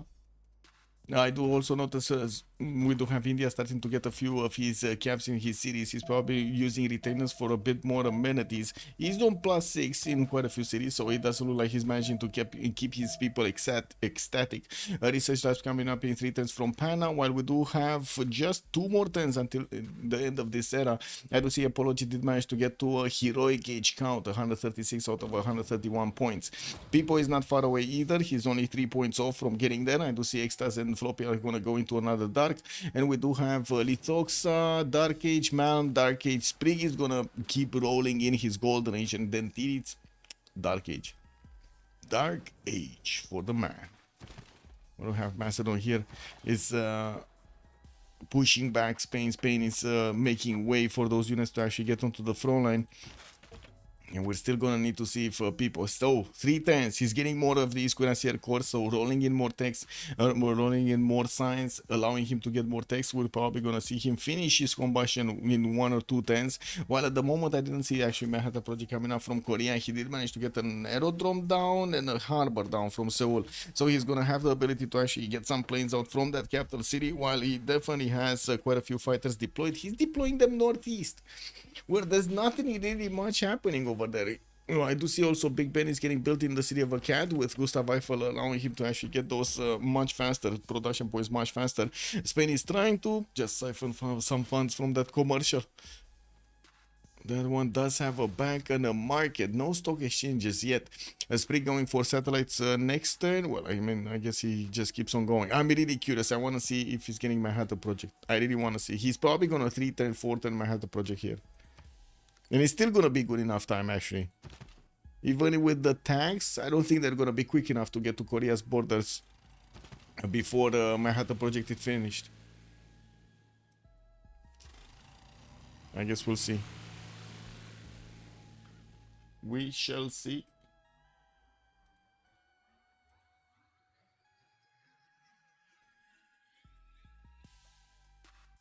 Oh, man. Somebody just slapped me with perfume from somewhere. Oh my god. Okay, guys, should I counter-attack with my own perfume? Okay, I'm getting attacked with perfume. Should I counter-attack with my own perfume? Let me actually put up a poll over here. Should I counter perfume smell with perfume of my own? Yay. Nay. Let's see. Getting nose attacked. How do you call this? Nose attack. Smell attack? Is this smell attack? It might be smell attack. Is there a better word for this? Anyway. In the meantime, we do have all of the units of Macedon managing to get into Barcelona's borders, commercial hub investments over there. From what I do notice, also Germany is trying to get a few more cuirassiers out to, well, you know, put a bit of a mid shield. He's also 2 turns. We do have extras 2 turns out from steel, while Tirits didn't manage to get to steel. He's still, oh my god, he's on 39 science and 51 culture. What am I talking about? Steel? That's not happening. We do have artilleries from Macedon getting upgraded in Alexandria, Tasia. And while we do see Amina as a general over here, that's not going to be a good one for his artilleries. Jose de San Martin, though, is going to be a good one. Where is Jose? Did we lose Jose? Amina? Oh no, Jose is over here. Jose is on the front line. I'm happy about Jose. We got a few medics also coming in from Eugenio Daro. Macedon is looking smug at them. And while I do notice Mongolia is starting to also get a few units in the Korean borders, I guess it's just happily moving around here. I do see also more fighters are getting out from the cities of Korea. While he still did not put his Manhattan Project into the build queues, he's trying to also get more encampments down. I do see he got pillaged over here by Japan on his industrial zone, got that one destroyed, while Germany is trying to get a few one of these cities towards the north. Spain does have 2 calves that are not going to do anything to the German cuirassier. We did have these units of both Mongolia actually going towards Volin to try to pillage a few more of these tiles. Look at the mines. 1, 2, 3, 4, 5, 6, 7, 8, 9 mines, soon to be 10 mines got pillaged here from the side of Volin with minimal damage on the calves. Yay or nay? Come on, guys. You need to give me a straight answer. Please don't put me into this. Oh my god. This is like you do you, bro. Whenever someone goes yay and someone else goes nay, I'm like, okay, guys. So basically what you're telling me, you do you, bro. I do me, you do you. No? That's what chat is telling me? Wow, man. Okay. Got it. Come on. Let's see it move one way or the other. Yay or nay? Oh my god. Smell attack. Nay? Can I get... Okay. So I should just take in the smell attack. Got it. Yeah, I should just be happy I'm getting attacked by smell. Got it. Okay. My nose is gonna... is what it is, man. I gotta say, I've always actually had a bit too much of a smell, like my nose. Anyway, it is what it is. Sensitive.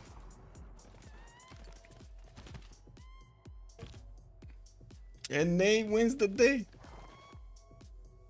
Man. It's okay, I'm gonna sit and take it, boys. I'm gonna sit and take it.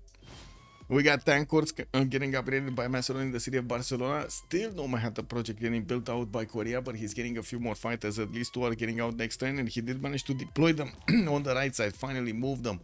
We will see them starting to attack into the tankers as soon as they get close. And from what I do notice, the tanks are positioned properly to actually attack into Germany. I don't think he's gonna care because he has a secondary army here in the city of Alexandria something, which is also gonna get some tanker upgrades. They did manage to pillage quite a few of those tiles to upgrade these units, and people does have 1400 gold in the bank, so he will manage to get what he needs here.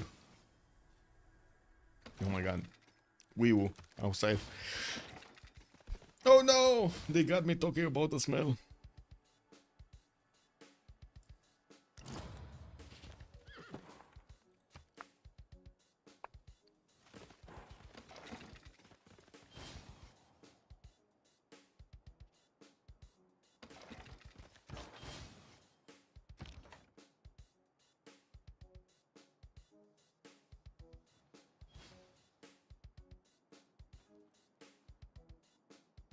Okay, more banks coming out from Korea, but the goal pattern still looks dramatic here. Oh my god, they're losing goal, guys. Minus 74 on Mile, minus 41 on TDs. And I do see we're gonna have a pause in just a few seconds here in 35. Now, looking at the era score, we did have a heroic age on People. I do see also a heroic age on the Apology, while a golden age is only on Sprig. We're probably going to see Reform the Queen Age by default because he does need to get some gold, and by the looks of it, they're still losing gold even with that. That's a major problem, I would say. That is a major problem. What's happening in the tourism? 700 tourism per turn. Sprig is almost halfway there with just his passive, 43 out of 106. While we do have Apology managing to get 256 culture. We're going to see what Macedon is going to do here with the tanks. I wouldn't really hold my breath, but we'll see. Rhetoric.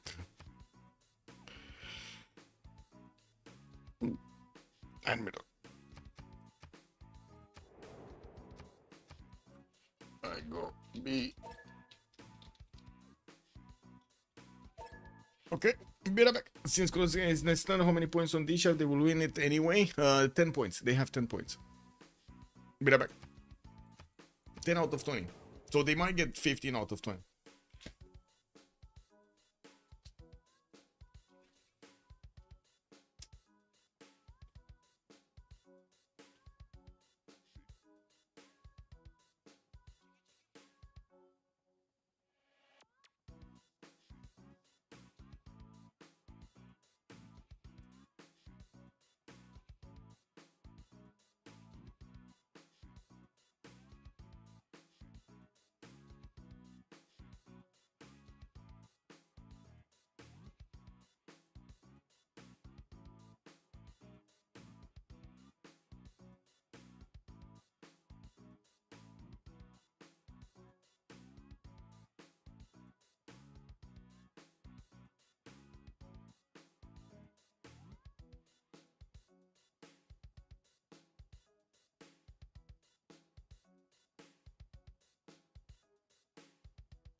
Let's see, what do we have here? Did he win everything? A musician? Oh, double the musician points. No music, but double the musician points. Kick what? Kick what? Kick W what? Oh my god. Oh my god. Okay, how much tourism did he lose? He didn't lose that much. He's still on 673. Okay, that's fine. Lasers coming up in 2, globalization also in 1. We do see more biplanes that need to be deployed on the right side. I'm pretty sure he did finish another 2 of them, just needs to move them. Yeah, that's 1. And there was another one here. Where did he move that one? Anyway, now we do see Sagas is going to finish also in Yangsan in 4 turns.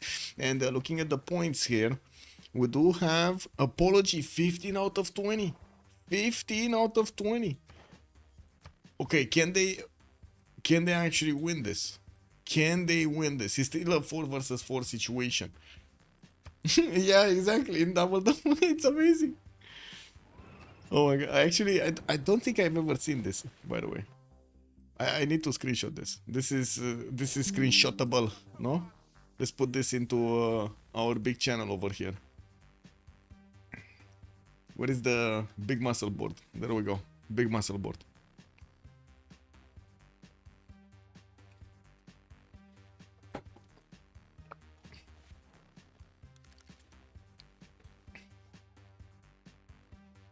Kick. Bloop, bloop, bloop. Okay, Korea is finding out about the Spanish units towards his north, and he does have fighters over there protecting the settler of England that is trying to get out of that. Also, Germany. We do have the tanks of Macedon managing to get their upgrades, and I do see, of course, the artilleries that are going to start shooting down the German cities soon. There is a supply convoy with them, and we do have a decent amount of units deployed here. It does look like people is on 2,500 military going towards the capital city of Germany and starting to take the shots on it. That's 150 defense, but it's still not going to hold to the tanks, and I'm pretty sure the artilleries are just going to smash it like Swiss cheese. We do also need to see if Chandragupta is going to get something. He's getting his research labs, and I do see some more Theatre Square festivals, so he can, first of all, add more passive culture, second of all, get those works in. We do have him trying to get more writers, more artists, and as you can see, Korea is making quite a few points of his own. We will see quite a bit of a race between them, with also Sprig managing to get that 673 passive tourism. This is quite a bit of a danger here for Chandragupta, or I should say for the entire team of the Sharks. We got Sprig 50 out of 110 tourists. He's about to get to halfway there. Well, did manage to get another musician, but yeah, music doesn't work. This Congress. We will need to see if the planes are going to manage to take down these units. Looks like the first tank of Macedon did get taken out, but yeah, quite a few units of Germany are going to suffer the consequences. We do have more fighters in the Bilkis. Seoul, Gwangju, Busan, Sangju are all working for some, and I do see he just needs to keep deploying them on the as far away on the east side as possible, so he can help out his buddy. Another 2 just got deployed with another, what, 2, 3 coming out next turn, 3 coming out next turn, and another 2 the turn thereafter. Definitely, that's going to be a big air force here. And we still didn't see him actually getting his tanks on the board, and I do want to double check what Mongolia is doing here. Looks like in the text screen, Mongolia is managing to get to combustion in barely 6 turns, while he's getting quite a few cuirassiers. He's probably going to want tanks. Now, Floppy Flonji doesn't have that much science, and looking at his text, he's going for replaceable parts, trying to get to infantries, which is definitely going to help him get the upgrades from these line. Oh, he did get to line infantries. Never mind. He did get to infantries. So he discovered replaceable parts, unfortunately. Explosives 24, Civ7 still in shambles? Yes, unfortunately, man. I'm watching these numbers every day, bro. Every day. I'm hoping it's gonna get back, but it's not getting back. 9,000 players right now, while Civ6 20 something, 20,442. Yeah. I don't know, man. Reviews still going down. Man, this is just sad, bro. This is so sad. Anyway, this congress is pretty much organizing a big music festival, but only allow deaf people in. I mean, do you know, Unfolk, there is a very famous percussionist teaching at one of the schools of music in UK that is like deaf? She's actually a teacher. It's amazing, actually. I watched one of her TED Talks, like, inspired me, like, 15 years ago or something like that, to keep going on music. Amazing, amazing. Because she was pointing out about the feeling of music, like, actually feeling, like, feeling the vibrations, feeling the difference between them, feeling where they're actually hitting and stuff like that, which is quite important, especially for percussion, right? Because you do get, like, so much stuff, and for me as a producer, it means a lot. Like, right now, I actually can start to separate the frequencies for where the resonance actually needs to go directly. I just hear it on the headphones, and I know what kind of button I need to press, then what kind of, like, sound I would need, and what I should focus on. Amazing. I don't know how. Wait a second. What was it?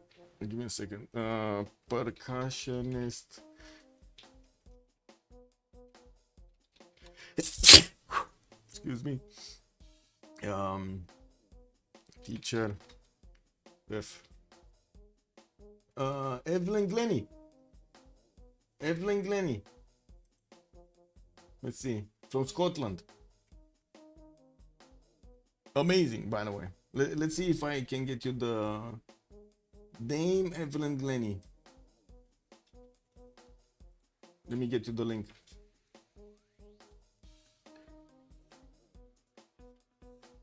Where was it? Oh, this one. How to truly listen to music. Amazing. I gotta say, this is a must watch. If you didn't see this, oh my god. Yeah, there we go.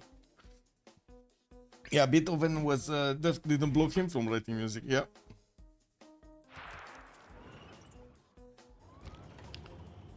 That's how it is with music.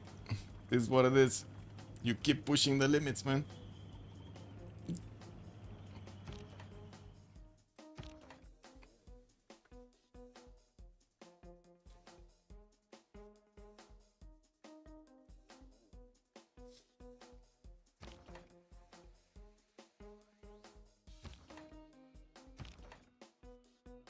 Well, we're gonna see the tank corps going against Magdeburg here. Gonna double shot them and double shot that city center. And by the looks of it, they just left Munich out to be. We do have a few tanks and an artillery army that is still gonna take these cities down, and they're gonna slowly move towards Korea. The problem is the Korean planes are out, and every turn at least one of these tanks is going down. We do have reinforcement line from Macedon still pumping out units from his side. At this point, he's getting tank armies out from his city centers and moving them over the front line, while I do see Malmi still trying to get his combustion in 4. He is also trying to get as many of these cuirassiers. Doesn't have enough production to get them caught up directly, and as you can see, it takes him quite a bit of time to actually get those going. We do have jet fighters upgraded from Korea. These are gonna smash through the tanks very quickly. Like, this is not gonna be fun for the tanks. Triple shotting the tank cores of Macedon is not gonna be easy for Macedon to actually upkeep these tanks to keep going against Korea. We do have also Sprig about to get his environmentalism, allowing him to get more tourism. He's right now on 783. He's probably gonna pop over 1,000 after he's gonna get environmentalism next turn. 58 out of 118 points on Sprig to get the culture victory. We do have also Mongolia getting some of these settlers towards the western side. The broadcast centers coming up in Busan, and some of these fighters are still deployed towards the north. Doesn't seem like there's any unit there that is, well, you know, slowing these settlers down from actually getting their spots. And I do notice that Germany did manage to get a safety settle over here. It's just about England actually managing to get another safety settle. Come on, settle the sugar, man. Settle the sugar. Well, I guess this is too late anyway. He's not gonna get any more gold from actually trading with Germany, because Germany's dying. He's gonna lose his cities. That's a bit unfortunate. I do see Apologies also getting his totalitarianism soon in 410s, trying to get this massive wave of theater squares. I think actually he lost his industrial zone. This is his industrial zone, no? It's burning. Yeah, everything is burning, and none of these cities are actually getting production right now. So he did manage to jump up to 679. He does have 546 science, 280 culture only, while these theater squares are not going to be that big. He does have like +1s over here. This is going to be a +3, +5 actually in the city of Calcutta. I didn't see the entertainment complex. And while he's gonna get another wave of research labs from his other cities, we're going to need to see if he's gonna manage to actually get to pad those numbers enough so he can defend the culture victory. I do have to say he's gonna need like 700 culture if he actually wants to successfully defend the Sprig, and these numbers are not there yet. 278 is not there yet. I don't see Sprig managing to get that much faith. He does have only 235 in the bank, and even if he does have enough for rock bands, he doesn't really have where to play them. We do have like Terracotta Army maybe somewhere, no? Oh no, Terracotta Army actually got built in Macedon's territory. It didn't get built here in Mongolia. Mongolia has a total of 0 wonders. Maybe some campuses, sure, but 0 wonders. And Germany is not going to be a question, right? There's nothing that can happen here. Okay, more gold being extracted from the lands of Germany. We do need to see the Sprig's jet fighters starting to attack. They did not, or they did? They did. They actually did. Where are the other two? Did they? Wait. Oh. Wait, he deployed 3 fighters against 2 cavs? Okay. And people just disconnect. Wasn't that the host? Oh no, it was Mam the host, I believe. But I think he dragged everybody, so we're just gonna need to reconnect. That's unfortunate.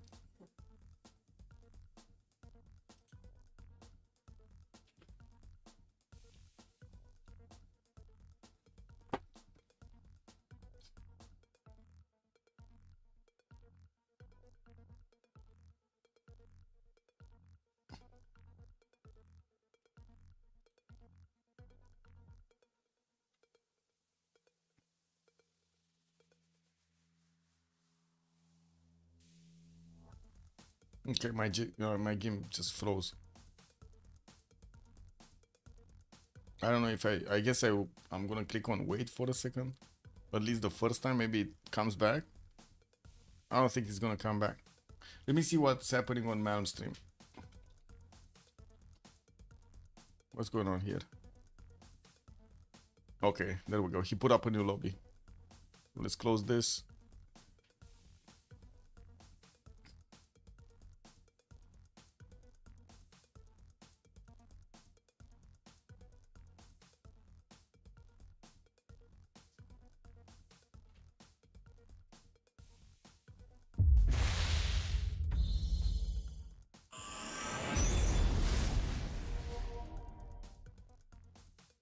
Pirakshish. Pirakshish.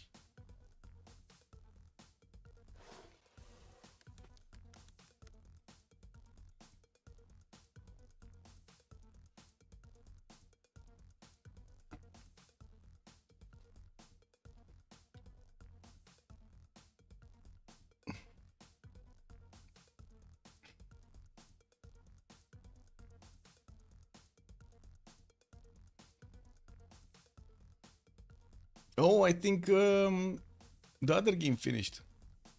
What was it? Uly's going against Golden Age? Oh, yeah. Uly's going against Golden Age. Looks like they finished the other game. What happened there? Does anybody know who won? We might actually see the report soon. Let me actually get to see. Are they doing the report? They did. No, they didn't. It was looking for a victory for La Grand Barrière de Fromage against looking for DShark. I think this is the one for the staying or not staying, right? In the first division, I believe. How do you call these? The matchups for the ties, basically. Relegation, advancement, and relegation, I believe. I gotta say, before I actually heard the word relegation spoken by Maniac, I never heard it before. Never heard it before. Never read it, never. Maybe I read it, but I don't think so. What happened? We had one of the players drop, so we had to relobby. Actually, one of the players dropped and took the whole lobby with him, basically. So we're just reconnecting. Relegation. Yeah.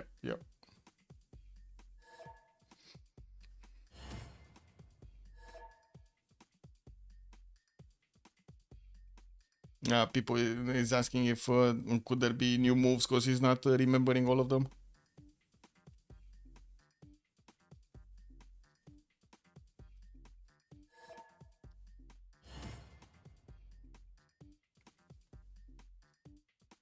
Dropping for higher division to lower, relegation, promoting from lower to higher. Yes, yes. Promotion, ascension. Ooh, ascension. Ooh. That brings up some ancient vibes, no? No, Muslims? Ancient vibes over there.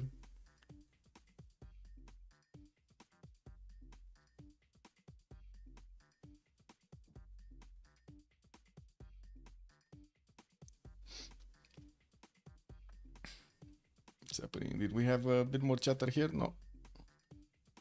Man, where are the memes, man?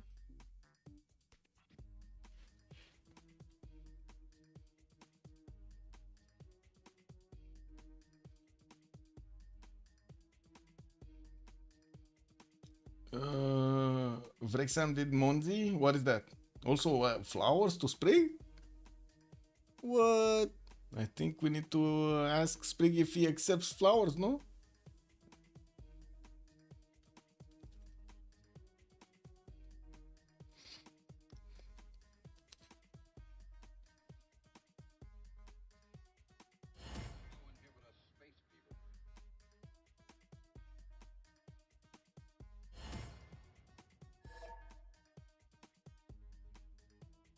Okay, ma'am said Tirits did say we.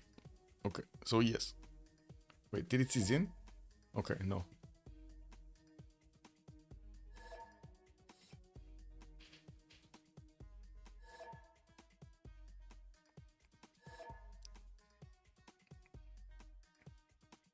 Okay, he's checking his files.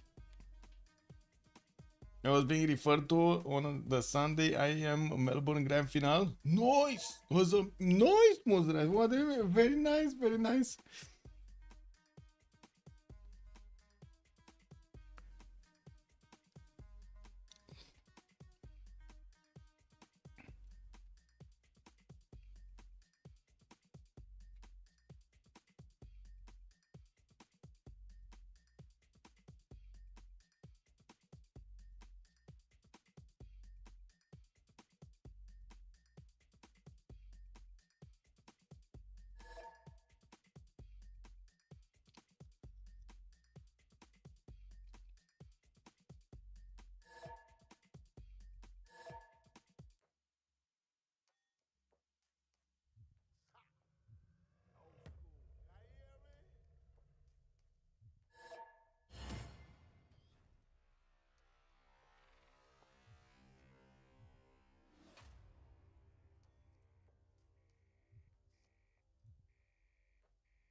Brexham FC. Give me a sec.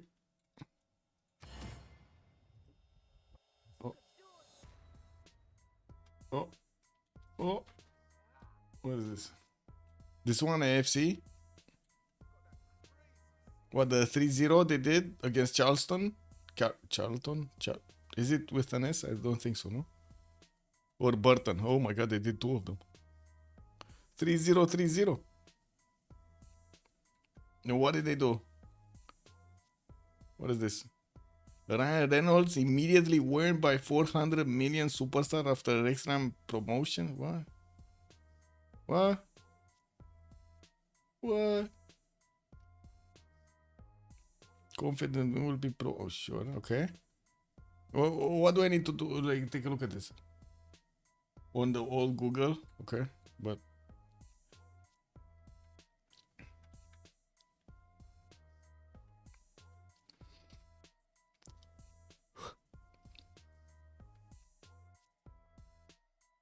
Wrexham to keep the party going. Wait a second. I want to see this. Keep the party going. Yeah, I don't want to see your ads. I'm sorry. I'm not going to see it. Decline everything. No, no. Just get your own. Oh my god. These sites are just in your face.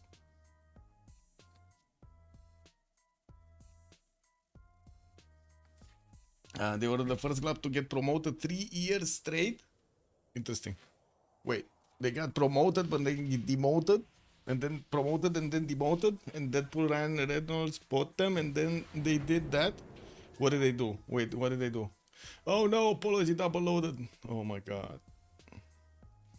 That's unfortunate. What did they do? Wait. Ugh. This one, the mirror US. Is this one gonna hit me also? More options, reject all. Let's see. No thanks. There's been issued a cheeky expletive filed warning about by none other than music megastar Ed Sheeran. Who cares about that guy?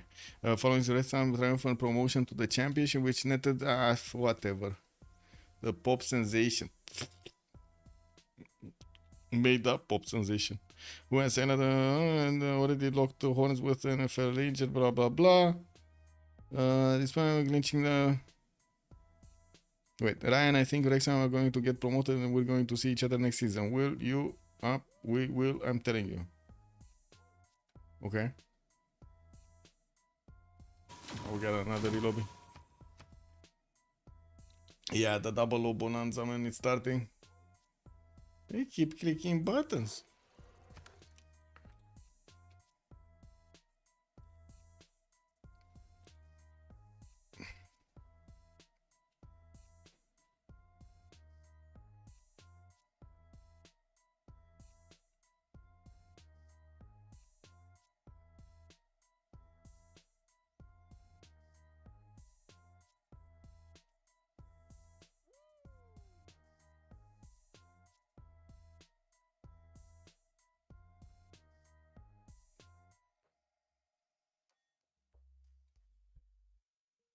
They bought the club for 2.5 mil. It is now worth 300 mil. I mean, it is what it is, no? Very nice. That's a big high rolling bet over there, no, Sandorius? Easy peasy. They bought it like 5 years ago. Well, yeah, multiply.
Okay, just waiting to get back into the lobby. I mean, get back into the game.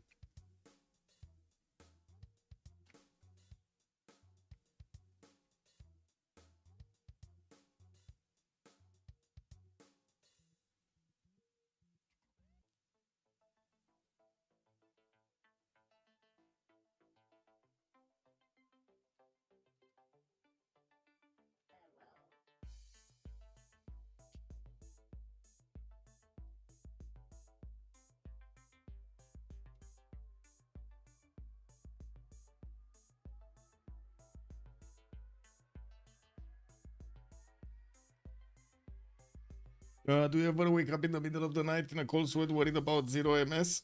No, not really. Actually, I sleep like a baby. But yeah, I have other reasons to wake up at night and be worried about. There's not the zero MS. Definitely not the zero MS.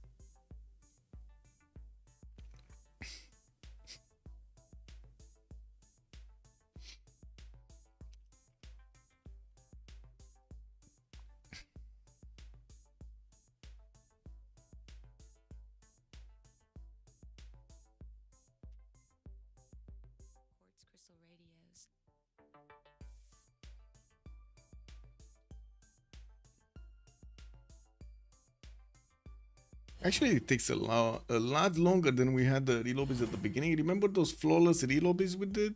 Those were beautiful. I don't know what happened with this lobby. I don't think anybody has 0 MS. I guess we're just going to wait. Let it flow, as I like to say. Let it flow.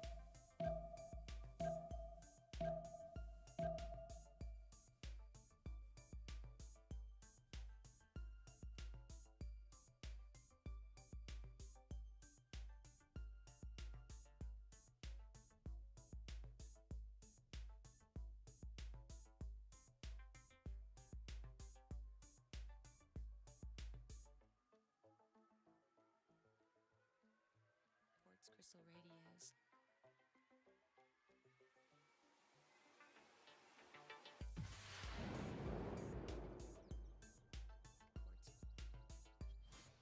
Yes! This time around, we got it. I lie? Okay. Wow. Getting called out like that, man. Anyway, now we got back. Oh my god, no. He did it again.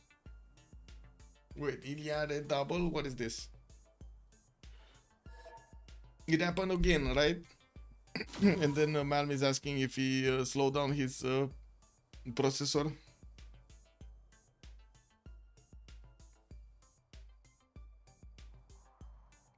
That is such a funny word, by ralentir.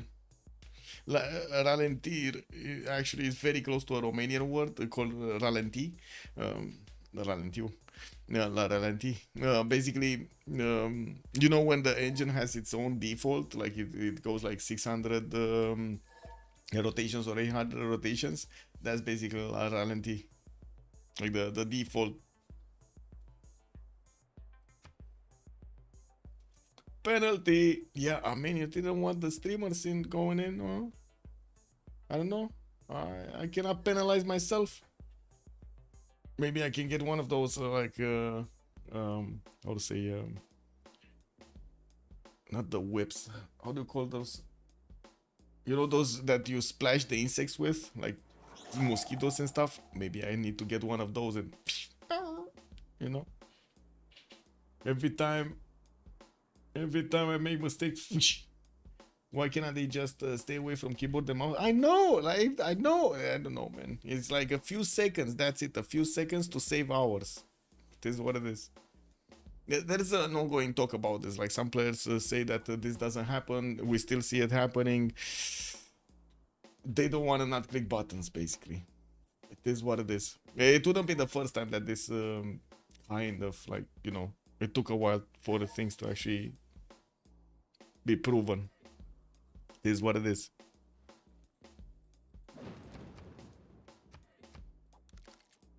The continuous double loading should be counted as a Civ sin. Yes, Apology gets a Civ sin.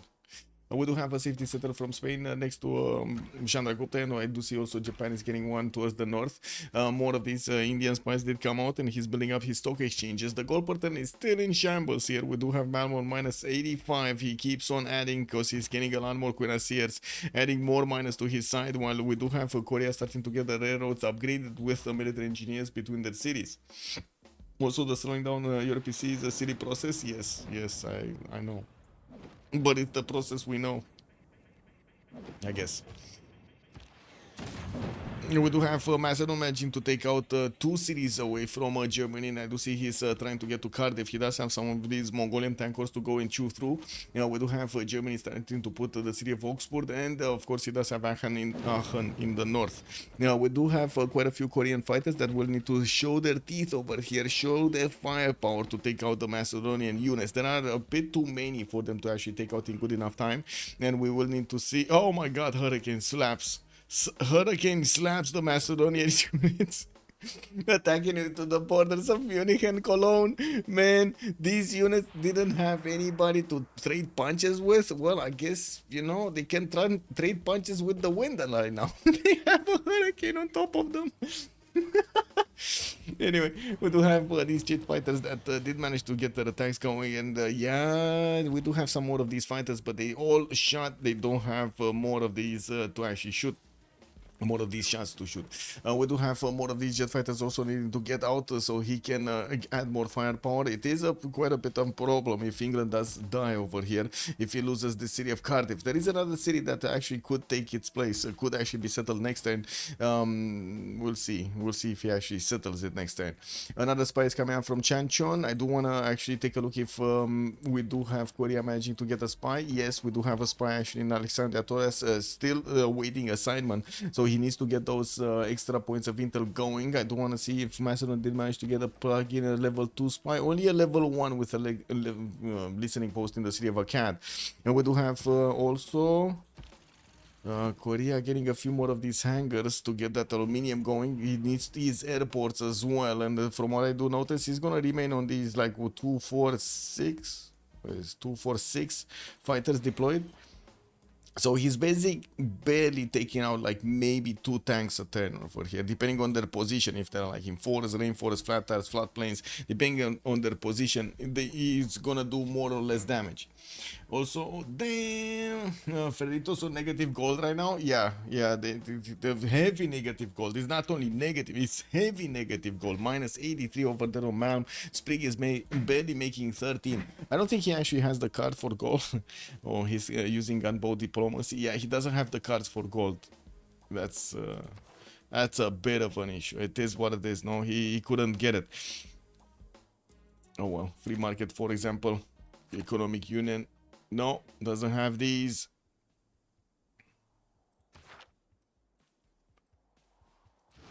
Alhambra Green Building Gongju. That's gonna be an extra card for him to use. We do have Fascism Legacy probably activated. He does have the extra +5 on his side, and he can actually get the deep democratic one also. Apology did manage to jump up to 604 science and 345 culture. From what I do notice, still not actually showing his teeth here. 345 culture is gonna help him defend a little bit better against the Sejong. We do have already 952 tourism passive from Sejong, managing to get to the halfway point with just his passive, 61 out of 122. I gotta say, this is quite rare. We haven't seen this in quite some time to actually get to the passive tourism so high that he will manage to get to the halfway point. Usually when you do pass the halfway point, things start to be a lot faster. We're gonna need to see if Apology is gonna manage to counteract that, and I do have to say they kind of saved themselves not allowing the music works to actually get the tourism. We do have James Watt also as an engineer being picked up by Korea. I do see Alvar Alto is gonna be the next one. We do have John Rockefeller as a merchant, and it doesn't seem like there's that important one here. More of these Korean fighters are getting upgraded into jet fighters, and from what I do notice, Macedon is trying to get next to them. Wait, he already shot with all of them? No, just one. Or it did get to promote that one, I think. These ones didn't shoot. This one didn't upgrade. So he can definitely take out a tank. I think he's more thinking about which tank he's gonna take out. I think he can take out 2 tanks though. Like attack with a fighter on each one here, and then attack with a jet fighter on this one, couple with the other fighter and take it down. Then attack with this. More smelly coming in. More perfume coming in. Oh no. Oh my god. What is this next wave of perfume coming? Man, there's somebody somewhere downstairs over there just messing with me. That's in my house. Someone is just like from half an hour on every hour. He or she is just. Oh yeah, let's distract Michael while he's streaming and commenting strategy games, because that's what we need to do. Yes, make him think of perfumes. Kick W. Oh.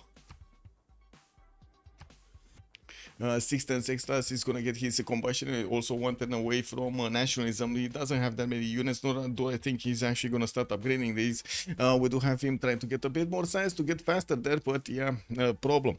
Campus research projects also coming in from Apology, gonna get a few more theater square festivals for the writers and artists, and from what I do notice, well, he's gonna get there. He's gonna get there. He has 150 out of 210 points for Jane Austen. El Greco as the artist, does look like he's also halfway around there. 117 points out of 210.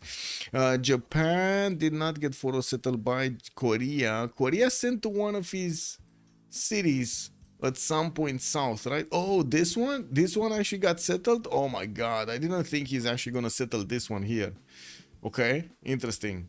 Honestly, I was thinking he's gonna settle it here so he can nuke his opponent. Can you imagine if he would have had nukes? But no, never mind. He's GDRs. He's getting GDRs. 4 tons GDRs coming up from Seoul. 4 tons GDRs, 5 tons GDRs, 3 tons GDRs, 4 tons GDRs, 6 tons GDRs, 7 tons. Oh my god, I remember that whole talk over there actually made me remember another song. The P lovers. 2000 on Sejong, so as long as they don't buy, they're fine. Oh my god, does anybody remember the P lovers song? Let's see who's gonna figure that one out. Ooh, Korea did actually get a GDR already in Gwangju. How did this happen? And we do have one of the German cities getting taken out here, one of the last remaining 3 of them. We're going to need to see, there we go, the tanker getting taken out by the GDR, taking its place on that aerodrome. And Korea getting that culture. 74 out of 126. There we go. He just got like 13. Wait. Oh yeah, Cardiff is gonna be taken out, but Birmingham did manage to be placed down, so that's fine. That is totally fine. It's fine. GDR time finally. Yeah. I mean, to be honest, right now with the GDRs, all of these tanks of Macedon are basically just, you know, pillaging some stuff here. He's gonna take out Cardiff. That's not gonna be an issue. We do have another settler moving towards the westerns. Oh no. Macedon Night Corps. Macedon Night Corps. Sorry, Helicopter Corps trying to get through. Yeah, I mean, the Korean jet fighter is not going to do enough damage to one-shot it. And from what I do notice, Ritoxa just said, okay, it's finally time to put down the city of Bristol. And he's going to get it down. Apologies also finishing his fascism. Went into it. Combined arms coming up next turn. Now we do have Japan managing to settle a city in between them, and they might actually get some trade routes in between there. Tokugawa definitely not a fan of actually getting the externals going, but what can he do? No, they need the gold. We do have the moment actually is still quite a bit of a messing gold per turn on the side of FDLV, with man still losing a lot per turn. Ooh. Man is in trouble. He's getting combustion next turn, but look at the Japanese infantries. Man, these guys are out for fighting. There aren't that many cuirassiers that man can actually upgrade from, and from what I do notice, he has a lot of these Japanese infantry corps coming towards him. A lot of them. Level 2 spy also over there. While Korea is busy somewhere else, we might actually need to see Mongolia getting a safety settle of his own towards the north. Or maybe the game is just going to end by then, since we do have such a great tourism coming out from Sejong. 1,012 points by the looks of it, while he's definitely defending himself against Macedon's tanks, especially with his GDRs that are coming around. We're going to need to see if England is going to be totally overwhelmed here. I still think he's going to keep the city of Birmingham alive over there. There are quite a few fighters here deployed by Korea in the north, and it doesn't seem like there are that many units that are coming through. Oh, Mongolia does have a safety settle. Look at the safety settle. He's ready. He knew this is gonna happen. He was ready for it. I do also notice Apology did jump up to 479 culture turn, and we do need to see how much he's gonna add on the defense. 77 out of 139 points is still looking strong. Apology just desync, and well, it is Chandragupta, so you know he's not gonna lose that much. Nuclear fission coming up in 2 turns. He's not worrying, so it's fine. We do need to see Sprig managing to get to take down these tanks, and you do see he's using his fighters and jet fighters to do the initial damage, while the GDR is just gonna shoot from afar. Another GDR coming out from Seoul next turn, while I'm pretty sure the next ones are gonna soon follow up. We're gonna need to see if he's gonna want to follow this technology with something more destructive. And I'm thinking bombs, tic-tacis. I don't think so, right? He got the GDRs. He's just gonna go and do the GDR attack. And wait, is Macedon just retreating right now? Oh, he is retreating. So they did liberate actually the city of Cardiff. Looking at the score tab, FDLV does have quite a significant amount of Diplo points here. We're about to get to the halfway point into this World Congress session, while we do have people on 100, Apology 59, Extasa 132, Flop is also 118. On the other side, Ritoxa 349, Malm 220, Sprig is on 6, while Tidis is 283.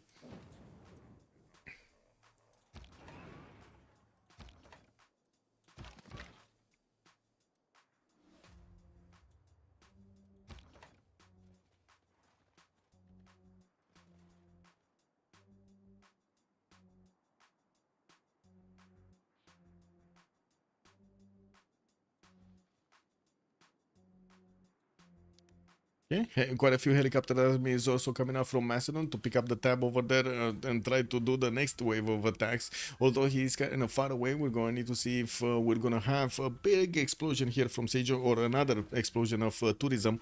Sprig would definitely need another probably 500 points if he actually wants to get it in a good enough time. With the music turned off, that is going to be a bit of a problem. We do have the GDS that are going to smash through the defenses of Macedon, and we will need to see if Korea is going to want to switch up a little bit what he's doing. He did manage to get a few of these, quite a few actually, of these ski resorts in his territory whenever he has mountains, and well, it looks like he's getting that tourism going. 1272. Wait a second, he's changing his cards, guys. He's changing his cards for the tourism. Got the Heritage Museum 5-year plan, okay. Is he getting some gold? No. Amenities contain, okay. Okay, so this is the only card actually. This the sports media, okay, sure, but the heritage tourism is actually getting all of those extras. Digital democracy also activated here for Sprig. Okay, let's see the change. 77 out of 139 last turn, and we're rolling into the new turn. We just need somebody to actually resync or something. Probably people. Or no, apology. Oh, he disconnected again? Fira și șapo. Oh. Oh. You know, like the R2D2 sound when he's how do you call it? When he's disappointed. I think Spring gonna be at level 2 GDR next turn. Yeah.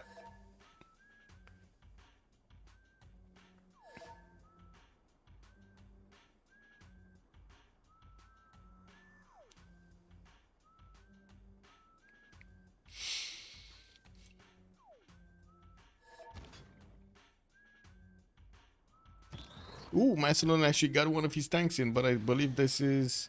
Ooh, he's gonna pillage the planes. He's gonna pillage the planes. He got in with the tankers at the last second. Change host? Yeah, they're talking about giving the host to Sprig. Yeah.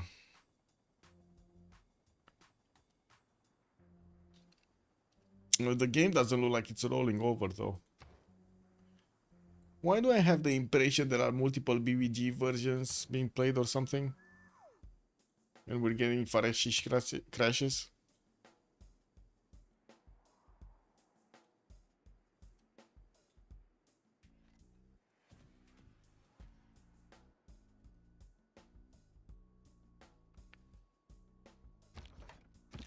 Okay, Mongolia did manage to upgrade his tanks. His infantry corps do look deadly, and I'm pretty sure he's gonna start losing cities. He does have a few tankers that will need to show up on the front line, definitely stronger to withstand the infantry attacks, but not enough of them, and not strong enough. That's a problem. Not strong enough army, I should say.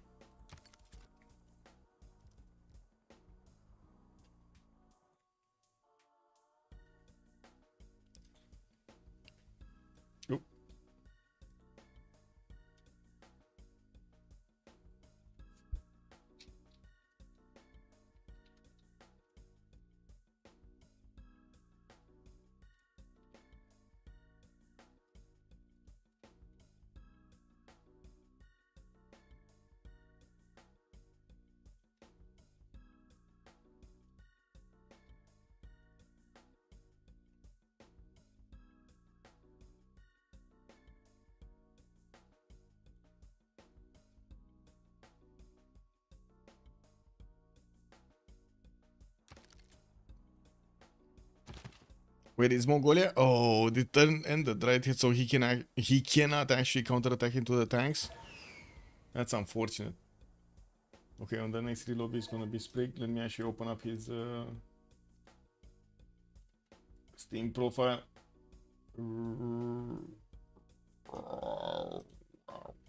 Okay, there we go. Still getting attacked by Smell.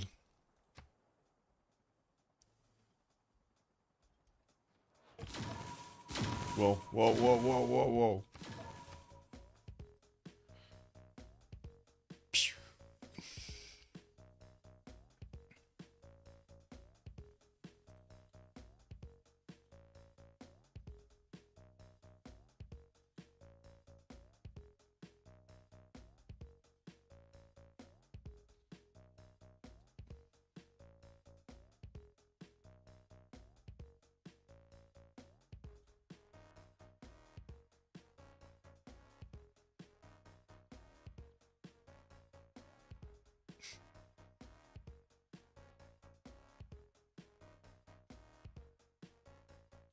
I don't see him putting up the lobby though.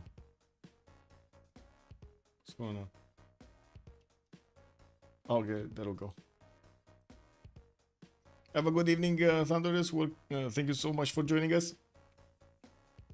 It's time for the hockey playoffs. Oh, have a good one. The Mighty Ducks are playing?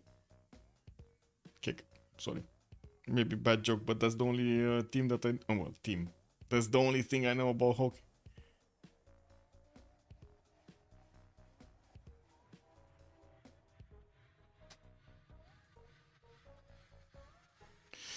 Okay. Let me go to the bathroom.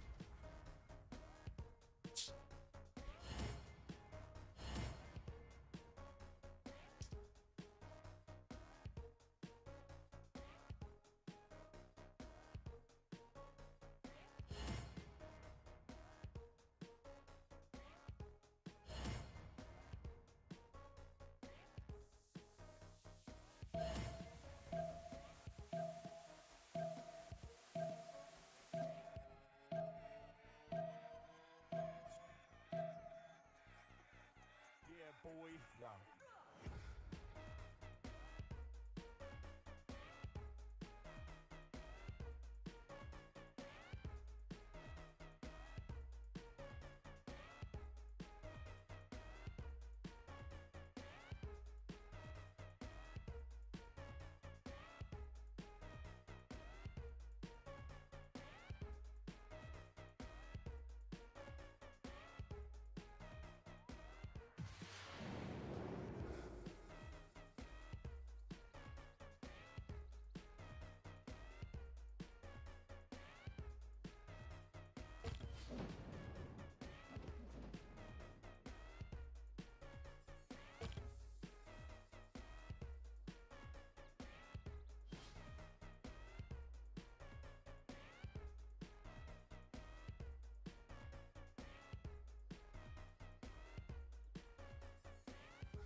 Got in the game.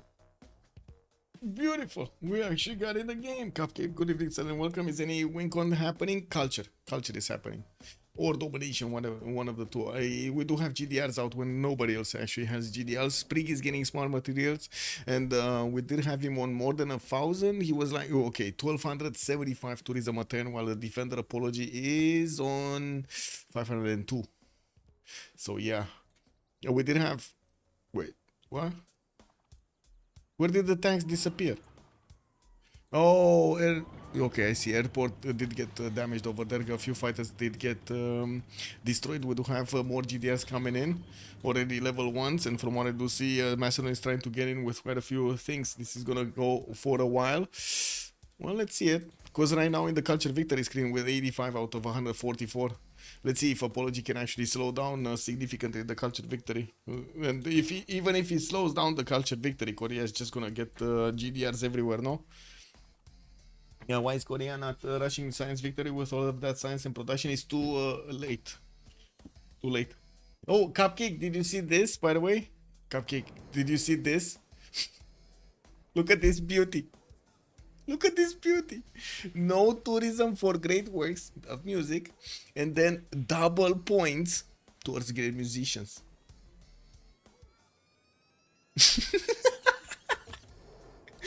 Amazing, no? It's a beauty. It's a beauty. Okay, well, GDRs are starting to take the shots down on Macedon. Looks like that city that got placed over there got also wiped off, clean the map here. I think one of the helicopters actually died. The Macedonian helicopter that got out from his journal got taken out. We do have Mongolia sending his settle towards the north. Yes, we do have England already with Birmingham trying to get the walls up in the north here. And it doesn't look like anybody's actually going to smash that city anytime soon. Getting musicians, just flexing. Yeah, well, we do have two musicians that are waiting to actually get their works in with GDRs coming around everywhere. I would imagine if we don't have actually DSharks managing to win the game in the next 12 turns, in the next World Congress basically, it's probably gonna be Sprig managing to get the victory on the culture. We do need to see if he's going to manage to add a few more points in the meantime, and how many of these domestic tourists are going to get added to the defense here in just a few turns. I'm pretty sure in a few turns we're going to figure it out. Apology was making quite a few projects. He's getting the National History Museum, tries to get as many slots in as possible in his capital. And from what I do see, of course, that's also where Mocha is getting to supercharge all of that culture. 15% culture generated in the city. Beautiful. And we got a few more entertainment complex, and I gotta say he's not actually placing them next to his theater square so he can get the extra adjacency bonus. Repairing his coal power plants in the city of Calcutta, getting more armories in, and I do see him working on theater square festivals from quite a few cities. Got a few helicopters also being sent towards the east. He's trying to discover what's going on, while Korea is keeping his fighters out on the western side quite far away. It doesn't seem like at the moment India is going to manage to get through quickly. Also, Sprig is minus 60 on culture victory since 15 turns, so no real progression from him. Minus 60, okay. Okay, sure. I would say there is some progression, but it's not that much. Let's see. 92 out of 149. Well, let's see how quickly he can get the next ones. Tanks from Macedon going into the borders of Mongolia, while we do have all of the infantry attack of Japan going against Mongolia. The new tanks did manage to get out, and they're trying to put themselves in the front of these Japanese infantry corps. We do have Axus still building another one, and it looks like the Keshe corps are trying to do the damage against the infantries, but they're not doing much. 63 damage is definitely not going to eat through the plus 100 strength of the Japanese infantries. And you do see Malm is trying to actually cut up his units just as they're getting hit by the Japanese units. It doesn't seem like he did manage to, well, it does seem like he did manage to save that tank core. Is this field cannon core gonna do enough? No, it's not. We do have the new tanks that are gonna need to get through, and Korea is sending at least one GDR towards the southwest to save out his body there. With another 1, 2, 3, 4, 5, 6, 7, 8 GDRs in the build queues. I'm pretty sure Sprig is gonna have quite a good time. He did drop a bit in tourism, 1140. Maybe he did lose a card or something, or switched about, because yeah, that's a bit less tourism. A bit less tourism.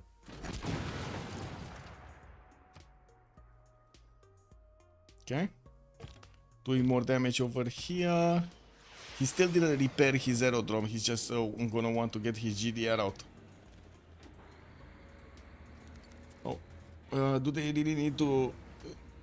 I don't know if they need another Congress after this one. So the Diplo victory is 15 out of 20, 16 out of 20 actually for Apology. He just needs 4 points in the next World Congress. That's what I mean for the next Congress. It's 16-20 for Chandragupta, and this would be magical. Like, can you imagine if he does manage to get the win, the Diplo victory here? This is gonna be like insane. We do have a decent amount of Diplo favor banked up on TD 643, while I do see Malmis on 242. On the other side, the Sharks are barely getting 400, 500, 450, 500 points in between them. Definitely a lot less than FDLV at this point, but they don't need all of the options, right? They do need the last one plus another one. And I think there is a chance. There is a bit of a chance. He gets post points from the trees. How to liberate though? Yeah, that's the question. Let's see if he does have other liberations. I don't think there are. Wait, Nazca? No? They should liberate Nazca. Why aren't they liberating Nazca? Why are all these helicopters going somewhere else? Shouldn't they go into Nazca? Still World Cities though. And no bomber. We do have Korea sending his GDR over there to protect it. One of his GDRs, and getting the military engineers to also build up those railroads to make it faster. While we do have quite an army from India, it is probably sent towards the city of Birmingham on Aachen. If they do manage to take out a player from the game, and this is what he's aiming for, they will bring it down to a 4 versus 3, making it impossible for FDLV to actually get the win on the Congress. And we're gonna need to see if Sprig Tourism is actually gonna get higher here. 99 out of 162 points. Yeah, 63 points away from getting the victory. Not close enough. You don't think deploy is happening this Congress? Okay. GDR on the other hand can pick up a lot of liberates. Yes, he can if he has cities to liberate though. They don't really have cities to liberate.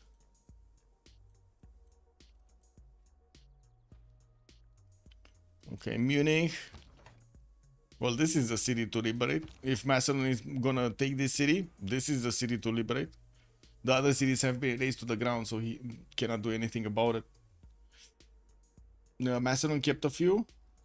Oh, these. Right, Manchester, London, Sheffield. Yeah, he did. No GDR is deployed there, though. There is a pathway, I gotta say, there are Macedonian military engineers that are building up pathways directly to those cities. No, they're gonna get him here. Mohenio Daro also. Mohenio Daro is also liberatable. We'll see the next GDRs where they are going. 3 of them are coming out next. 4 of them are actually coming out next time.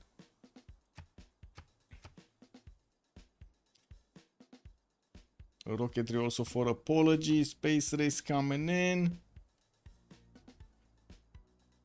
Quite a few theater square festivals to put the culture. He did get to 670, 700 cultures. I think that's the magical number to actually defend here. I did actually mention this like 10 turns ago or 5 turns ago. If he doesn't manage to get to 700, he's not going to get to defend. Looks like he did manage to get there. Sprig will not be far from future civic, so he'll make favors to deny the diplo for other congress if we go this far, so it's probably down to the military. Yeah, but we do have only like 7 turns to go, right? 9 turns to go actually. Until he's gonna get, because that's the biggest thing, right? Until he's gonna get his tourism from the great museums, then it's gonna explode. Like, that's the big danger here. They got extremely lucky with this congress, managing to get the tourism off from all the music slots of Korea, who did manage to get a lot of them, right? He has, just in his capital, look at this, he has Apadana, he has the broadcast center, he has Bolshoi theater over here.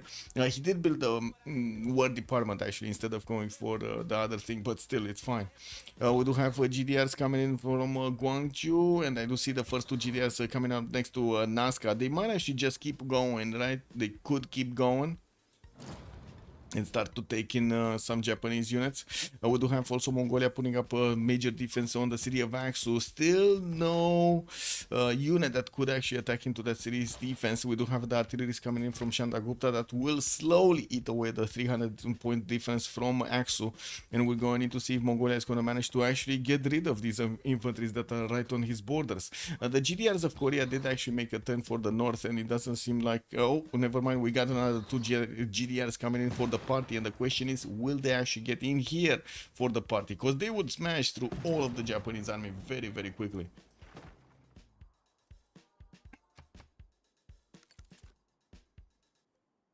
The smell stopped. Okay, now is my time. I'm sorry. Chat said no. I'm gonna do it. I'm gonna do it. I'm gonna do it. Smell attack.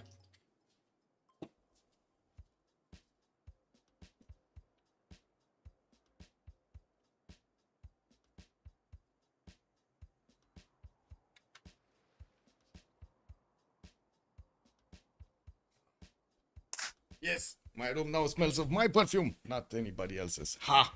Okay. Perfect.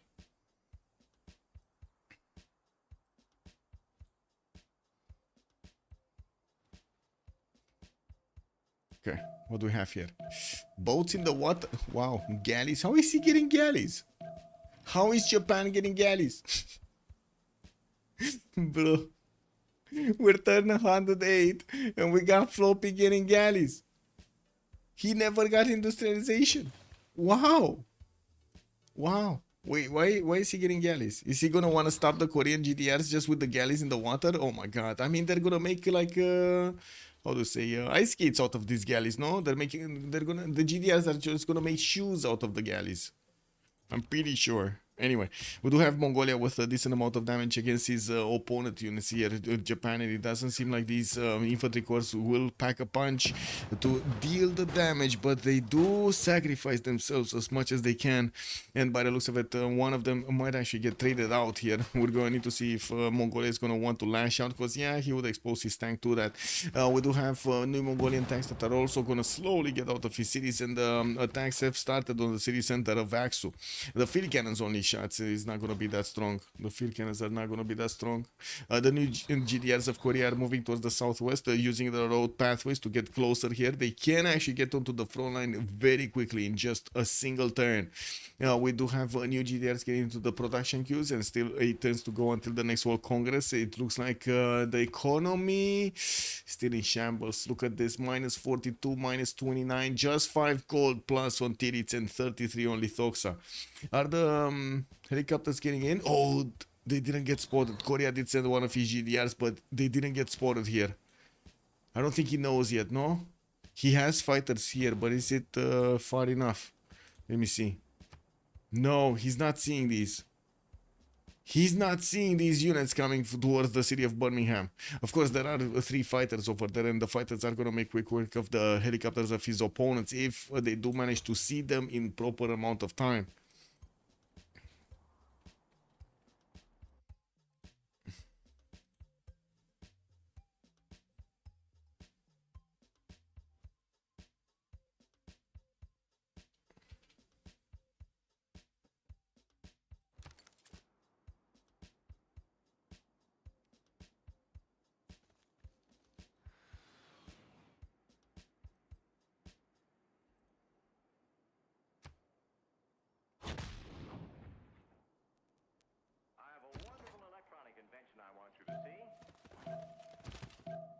Well, looks like GDS from Korea are moving east, trying to get down on that aerodrome. We didn't actually see what Macedon has been building in his territory. It looks like a lot of helicopter armies are coming in from his encampments, coming out of his cities, and will start moving towards the western side. Still has a decently sized army in the city of Barcelona, and we do see he's gonna get attacked by these by this GDR. He can just walk over on that airstrip and keep it for himself. By the looks of it, we do need to also take a look if the GDRs have arrived here. No, they did not. Where are the GDRs? Taking Fukuoka. Oh my god. Okay, he's going through Korea's territory. Going towards India soon. Got it. So Sprig is lashing out. We got 5 GDRs already on the front line with military engineers connecting the pathways from his capital towards the west. He did manage to spot out the Indian helicopters and send more units towards there, while Mongolia did place down Ulaanbaatar. That is still going to be a mid shield for Birmingham. We do have Korea putting a unit, I do see 3 fighters and 2 units around the city of Birmingham, making it significantly harder for these helicopters to actually get in and start shooting down the city center. Level 3 GDRs, another one moving north, and I'm pretty sure the new ones are also, at least another one from the new ones is gonna go north there. We're also gonna need to see if anything happened here. 933 tourism, so Sprig actually lost his tourism per turn, 110 out of 194. Looks like Apology is managing to successfully defend this.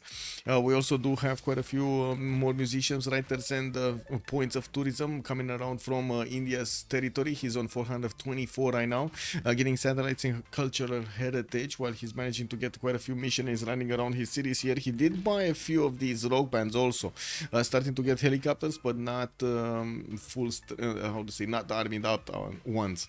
Calcutta is going to try to get a spaceport out, and from what I do notice, he's 135 production points. He's definitely not gonna get the space victory anytime soon, and I think what Korea is gonna want to do here is just domination. I think he's gonna want to dominate, right? He's gonna want to take Tokyo as the capital city. He's gonna want to take Calcutta, and there isn't much that at the moment India can actually do. India does have 300 faith in the bank, but he spent quite a bit of it on units, and from what I do see, he doesn't even have that many. Yeah, he doesn't have units. There are just no units here, and there is also a railroad that is gonna connect these cities like Tokyo and Calcutta. Wait, wasn't it Panna? Sorry, Panna. Panna was the capital city. Pana is 111 points of production. Do we have cities moving here? Looks like a GDR is moving to take down the Macedonian units next to the city of Munich, which hasn't been actually picked up by his opponent, by Macedon, because it could be liberated and it's very close to the front line. We do also need to see if the city of Madrid is going to be taken out by those GDRs. At the moment, I do see a few of these helicopters from helicopter armies coming up from people are going towards the cities of Germany. The safety settles over here. It does seem like the Korean GDRs are just gonna have a ball of a time over here taking out the helicopters. 2 helicopters just died from apology.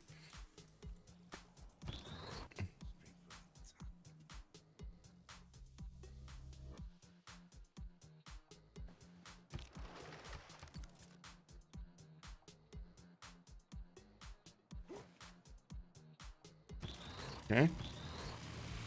Is he just gonna keep taking cities? Well, 2 shining cities is the way to go, what can I say? Especially when Japan doesn't actually have units. It's 1 artillery down.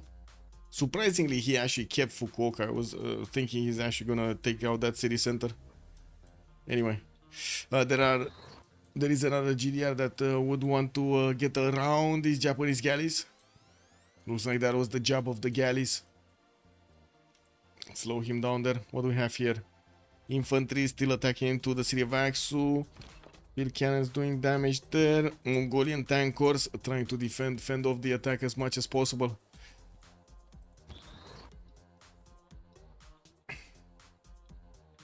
Spring probably chose to switch around his cards, right? Yeah, took off the extra tourism cards and put on as much economy as possible.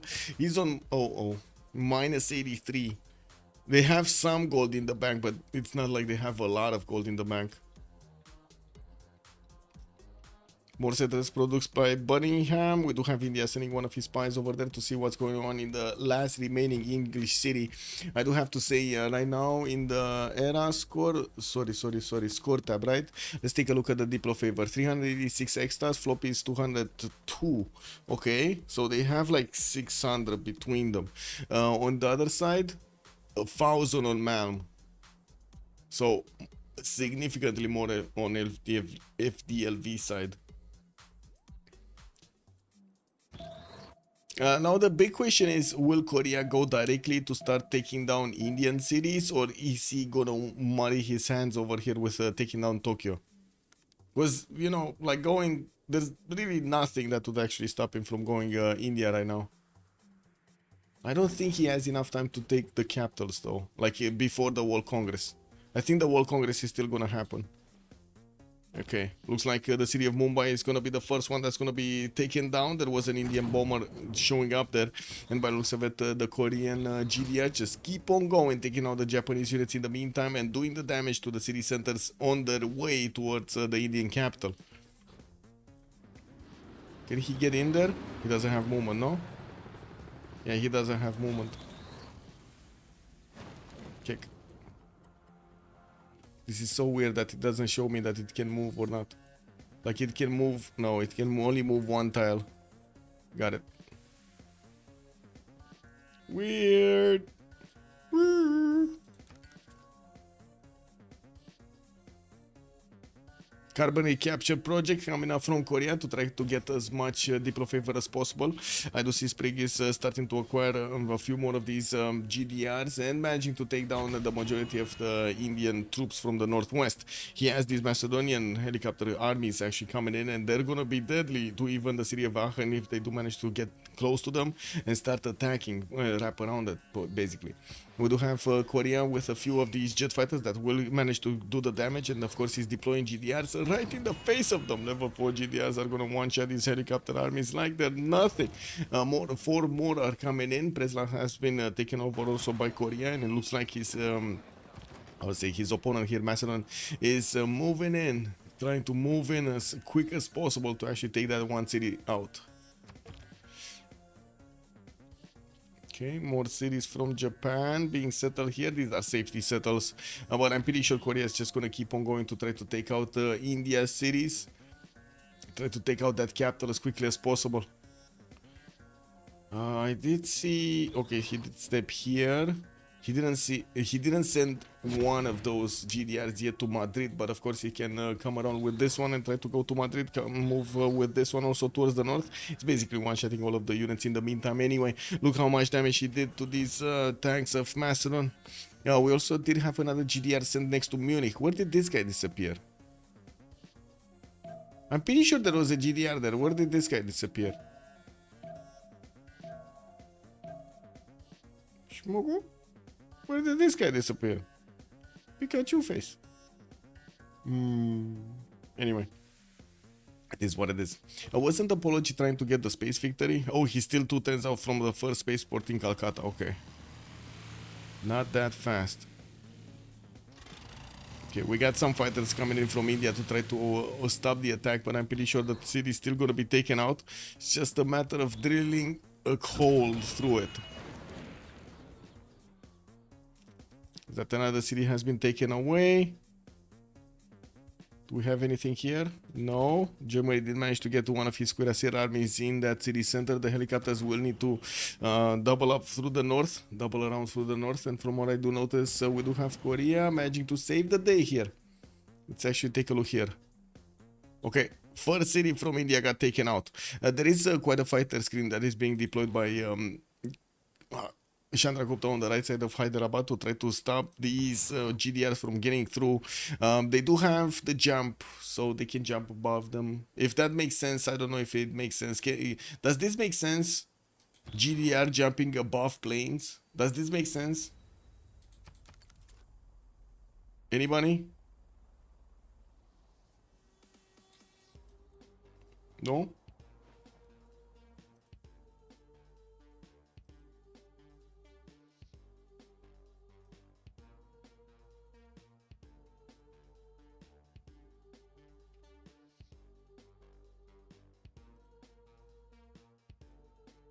I guess it does not. No, I'm just saying. Does not make sense. A second. Checking settings. Double checking health of stuff.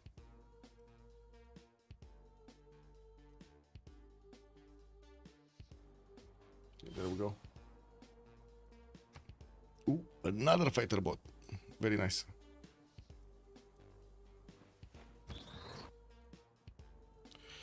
They float on the ocean. Anything is possible. Not wrong. Not wrong. Yeah, anything is possible, man. In this game, anything is possible. I totally agree. Apology getting his telecommunication in Tutan globalization, but I didn't see any nuclear submarines getting out anywhere, nor the Tic Tac is. We do have more of these Korean GDRs on the way towards the Chandraguptan borders. While I do notice on the right side, he didn't send more. He just has the one actually in the side of Barcelona. I think he just wants to totally overwhelm his opponent over here. Apology, knowing that this is their win condition basically. We do have another 3 turns for the World Congress to happen, and I do see another city from Tokugawa has been taken down. Another city from India has been taken down, and then we still have 4 of the GDRs available with movement points. Are they gonna start jumping though? Are they gonna start jumping? No, they don't care. They're just going for the city of Agra, taking it down. Boom! Another city goes down. How much did Apology lose? Like 100 cultural turn or something? 100 something cultural turn? Oh my god. Actually, no. Tourism, he didn't lose that much. 467 actually. 467. 3 cities down. His spaceport is finishing next and trying to get helicopters, but not that much production. 600 points of production here. Trying to even plug in Victor in Hyderabad, but to be honest, that series 2 shots in any case. Now the question, will FDLV all shift enter the Congress? Oh my god. Oh, if that happens, man. Let's go! 200 minus 204 GPT. Yeah. I mean, basically it's like 3 turns worth of gold in their coffers right now. They need to give everything to Sprig. They do need to get some pillages going. Well, I guess they don't have time for pillages. Do they have time for? I don't think they have time for pillages. And there are these Macedonian helicopter corps that are trying to get in, and it looks like the Korean GDRs are keeping them out there. They are getting one shot from afar, and from what I do notice, Macedon still didn't want to take the city of Munich. Now we do have Axu still alive. The tanks of Mongolia did manage to push out the Japanese units. Doesn't seem like he actually had help over here. All of these Japanese infantry corps actually died to Mongolia's units. Well, he has garrison commander, military alliance, combat general, the flanking, everything on his side. More GDS moving, and look how far they can actually go. Look at this, man. He can actually go here somewhere. He can actually get here. This is incredible. How far these GDRs are going. Yeah, this is amazing. Time to put the gold farming guard. Yes. Farm the gold. Oh, McDonald had a farm. Yeah. And on that farm he had a sprig. Yeah. Oh my god, no. I'm getting tired. Not good, guys. Not good.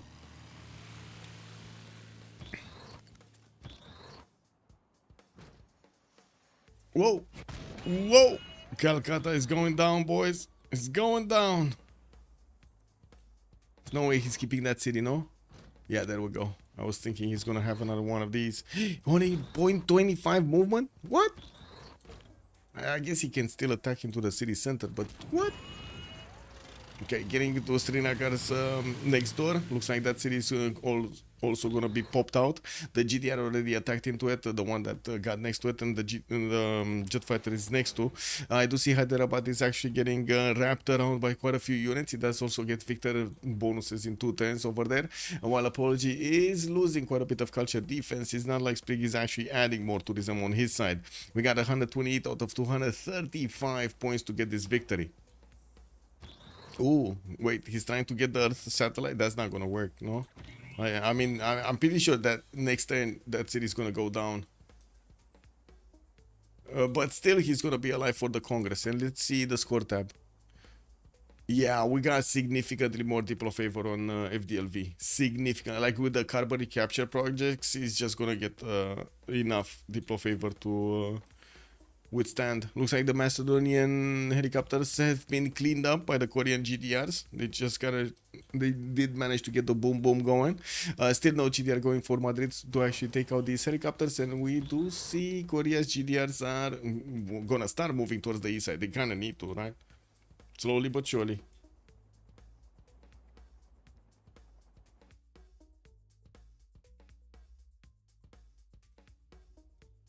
There we go. Gonna need to click off some things that I have here. There we go. Nice.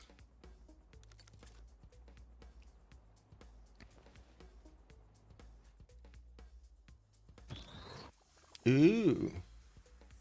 Korea finally moved this GDR towards the borders of Macedon. Uh-huh.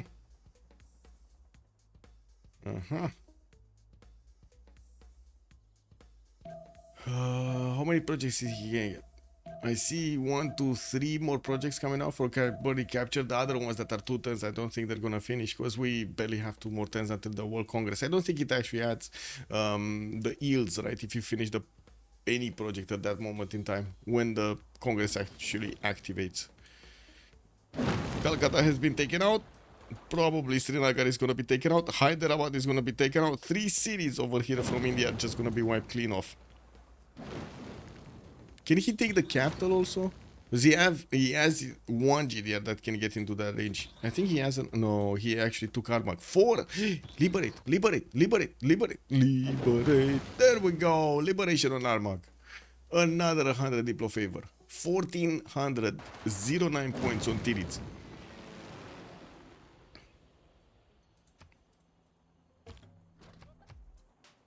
And Panna, the capital city of India, is being taken out.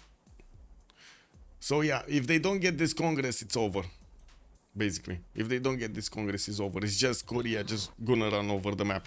Sprig still has 72 techs above apologies 64. Well, I guess he got closer with 2 techs. He was 13 techs more, actually 5 techs. He was like 13 techs difference between him and Sprig during the mid game. Right now it looks like it's only 8 techs. He managed to close the gap, not by much though.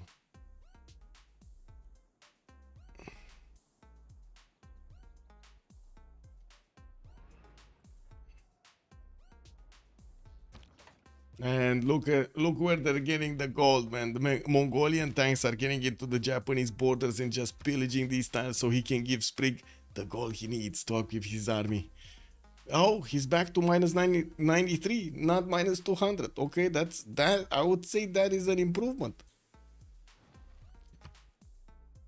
Okay, they're starting to split.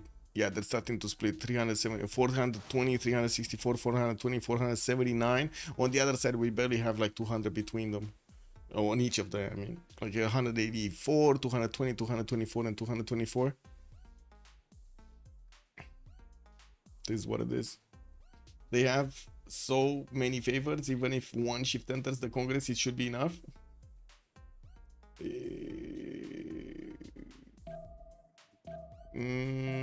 Don't think so. But anyway, let's see what happens in the Congress. Oh, I need to go B. Forest.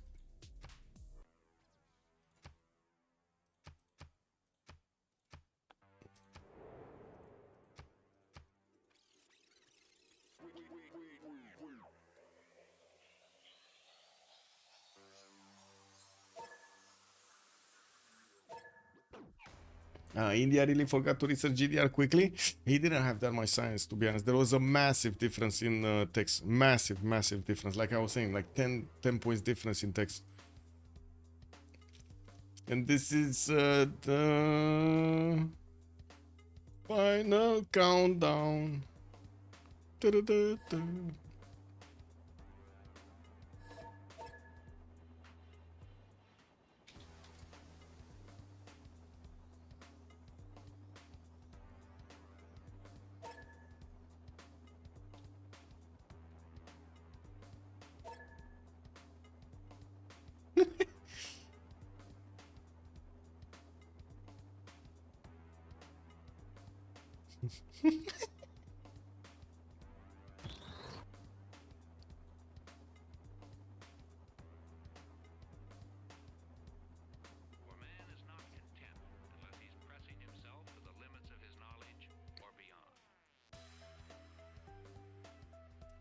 Well,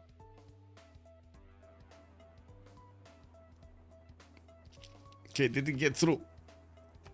It did not. It actually lost points. 14 out of 20, and that's it. Stop it. Capital City of Pana. GG right there. No Diplo victory today for the Sharks. FDLB with Korea leading the pack over here. So kind of a slow start over there, but we did manage to see him catch up and destroy everybody on the map. We had Sprig over here managing to get so much advantage in the science tree from Korea, not to mention culture. He was about to win the culture before Chandragupta started actually slowing him down. I'm going to send you to our NC stream so you can actually pick up the post-game chat in English, sorry, in French, because it is a French team. And I kind of need to go to sleep and get to work on the CWC stuff. Thank you so much for joining. Much appreciated also for the follows and the subs. I do hope you enjoyed your time with me tonight. I do also hope you enjoyed the new song, and let me know if I should actually release it. Have a great one, and don't forget to actually like and subscribe over there on YouTube. See you next time. Bye.